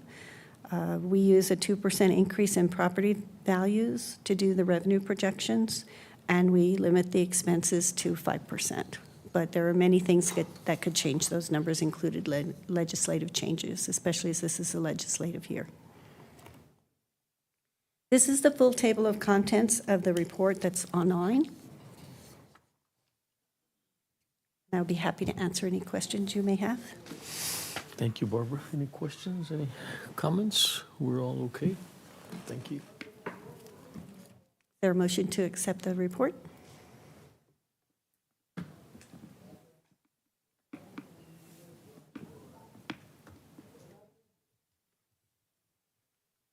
We have a motion from Commissioner Coronado, second from Commissioner Stout. The voting is open. And motion carries. Thank you. Next up. Thank you. Staying for the next item. Item number 8B, pursuant to the Texas Government Code, Title 10, Section 2256.023, accept the attached presentation and investment report for fiscal year 24, fourth quarter, ended September 30th, 2024. Good afternoon once again, Judge and Commissioners. Barbara Parker, your County Auditor. Today's presentation covers the county investments for the fourth quarter of fiscal year 24. The investments are directly linked to strengthening the county's financial health. There are two major goals for investing funds, following the statutory principles and return on investment. The statutory principles include safety, liquidity, and diversification in that order. Our investment vehicles have not changed, over only the mix. More has been invested in tax pool prime and less in cash and tax pool than compared to the prior year. Total investments decreased from last year by $48.2 million. As the total investments decreased significantly, the interest earned was not truly affected for the county, as we remained aggressively investing funds in the tax pool prime, which was our highest interest earning. As a result, the interest earned decreased only by $0.3 million.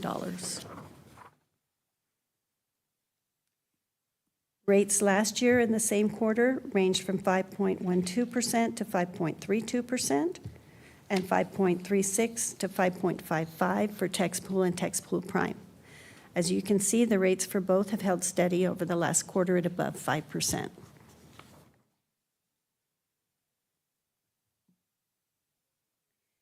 We used the 90-day Treasury bill to benchmark our rates. That's the orange line. And the county's weighted average yield is shown with the blue line. The county is 42 basis points above the 90-day Treasury bill benchmark. This slide shows the trend of investments over the last 12 months for all county funds.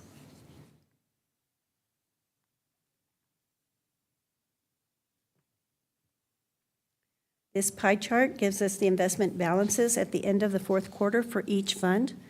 General fund, capital projects, and special revenue grants are the largest slices of the pie.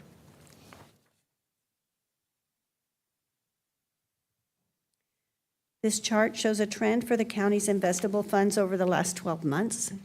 The general fund typically, as usual, increases from November through February as property taxes are collected, and then it decreases the rest of the year. Capital projects and grants both decrease during the year as funds are spent, but there are some increases on the grants line as new grant funds were received. The full investment report with all statutorily required information can be found on the internet, as well as the backup of this item. Are there any questions? Any questions?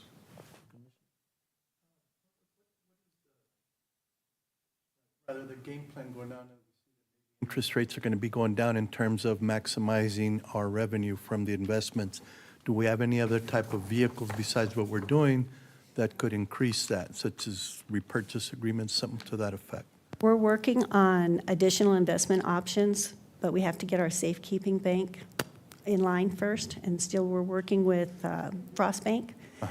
We haven't gotten the final okay from them. We've started getting the accounts set up. Commissioners Court approved the signature cards and everything a couple months back, but we don't have the finalization for the collateral yet. So once we get that, we'll be able to start investing probably in T-bills and treasury notes to start with, as they're very safe. But we're working with the investment advisors to see what the best investments would be in addition to our pools. Okay.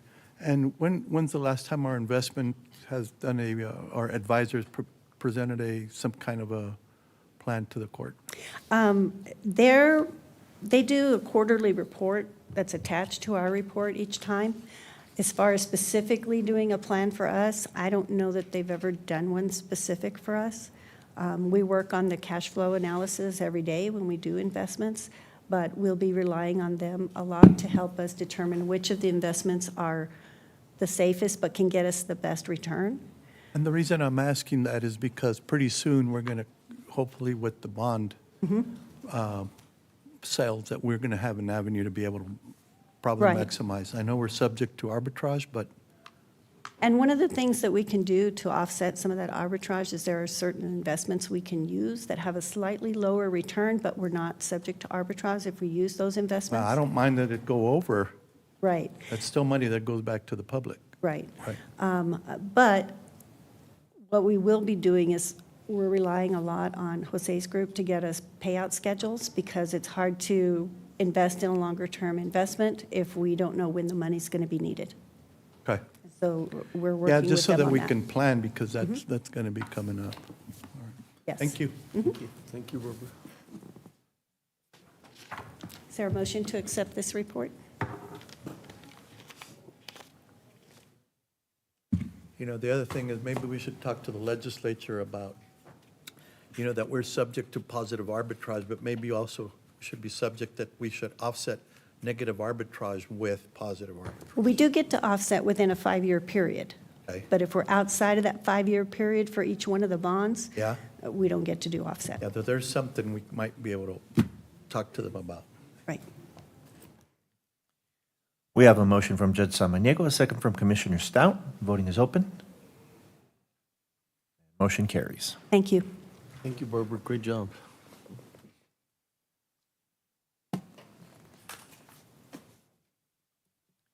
Item number 10A, Human Resources. Approve and adopt the public requests for accommodations under the Americans with Disabilities Act policy, along with its associated forms, which may be amended as necessary by the Human Resources Department. Opinion number 4299. Welcome. Good afternoon, you. Judge and Commissioners. Berenice Acosta with the Human Resources Department. The purpose of today's agenda item is to seek Commissioners Court approval in adopting a new ADA public accommodations policy.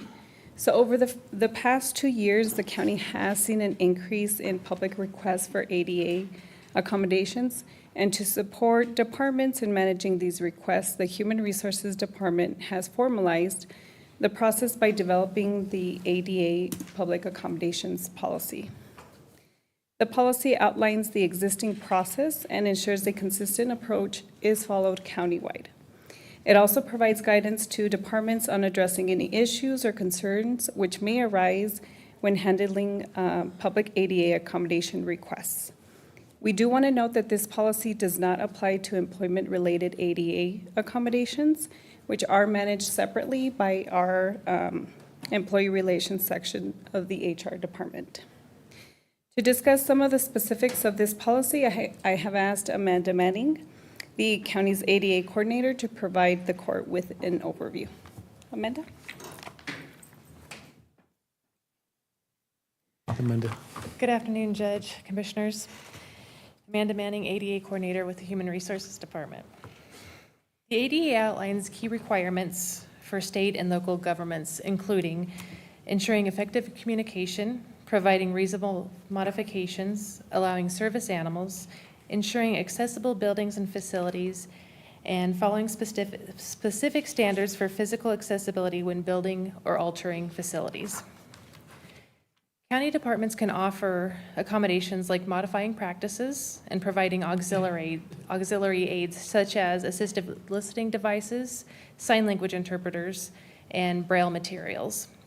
Some accommodations, like American Sign Language interpreters, may require 3 business days' notice, but we cannot always guarantee that we will have an interpreter within that time frame. There are certain aids and services we cannot provide, such as legal counsel, transportation, personal devices such as wheelchairs, hearing aids, prescription glasses, medication, or personal services like medical care. The county is not required to modify policies or provide accommodations if doing so would fundamentally alter the program or impose an undue burden. Each department is responsible for handling their ADA accommodation requests for the public, programs, services, or activities. The ADA Public Accommodations Policy and guidance materials will be available on the HR intranet, or they can contact me. Most requests should be accommodated promptly without requiring proof of disability. However, long-term or frequent service users may need to provide additional medical information if needed if the accommodation is unclear. If a request is denied, the department must submit a written denial to myself, the county attorney's office, and notify the requester with ADA accommodation denial form along with our copy of the county's ADA grievance procedure.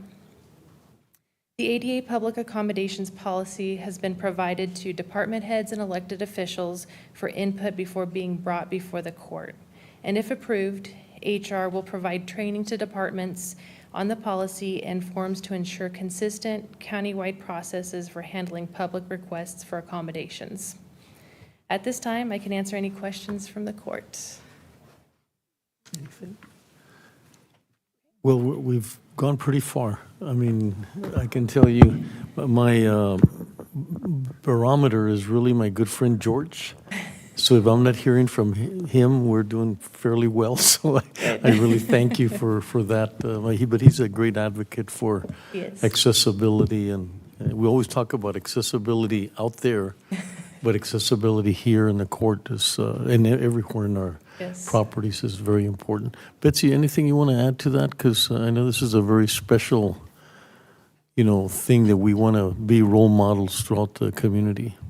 Right, Judge, thank you so much. And this is also just outlines a process that makes sure that we're being consistent, that we're always providing accessibility. And as I think I mentioned in my messaging on this, and with my departments, or with our departments, the ADA is the floor, right? That's the minimum. I've heard from the court that that's what you all want as a minimum. Accessibility is really important, not just looking at it from individuals who have disabilities, but in general for our community. Exactly. And so this process and what it does, it brings us, make sure we're compliant, similar to what we do internally for employees to be able to request accommodations, to be able to have a formal system. This really just further strengthens that process for the public. Really appreciate our team for bringing this forward. If there are no further questions, we request that Commissioners Court approve of the ADA Public Accommodations Policy. We have a motion from Commissioner Leon, a second from Commissioner Stout. Voting is open. Amanda, all of you, Stout? thank you. Thank you very much. Motion carries. And just real quick, I did get a message from Luis Enrique Chu from Volarsil, and he said that he wanted to thank the judge and commissioners for making accommodations to ensure that people with disabilities in the county receive the appropriate accessible services to everyone and everyone in the county needs. So thank you very much. Thank you. Felicidades. Thank you.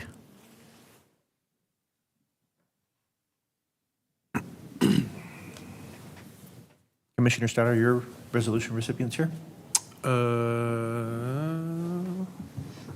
Let me perfect timing. Let me check.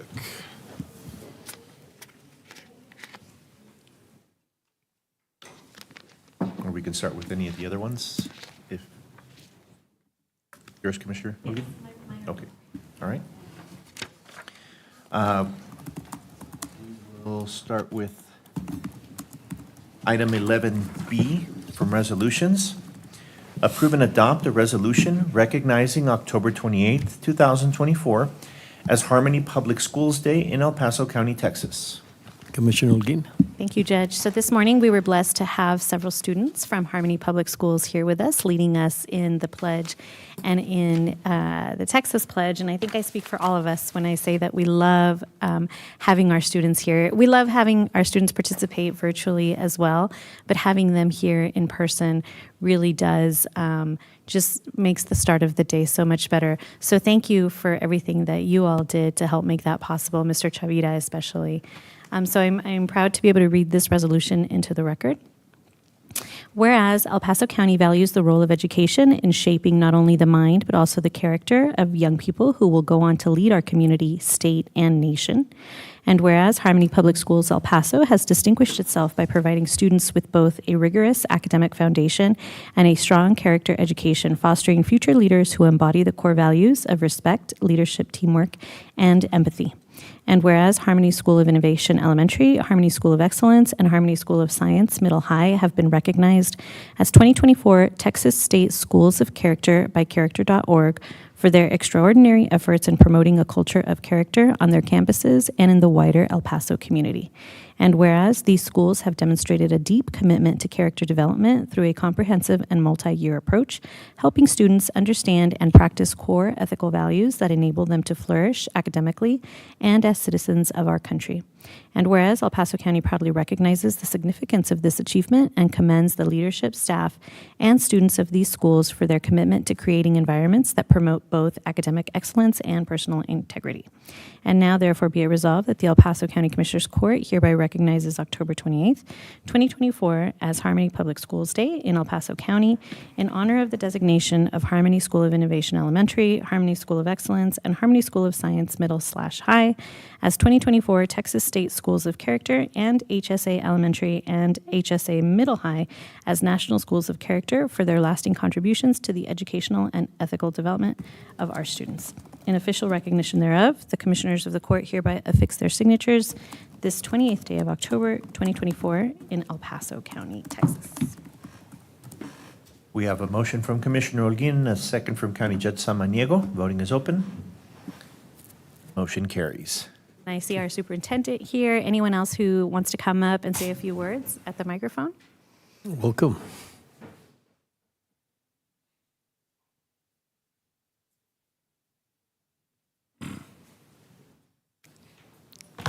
Welcome. Good afternoon. Thank you. My name is Marco Smith. I'm the principal at Harmony School of Science, El Paso Middle High. Thank you for the opportunity to highlight Harmony Public Schools, West Texas' incredible achievements. Since opening our first campus in 2006, Harmony's El Paso campuses have become a leading public charter district, providing high-quality STEM education to over 4,300 students across 6 campuses. We take pride in our commitment to character education, which is central to our mission. Harmony has the most School of Character awardees in America, with 6 out of 7 campuses in El Paso recognized with state or national designations. This makes us the only district in the El Paso region to receive such a recognition. Our focus on character not only fosters academic success, but also equips students with essential life skills. Alongside our character initiatives, we emphasize college readiness through advanced coursework and partnerships with local institutions. Through innovative STEM programs and extracurricular activities, we empower every child to explore their passions and prepare a bright future.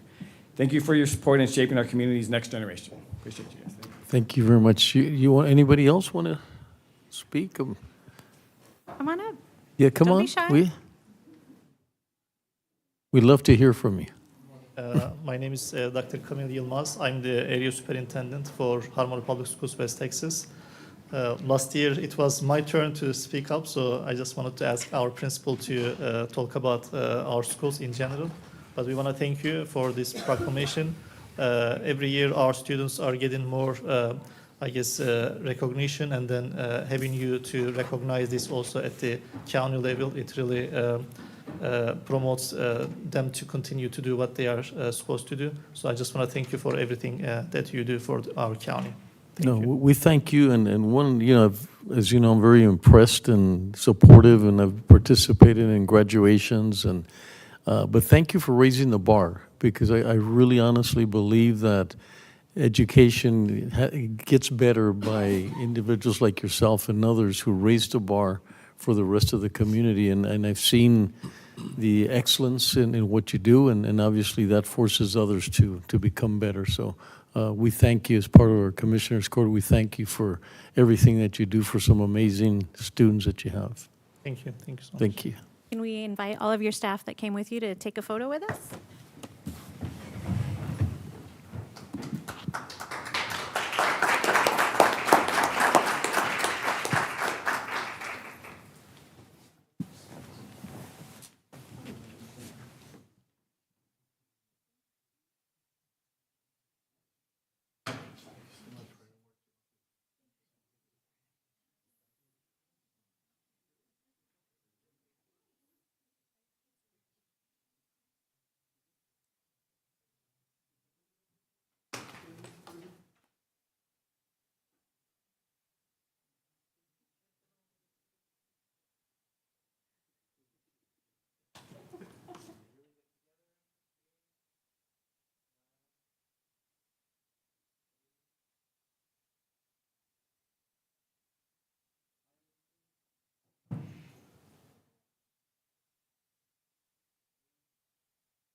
Thank you so much again.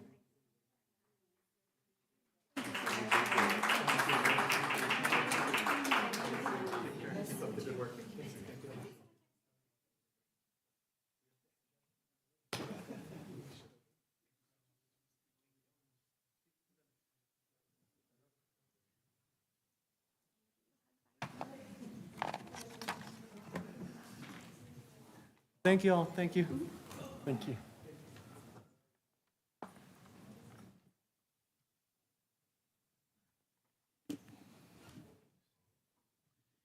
Item 11C, approve and adopt a resolution recognizing October 28, 2024 as Sergio Troncoso Day in El Paso County, Texas.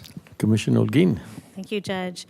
I am so honored to be able to present this resolution to someone from the Isleta area who has truly been an inspiration to the community and especially to the students of that area. Sergio, I'm so glad he does not live here in El Paso. He happened to be, we were very lucky that he happened to be here accepting more recognitions for his work. And so when I saw that, I took the opportunity to ask him to join us today so that he could receive this resolution. So I'm glad you were able to stay in town a little bit longer. Whereas Sergio Troncoso, a born and raised El Pasoan from rural Isleta, is a renowned author, editor, and educator. His perspective on the U.S.-Mexico border, the challenges faced by the immigrant community, and the value of opportunity for young people in underprivileged areas was shaped by his early life experiences in El Paso. And whereas Sergio Troncoso is a proud graduate of Isleta High School, where he marked the beginning of his career in writing as editor of the school newspaper, exploring cultural, psychological, and philosophical borders through literature. The Isleta Public Library branch in the Mission Valley was renamed the Sergio Troncoso Branch Library in 2014 in recognition of the invaluable contributions Sergio Troncoso has made to the El Paso community and the literary world. And whereas Sergio Troncoso has authored numerous acclaimed works, including Nobody's Pilgrims, A Peculiar Kind of Immigrant's Son, The Last Tortilla and Other Stories, Crossing Borders, Personal Essays, and From This Wicked Patch of Dust, all of which vividly explore the themes of immigration, family, and identity, making a lasting impact on readers locally, nationally, and internationally. And whereas Sergio Troncoso has continuously promoted Mexican American and borderland literature by mentoring authors through teaching at the Yale Writers Workshop, serving as a former president of the Texas Institute of Letters, and lending his knowledge as a judge for prestigious literary awards such as the Penn Faulkner Award for Fiction and the New Letters Literary Award in the essay category, all while encouraging writers from a variety of backgrounds. And whereas, in recognition of his outstanding literary accomplishments and commitment to uplifting voices from the borderland and other marginalized areas, Sergio Troncoso was inducted into the Texas Literary Hall of Fame in 2024.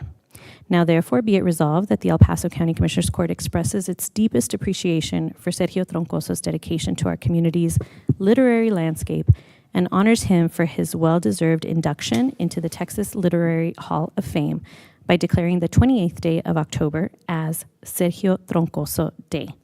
In official recognition thereof, the county judge and commissioners of the court hereby affix their signatures on this 28th day of October, 2024. We have a motion from Commissioner Holguin, a second from Judge Samaniego. Voting is open. Motion carries. All right, Sergio, Thank you, please. Sergio. Welcome. Thank you so much. I'm glad nobody voted against me. But I'm proudly from El Paso. I was born in Hotel Du Hospital, which used to be not far from here. Went to South Loop School and Isleta High. And doesn't matter whether I go to Harvard and Yale, and even beyond that, I will always be writing stories about our community here. I will always be promoting the border and El Paso writers. And any position I get, that's been my mission, to encourage reading among middle school students. I sponsor the Troncoso Reading Prizes every year. In fact, I'll be coming back in December to pay students to read and encourage them to read, but also to get our stories into every library that I can, Harvard Library, Yale Library, and to promote our literature and the familias that we have here. So I'm deeply honored. Thank you very much. And I remain a loyal literary servant of El Paso. Sergio, besides, you have an advocate here from Isleta High School. Oh, no way. I'll let him go first. And absolutely, and being born in Hotel Du, as I was also, that Me building too. no longer exists. But yes, I've never met you. I've heard about you. I've read about you. But congratulations on bringing so much pride to this area. So congratulations and thank you. And I would just say, because I mean, I'm proud of all of my brothers. I was just having, but my brothers also remain very much involved in the community. My older brother Rudy is a teacher of the year at El Dorado High School. Wow.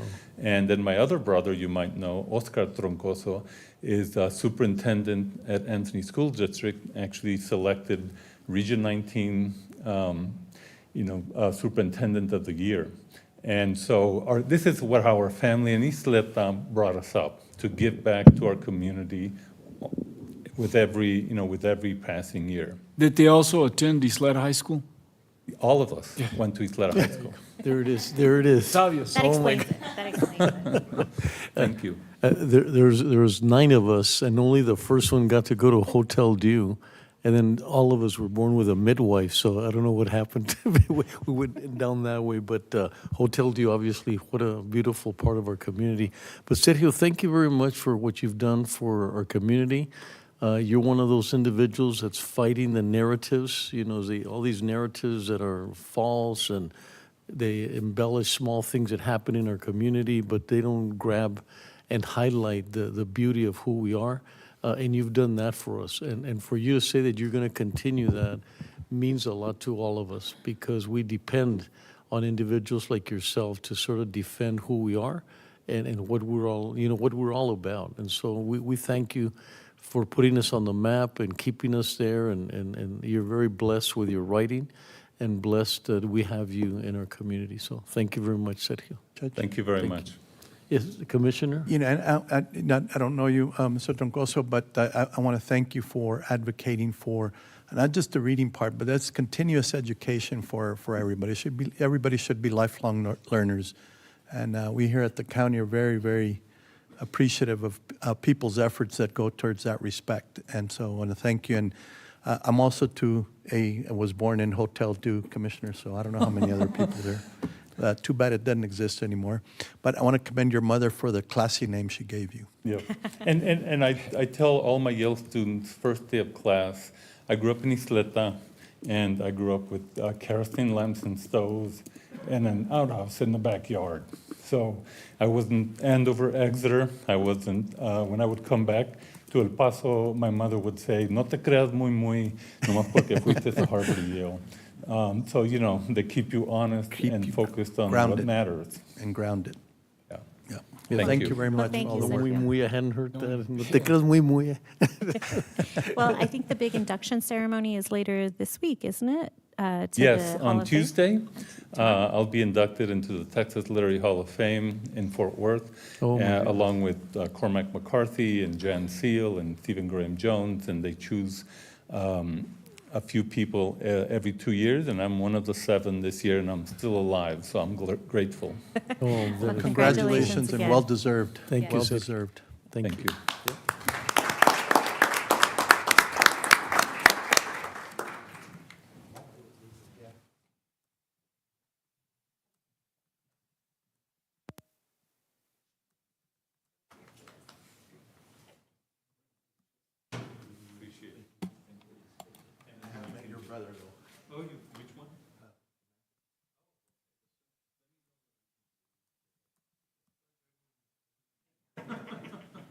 I hear my mother's voice in my head every day.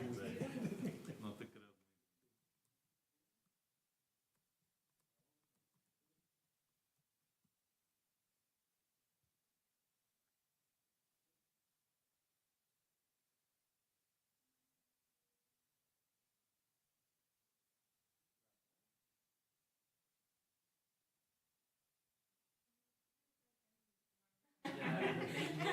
Thank you very much.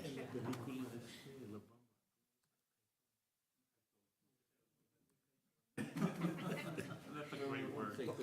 Mucho gusto conocerlo, señor.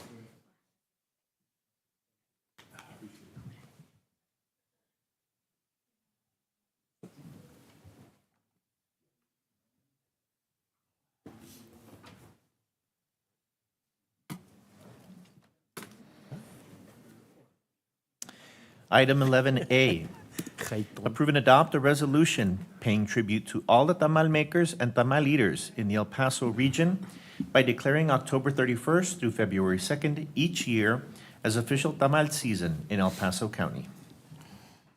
All right. Thank you, Judge and Commissioners. I have the honor of being able to read this resolution into the record. I don't know if we've done this before, but I'm glad that we're doing it now.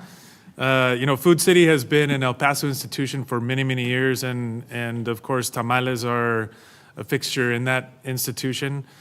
So today we have a number of folks from the Food City, ownership and management. We have Stanley Santos, Melissa Santos, Carlos Lowry III, Rosa Tarango, Richard Elliott, and other managers that work on the tamal crew, Zenaida Banuelos, Norma Delgado, Maria Espinosa, Ninfa Farfan, Rosa Flores, and Juan Roberto Ramirez. So with that, I'm going to read the resolution, and then we'll invite you all to come up to the podium and share a few words with us, okay?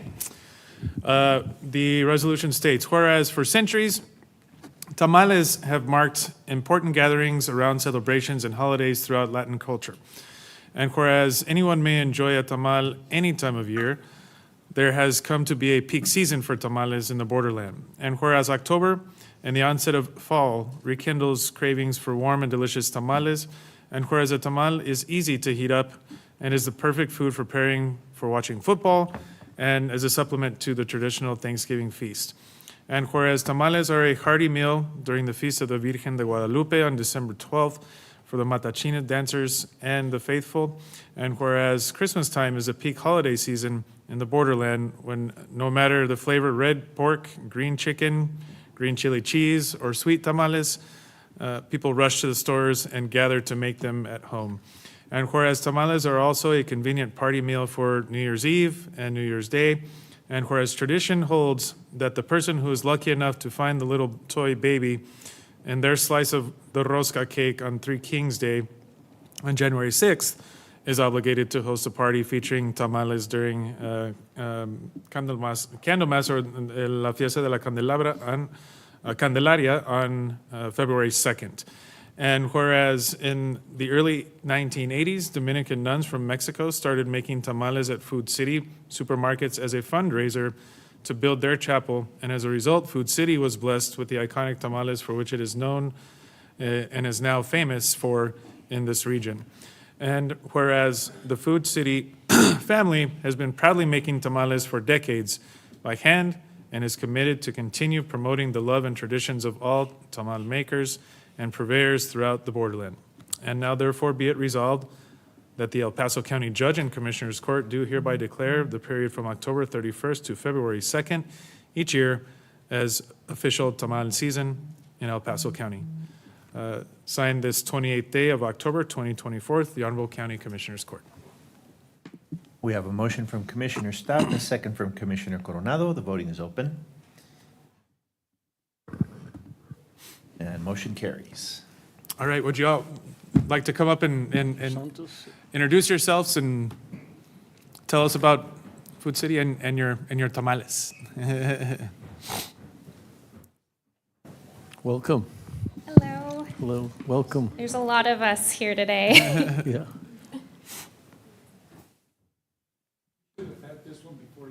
Yes. No, it's dinner.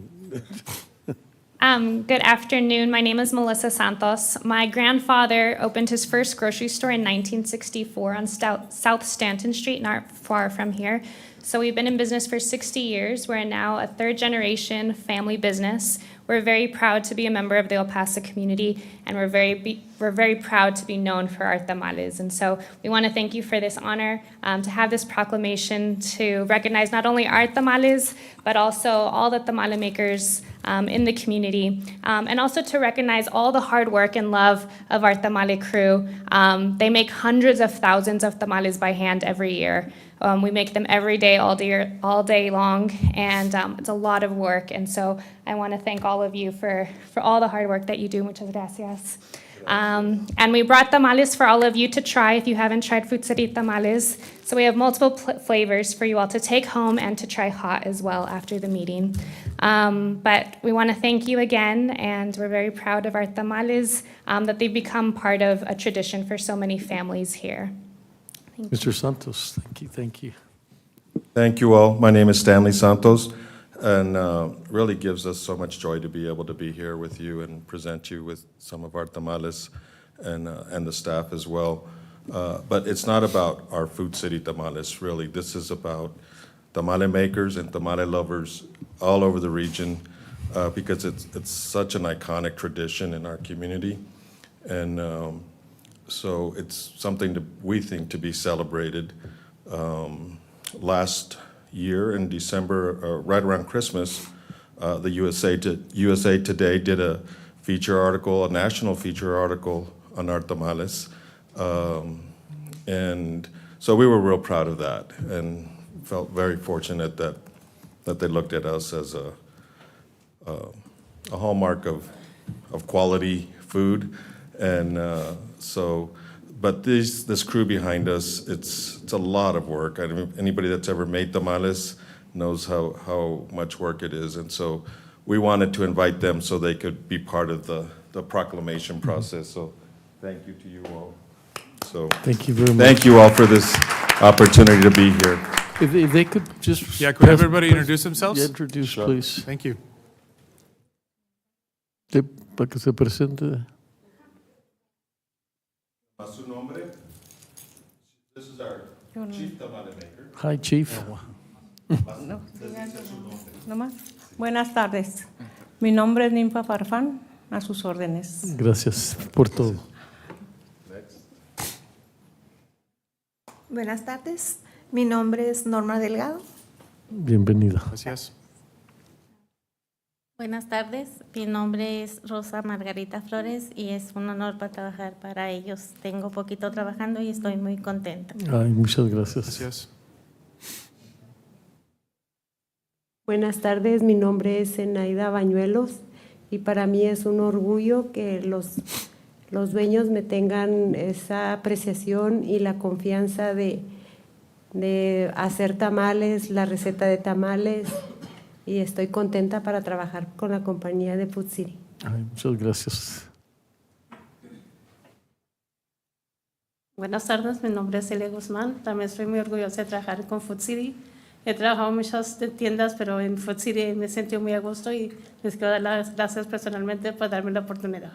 Thank you. Thank you. Buenas tardes, mi nombre es María Espinosa. También estoy muy contenta para trabajar para Food City y hacer los tamales. Gracias. Buenas tardes, mi nombre es Juan Roberto Ramírez y yo quiero darle personalmente las gracias al Señor y la familia Santos por aguantarme durante estos poco más de 9 años y darme la oportunidad de demostrar mi trabajo con mucho esfuerzo y dedicación. Y muchas gracias a ustedes por permitirnos estar aquí. Al contrario, muchas gracias a usted. Buenas tardes, mi nombre es Rosa Tarango, yo soy la gerente de recursos humanos y he tenido la dicha y la bendición de ser parte de esta familia y ser parte de los tamales. Melissa y yo, hace unos años, cuando todavía estábamos en la Paisano, nos metimos de lleno al proceso de tamales. Estábamos ahí desde las 5 de la mañana, empezando, viendo todo el proceso para cómo mejorar, porque Food City hace tamales todo el año, no nada más en la temporada.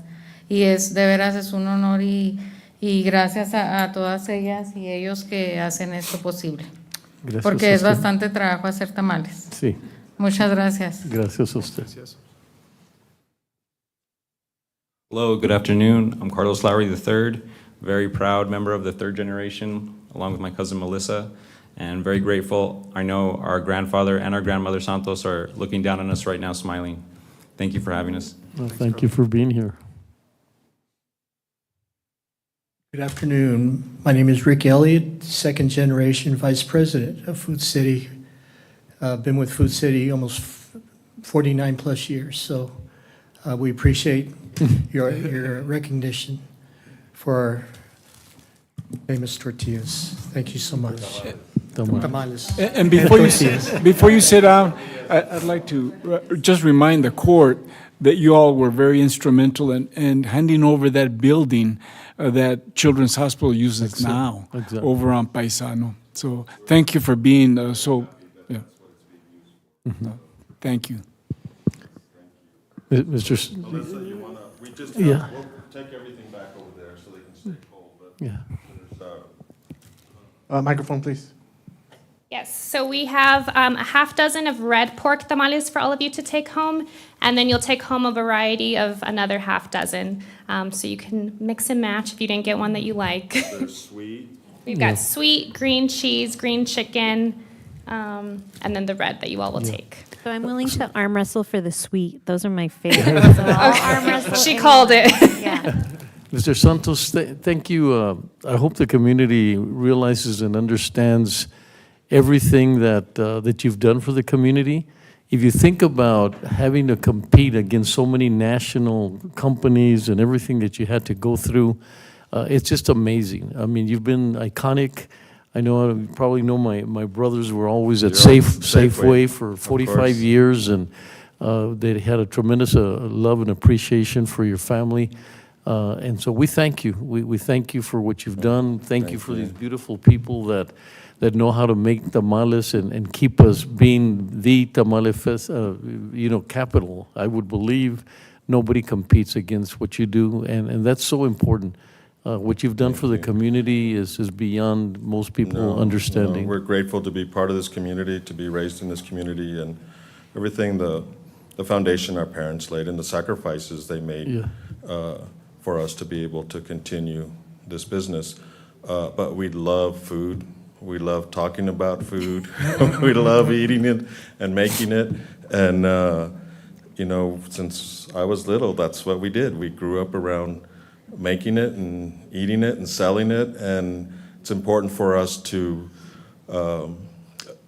communicate that. You know, we do it now through social media, and but it's just, you know, food is such an important part of our culture, and we're proud to be part of that. So thank you all, each one of you, for having us. We appreciate it. And a domer, right?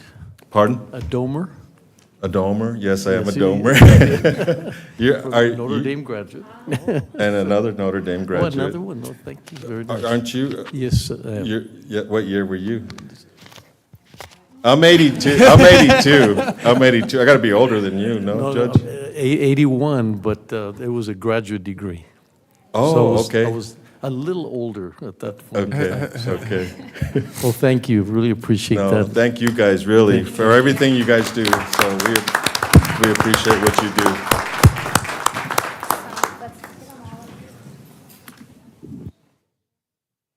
Oh, yeah.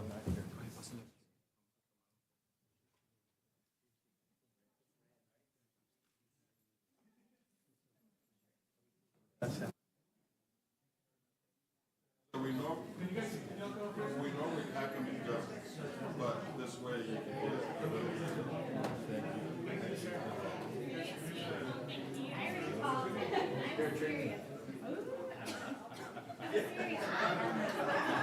Thank you so much.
Thank you.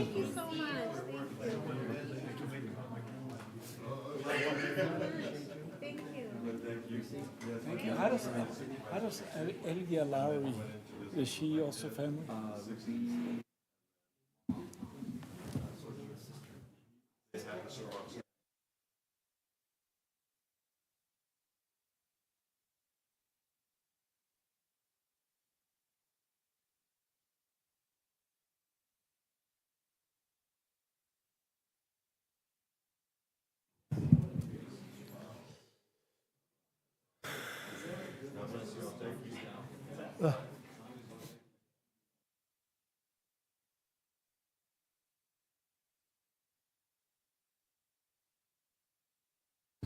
And if anybody wants, after we're done with the meeting, to come over and eat some tamales in the Commissioner's Court suite, we can heat some up for you.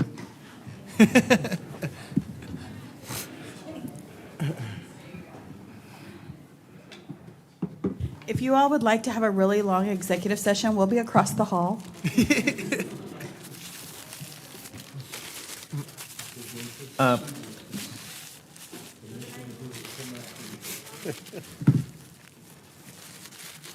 Before we go into executive session, we do have to make findings for a few items.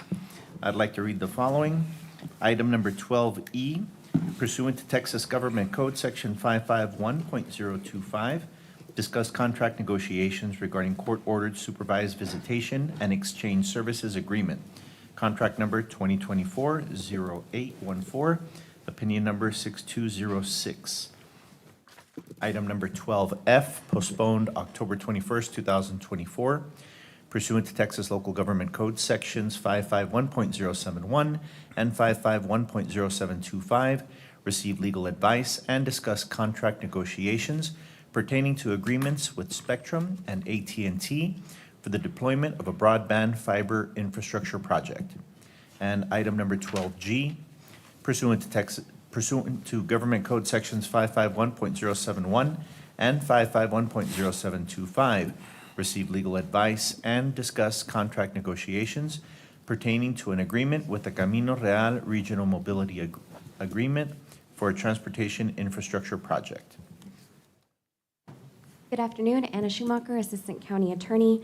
For items 12E, F, and G, staff is asking that these items be taken into executive session pursuant to Texas Government Code Section 551.0725. For item 12E, the county is currently in negotiations with Project Amistad regarding court-ordered supervised visitation and visitation exchange services due to Project Amistad's desire to negotiate a new rate for its agreement, which is subject to auto renewal on a quarterly basis through September 30th, 2025. For item 12F, the county is in negotiations with AT&T Inc. and Spectrum Gulf Coast LLC / Charter Communications Inc. for a potential Chapter 381 Economic Development Broadband Infrastructure Grant Agreement. For item 12G, the county is in negotiations with the Camino Real Regional Mobility Authority for potential amendment to the interlocal and subrecipient agreement for the design and construction of bus passenger shelters. The information to be discussed includes issues involving business and financial information related to those contract negotiations, and the court must be free to discuss those issues without undermining the county's position. Therefore, Assistant County Attorneys Anthony Martinez for item 12E, Erica Rosales-Negaglione for item 12F, and Stephen Ariano for item 12G determined that the deliberation in open meeting concerning these business and financial issues relating to those negotiations would have a detrimental effect on the position of the Commissioners' Court in negotiations. Thus, I am requesting that the Commissioners' Court unanimously vote that deliberations in open meeting would have a detrimental effect on the position of the Commissioners' Court in negotiations, and that all said deliberations take place in a closed session. I would further request that Commissioners' Court direct the county clerk to ensure that all proceedings in closed session be recorded. If the Commissioners' Court agrees, I need a motion and a second and a recorded vote at this time that executive session items 12E, F, and G for items 12E, F, and G, please, and a copy of these legal memos have been provided to the county clerk to be made part of the official court records. Do I have a motion? We have a motion from Commissioner Stout, a second from Commissioner Coronado. Voting is open.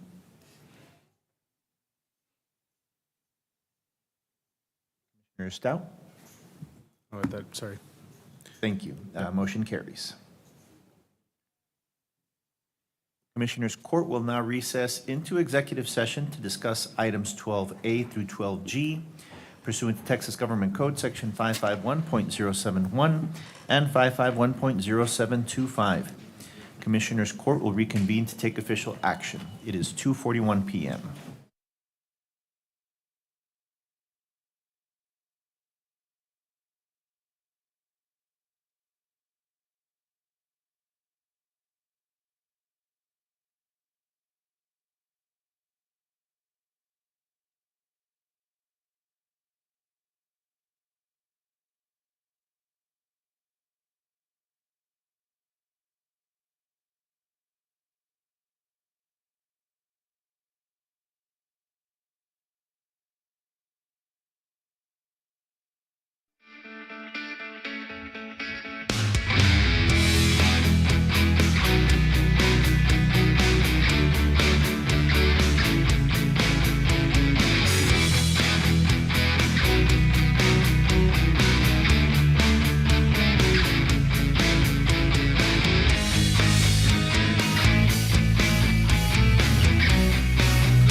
your children to stay current on all their routine vaccines. Also, children 5 and older are not eligible for the COVID-19 vaccine. I am current on all my vaccines, and I also get the COVID vaccine so I and my loved ones can be protected. You and your kid should get the vaccine too, and if you've already gotten the vaccine, you should get your booster. For your child's routine vaccines, visit ephealth.com. We know how much you love your children, so remember, don't hesitate, vaccinate. Es importante que sus hijos tengan todas sus vacunas. Además de las vacunas rutinas, los niños mayores de 5 años ahora son elegibles para la vacuna de COVID-19. La vacuna COVID-19 es gratis.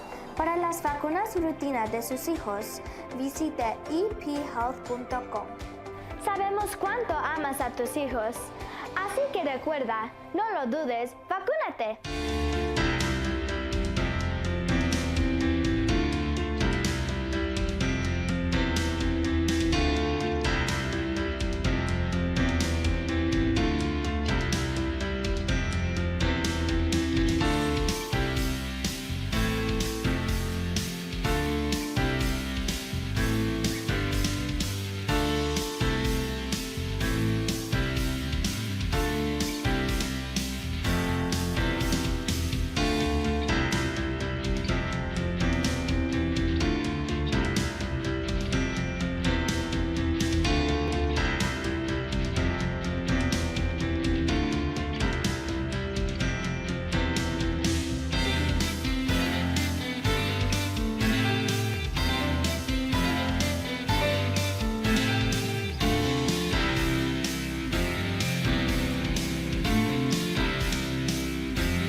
current on all their routine vaccines.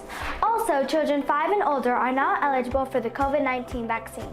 I'm current on all my vaccines, and I also get the COVID vaccine so I and my loved ones can be protected. You and your kid should get the vaccine too, and if you've already gotten the vaccine, you should get your booster. For your child's routine vaccines, visit ephealth.com. We know how much you love your children, so remember, don't hesitate, vaccinate. Es importante que sus hijos tengan todas sus vacunas. Además de las vacunas rutinas, los niños mayores de 5 años ahora son elegibles para la vacuna de COVID-19. La vacuna COVID-19 es gratis. Para las vacunas rutinas de sus hijos, visite ephealth.com. Sabemos cuánto amas a tus hijos, así que recuerda, no lo dudes, vacúnate.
stay current on all their routine vaccines.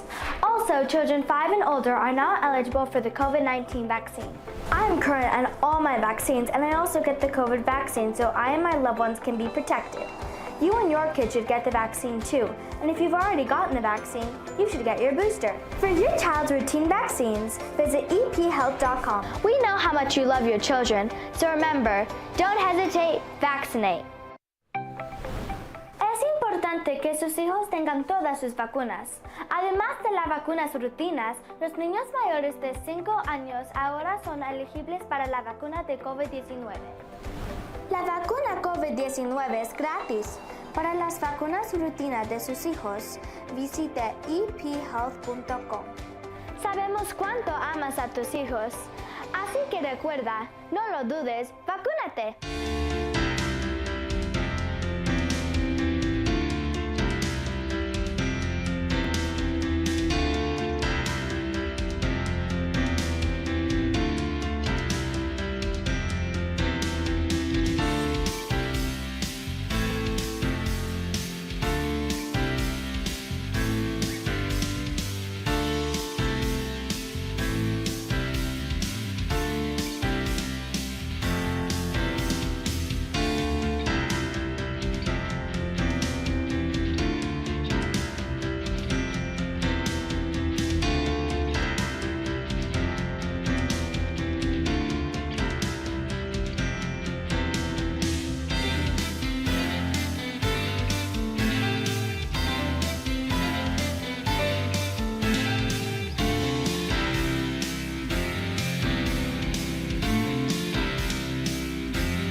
children to stay current on all their routine vaccines. Also, children 5 and older are now eligible for the COVID-19 vaccine. I am current on all my vaccines, and I also get the COVID vaccine so I and my loved ones can be protected. You and your kid should get the vaccine too, and if you've already gotten the vaccine, you should get your booster. For your child's routine vaccines, visit ephealth.com. We know how much you love your children, so remember, don't hesitate, vaccinate. Es importante que sus hijos tengan todas sus vacunas. Además de las vacunas rutinas, los niños mayores de 5 años ahora son elegibles para la vacuna de COVID-19. La vacuna COVID-19 es gratis. Para las vacunas rutinas de sus hijos, visite ephealth.com. Sabemos cuánto amas a tus hijos, así que recuerda, no lo dudes, vacúnate.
children to stay current on all their routine vaccines. Also, children 5 and older are now eligible for the COVID-19 vaccine. I am current on all my vaccines, and I also get the COVID vaccine so I and my loved ones can be protected. You and your kid should get the vaccine too, and if you've already gotten the vaccine, you should get your booster. For your child's routine vaccines, visit ephealth.com. We know how much you love your children, so remember, don't hesitate, vaccinate.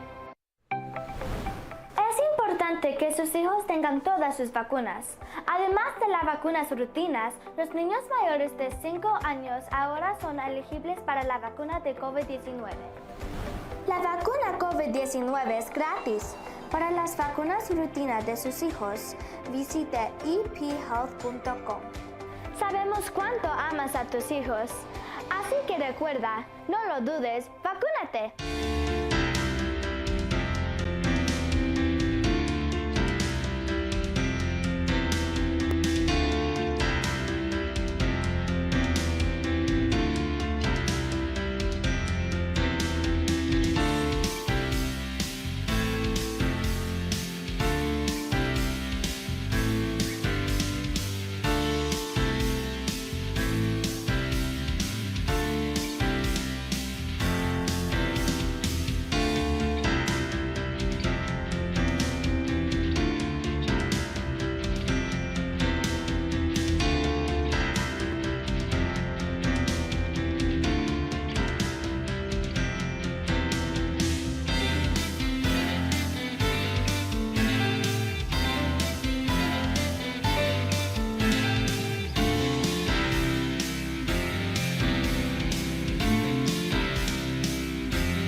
for your children to stay current on all their routine vaccines.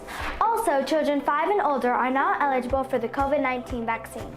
I'm current on all my vaccines, and I also get the COVID vaccine so I and my loved ones can be protected. You and your kids should get the vaccine too, and if you've already gotten the vaccine, you should get your booster. For your child's routine vaccines, visit ephealth.com. We know how much you love your children, so remember, don't hesitate, vaccinate. Es importante que sus hijos tengan todas sus vacunas.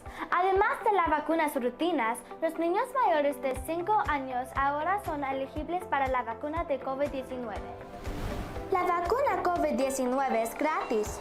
Para las vacunas rutinas de sus hijos, visite ephealth.com. Sabemos cuánto amas a tus hijos, así que recuerda, no lo dudes, vacúnate.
current on all their routine vaccines. Also, children 5 and older are now eligible for the COVID-19 vaccine. I'm current on all my vaccines, and I also get the COVID vaccine so I and my loved ones can be protected. You and your kid should get the vaccine too, and if you've already gotten the vaccine, you should get your booster. For your child's routine vaccines, visit ephealth.com. We know how much you love your children, so remember, don't hesitate, vaccinate. Es importante que sus hijos tengan todas sus vacunas. Además de las vacunas rutinas, los niños mayores de 5 años ahora son elegibles para la vacuna de COVID-19. La vacuna COVID-19 es gratis. Para las vacunas rutinas de sus hijos, visite ephealth.com. Sabemos cuánto amas a tus hijos, así que recuerda, no lo dudes, vacúnate.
current on all their routine vaccines. Also, children 5 and older are now eligible for the COVID-19 vaccine. I am current on all my vaccines, and I also get the COVID vaccine so I and my loved ones can be protected. You and your kid should get the vaccine too, and if you've already gotten the vaccine, you should get your booster. For your child's routine vaccines, visit ephealth.com. We know how much you love your children, so remember, don't hesitate, vaccinate. Es importante que sus hijos tengan todas sus vacunas. Además de las vacunas rutinas, los niños mayores de 5 años ahora son elegibles para la vacuna de COVID-19. La vacuna COVID-19 es gratis. Para las vacunas rutinas de sus hijos, visite ephealth.com. Sabemos cuánto amas a tus hijos, así que recuerda, no lo dudes, vacúnate.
remind children to stay current on all their routine vaccines. Also, children 5 and older are now eligible for the COVID-19 vaccine. I'm current on all my vaccines, and I also get the COVID vaccine so I and my loved ones can be protected. You and your kid should get the vaccine too, and if you've already gotten the vaccine, you should get your booster. For your child's routine vaccines, visit ephealth.com. We know how much you love your children, so remember, don't hesitate, vaccinate. Es importante que sus hijos tengan todas sus vacunas. Además de las vacunas rutinas, los niños mayores de 5 años ahora son elegibles para la vacuna de COVID-19. La vacuna COVID-19 es gratis. Para las vacunas rutinas de sus hijos, visite ephealth.com. Sabemos cuánto amas a tus hijos, así que recuerda, no lo dudes, vacúnate.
children to stay current on all their routine vaccines.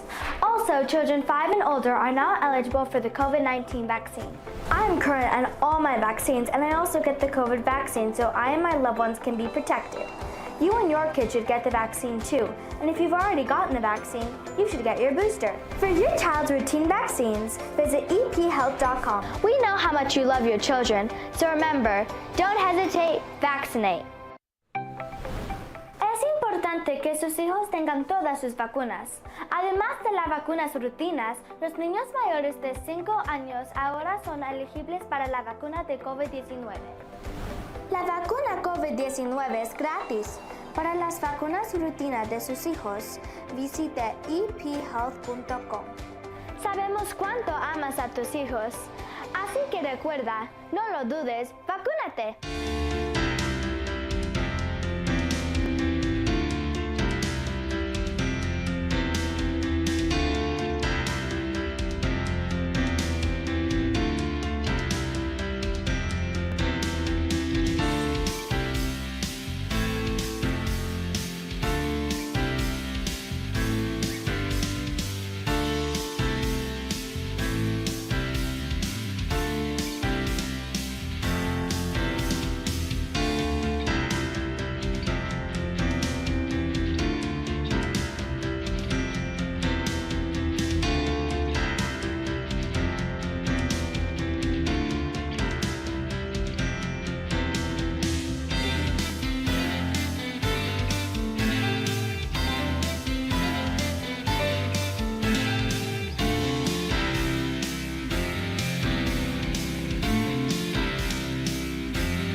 your children to stay current on all their routine vaccines. Also, children 5 and older are now eligible for the COVID-19 vaccine. I am current on all my vaccines, and I also get the COVID vaccine so I and my loved ones can be protected. You and your kid should get the vaccine too, and if you've already gotten the vaccine, you should get your booster. For your child's routine vaccines, visit ephealth.com. We know how much you love your children, so remember, don't hesitate, vaccinate. Es importante que sus hijos tengan todas sus vacunas. Además de las vacunas rutinas, los niños mayores de 5 años ahora son elegibles para la vacuna de COVID-19. La vacuna COVID-19 es gratis. Para las vacunas rutinas de sus hijos, visite ephealth.com. Sabemos cuánto amas a tus hijos, así que recuerda, no lo dudes, vacúnate.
on all their routine vaccines. Also, children 5 and older are now eligible for the COVID-19 vaccine. I am current on all my vaccines, and I also get the COVID vaccine so I and my loved ones can be protected. You and your kid should get the vaccine too, and if you've already gotten the vaccine, you should get your booster. For your child's routine vaccines, visit ephealth.com. We know how much you love your children, so remember, don't hesitate, vaccinate. Es importante que sus hijos tengan todas sus vacunas. Además de las vacunas rutinas, los niños mayores de 5 años ahora son elegibles para la vacuna de COVID-19. La vacuna COVID-19 es gratis. Para las vacunas rutinas de sus hijos, visite ephealth.com. Sabemos cuánto amas a tus hijos, así que recuerda, no lo dudes, vacúnate.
stay current on all their routine vaccines. Also, children 5 and older are not eligible for the COVID-19 vaccine. I'm current on all my vaccines, and I also get the COVID vaccine so I and my loved ones can be protected. You and your kid should get the vaccine too, and if you've already gotten the vaccine, you should get your booster. For your child's routine vaccines, visit ephealth.com. We know how much you love your children, so remember, don't hesitate, vaccinate. Es importante que sus hijos tengan todas sus vacunas. Además de las vacunas rutinas, los niños mayores de 5 años ahora son elegibles para la vacuna de COVID-19. La vacuna COVID-19 es gratis. Para las vacunas rutinas de sus hijos, visite ephealth.com. Sabemos cuánto amas a tus hijos, así que recuerda, no lo dudes, vacúnate.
them to stay current on all their routine vaccines. Also, children 5 and older are now eligible for the COVID-19 vaccine. I am current on all my vaccines, and I also get the COVID vaccine so I and my loved ones can be protected. You and your kid should get the vaccine too, and if you've already gotten the vaccine, you should get your booster. For your child's routine vaccines, visit ephealth.com. We know how much you love your children, so remember, don't hesitate, vaccinate. Es importante que sus hijos tengan todas sus vacunas. Además de las vacunas rutinas, los niños mayores de 5 años ahora son elegibles para la vacuna de COVID-19. La vacuna COVID-19 es gratis. Para las vacunas rutinas de sus hijos, visite ephealth.com. Sabemos cuánto amas a tus hijos, así que recuerda, no lo dudes, vacúnate.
It's important for your children to stay current on all their routine vaccines. Also, children 5 and older are now eligible for the COVID-19 vaccine. I'm current on all my vaccines, and I also get the COVID vaccine so I and my loved ones can be protected. You and your kids should get the vaccine too, and if you've already gotten the vaccine, you should get your booster. For your child's routine vaccines, visit ephealth.com. We know how much you love your children, so remember, don't hesitate, vaccinate. Es importante que sus hijos tengan todas sus vacunas. Además de las vacunas rutinas, los niños mayores de 5 años ahora son elegibles para la vacuna de COVID-19. La vacuna COVID-19 es gratis. Para las vacunas rutinas de sus hijos, visite ephealth.com. Sabemos cuánto amas a tus hijos, así que recuerda, no lo dudes, vacúnate.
Go ahead.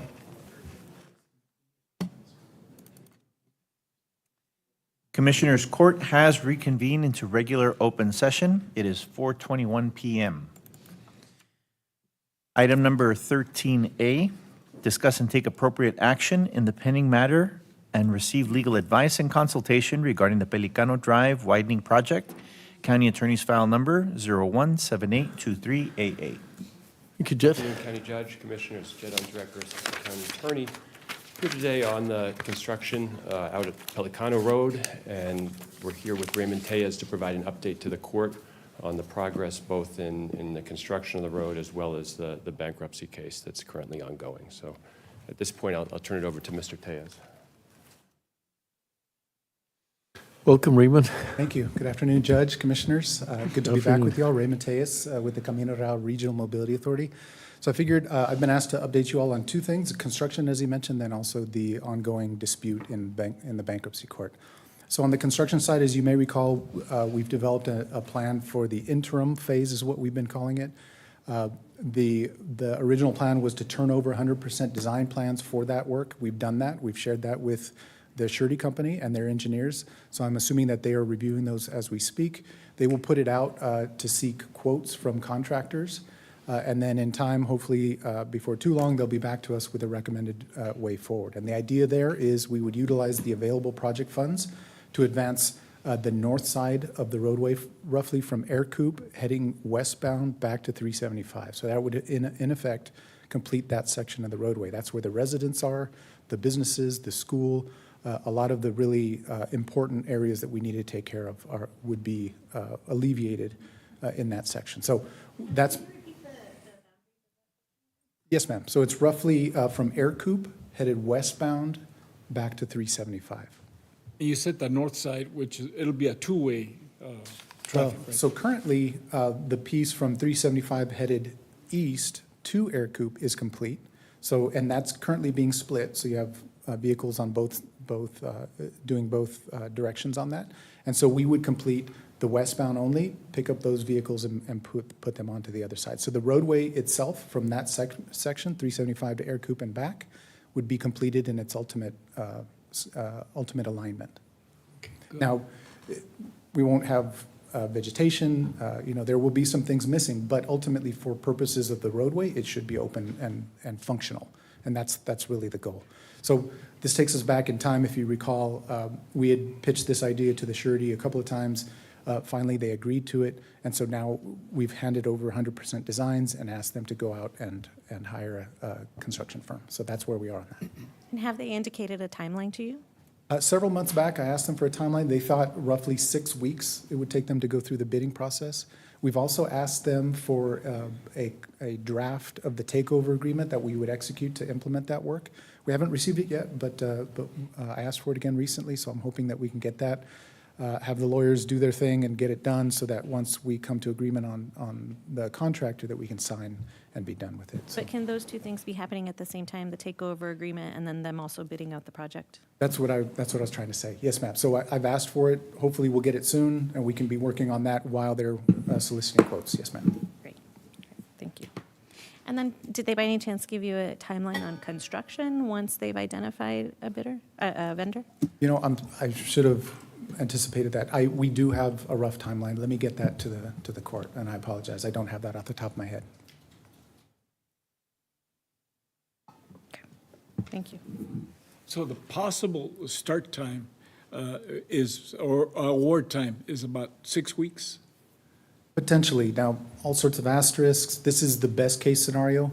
There are lots of things that could trip us up. By way of example, we have a hearing coming up, and that could get messing. But I'll brief you on that next. But the best possible scenario is in some roughly 6 weeks. The surety could have identified a proposed contractor. They have to get with us under the bond. There's a requirement that we have to approve that contractor, but obviously we'll work with them very quickly. So 6 weeks is the best possible version of this. And the surety company's name, I don't think we've ever mentioned it. Who are they? Crum and Forster is the parent company. And then American Fire Insurance is the name of the entity that actually executed the surety bond.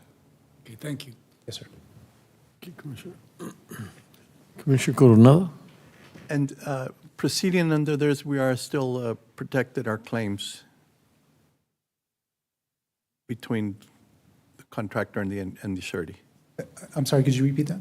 Yeah, we still have protection of our claims within this agreement to proceed anyways. Yes, sir. Sorry. So, yes, very good point. This negotiated approach is completely outside of the litigation that we have, outside of the initial claims that we've submitted to the surety.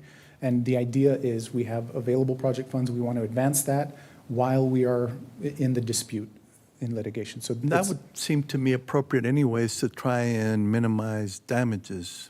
That is the argument that Which both sides should really do under the contractual agreement. totally agree. That's why we've presented to them a couple of times. Yes, sir. And of course, and remind us, when is the next hearing? Is that on the summary judgment? That is the November 13th is the next hearing, and that is, so let me take it back a step. So I think we had briefed you all before. We were headed into mediation earlier this month. Unfortunately, we didn't resolve it, but we did make some headway. In fact, I'll be reaching out again one last time to the trustee in hopes that we can settle this matter before going to the hearing. However, if that last attempt doesn't work, we do have a hearing scheduled for November 13th. That is on our declaratory judgment and associated motion for summary judgment, which has asked the court to make a ruling on the default itself. That's important because if the ruling is that the default was proper, then the surety has to get back to work. Yes, sir. I'll even strengthen, that agreement. We'll be able to add more on top of that. Yes, sir. All right. Thank you. So that's really what I have for you on the construction side and the hearing date coming up. Raymond, so we're looking on the RMA website because we like to provide it for the constituents who are calling requesting updates. But it looks like the website, the update on Pelicano, hasn't been updated since August of 2023. Is there a way that you could go ahead and update that with the updates that you just gave us now? Absolutely. So we've been hesitant to do that because of ongoing litigation, and we've had a couple of versions of it prepped, and then we pulled it back because we've had, the other side is always watching everything that we do. But everything that I've shared with you, I've shared with the board, I've shared with the public on a couple of occasions, so I'm happy to put this into the website. Yes, ma'am. Yeah, I Happy to think do part it. of or a lot of the frustration from the residents, besides the fact that the road hasn't been finished, has to do with feeling like they don't know what's happening. Just feeling that they're not getting any information. So the more that we could keep them informed, I think the better. Yes, ma'am. I can do that. Thank you. Yes. I don't want to say it's good news because We're not there yet. We're not there. Please, nobody say that. Not yet. But we are, I've mentioned this before, we're doing everything that we can, everything that we can think of, we're trying. So I hope you're hearing that from me, and I hope to come back with some good news after the 13th, if not before. Thank you. Long journey, but we appreciate your partnership, Raymond. Thank you. Thank you all. Thank you. Thank you.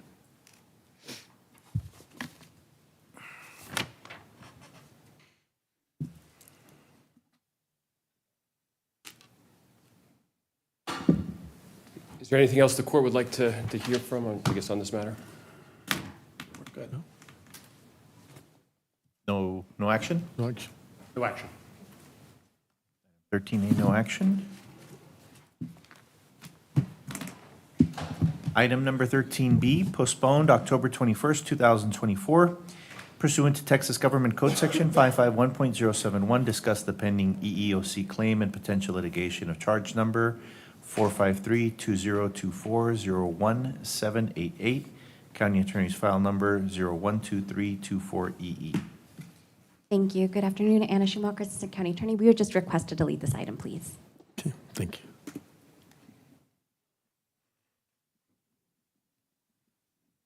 I have a motion from Judge Samaniego and a second from Commissioner Holguin. The voting is open. And the motion carries. We're done, Cesar? And that completes all the items on the agenda, sir. Well, thank you. Thank you. Our translators, everybody, I wish all of you a very happy Halloween week. Come dressed appropriately on Thursday. I don't know what appropriately means, but thank you.